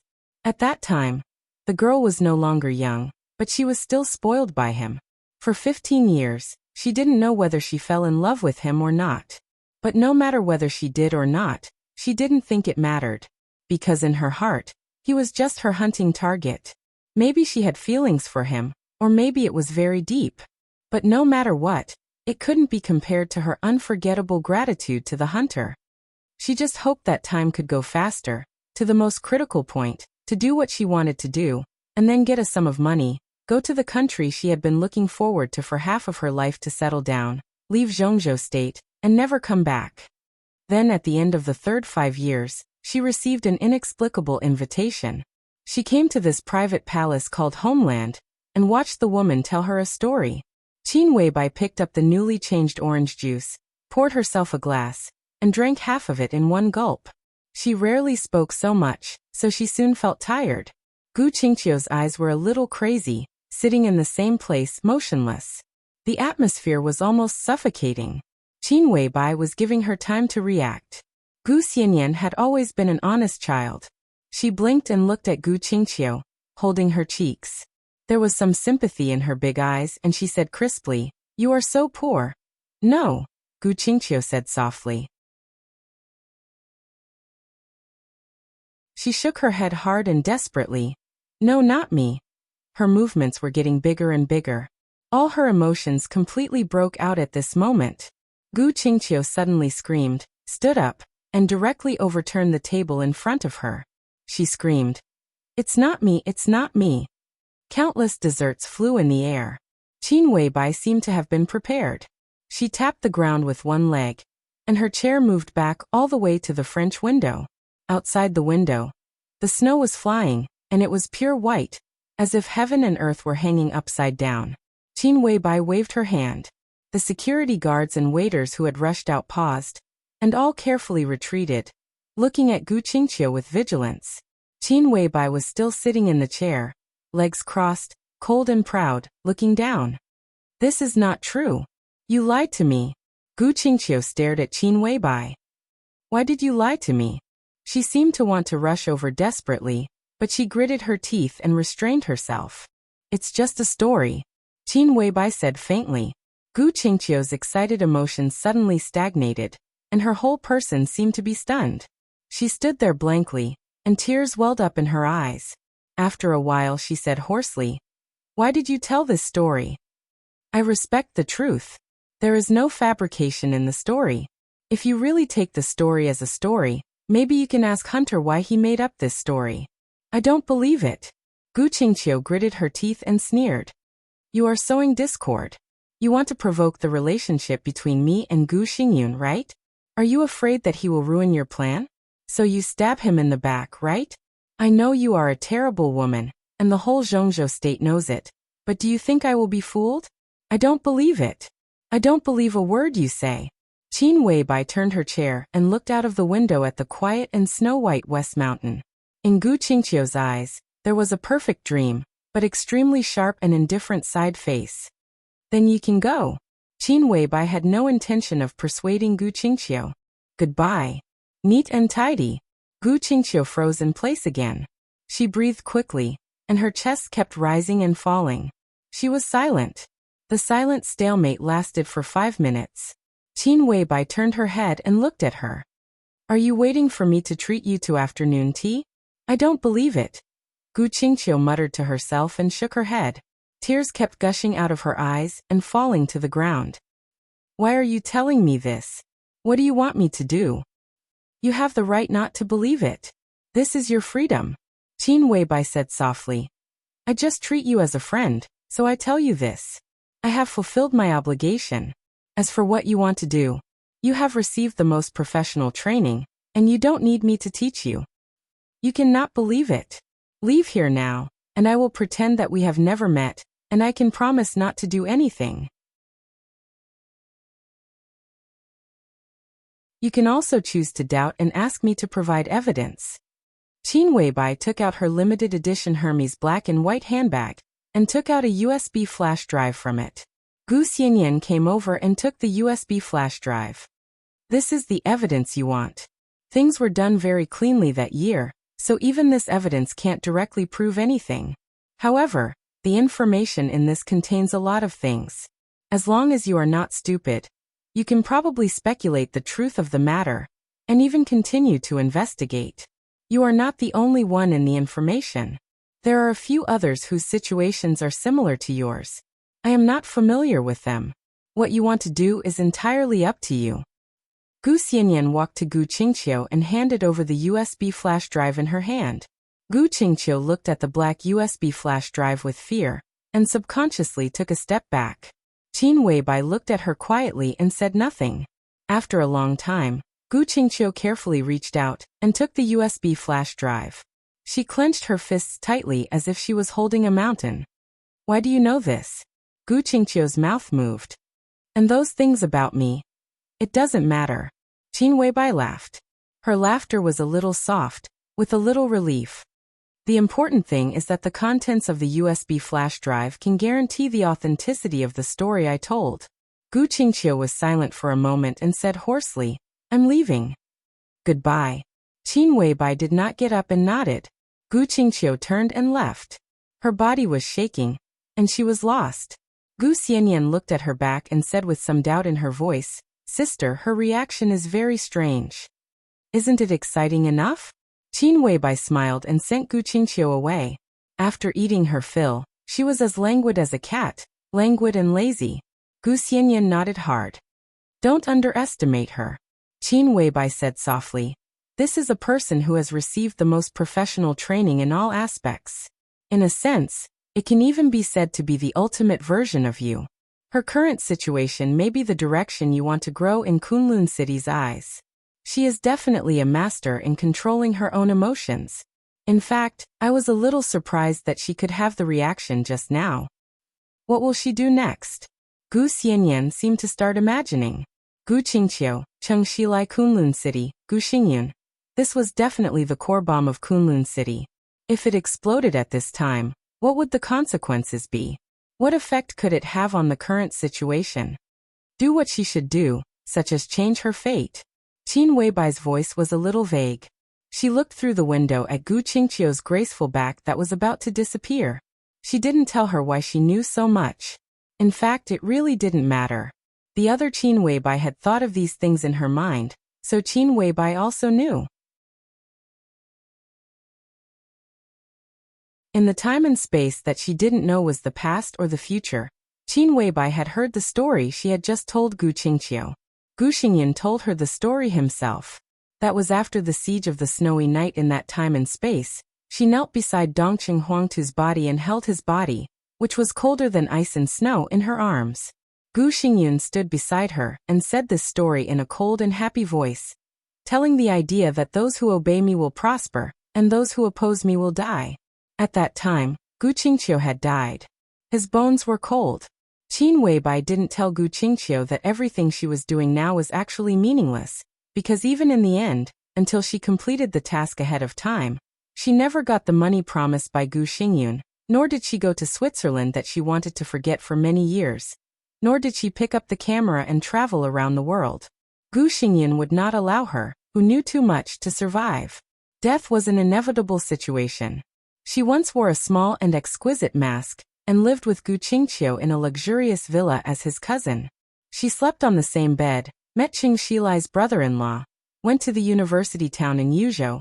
Ate stinky tofu that cost 15 yuan a night together. Sweated like rain in the tennis court of a private club. And shared the most private things between them. She watched her kill her boyfriend who wanted to threaten her at the age of 37. They cried, laughed, played, looked forward to the future together, and felt melancholy together. They were the best friends. They used to be. The wind and snow were like a curtain. Gu Qingqiu's figure turned through the moon gate and completely disappeared in the messy snow curtain. Goodbye. Qin Weibai whispered softly. When Gu Xianyan turned to find dessert, her long sigh seemed to pass through thousands of years of time. Teacher. You're tuning in to the Li Mei's Sword of Destiny YouTube channel. We're so grateful for your support, and don't forget to subscribe to join us on this incredible journey through captivating stories. Your generosity through donations truly makes a world of difference, as it's the primary source of revenue that allows me to expand and enhance this channel for you. Thank you from the bottom of my heart for being a part of this adventure.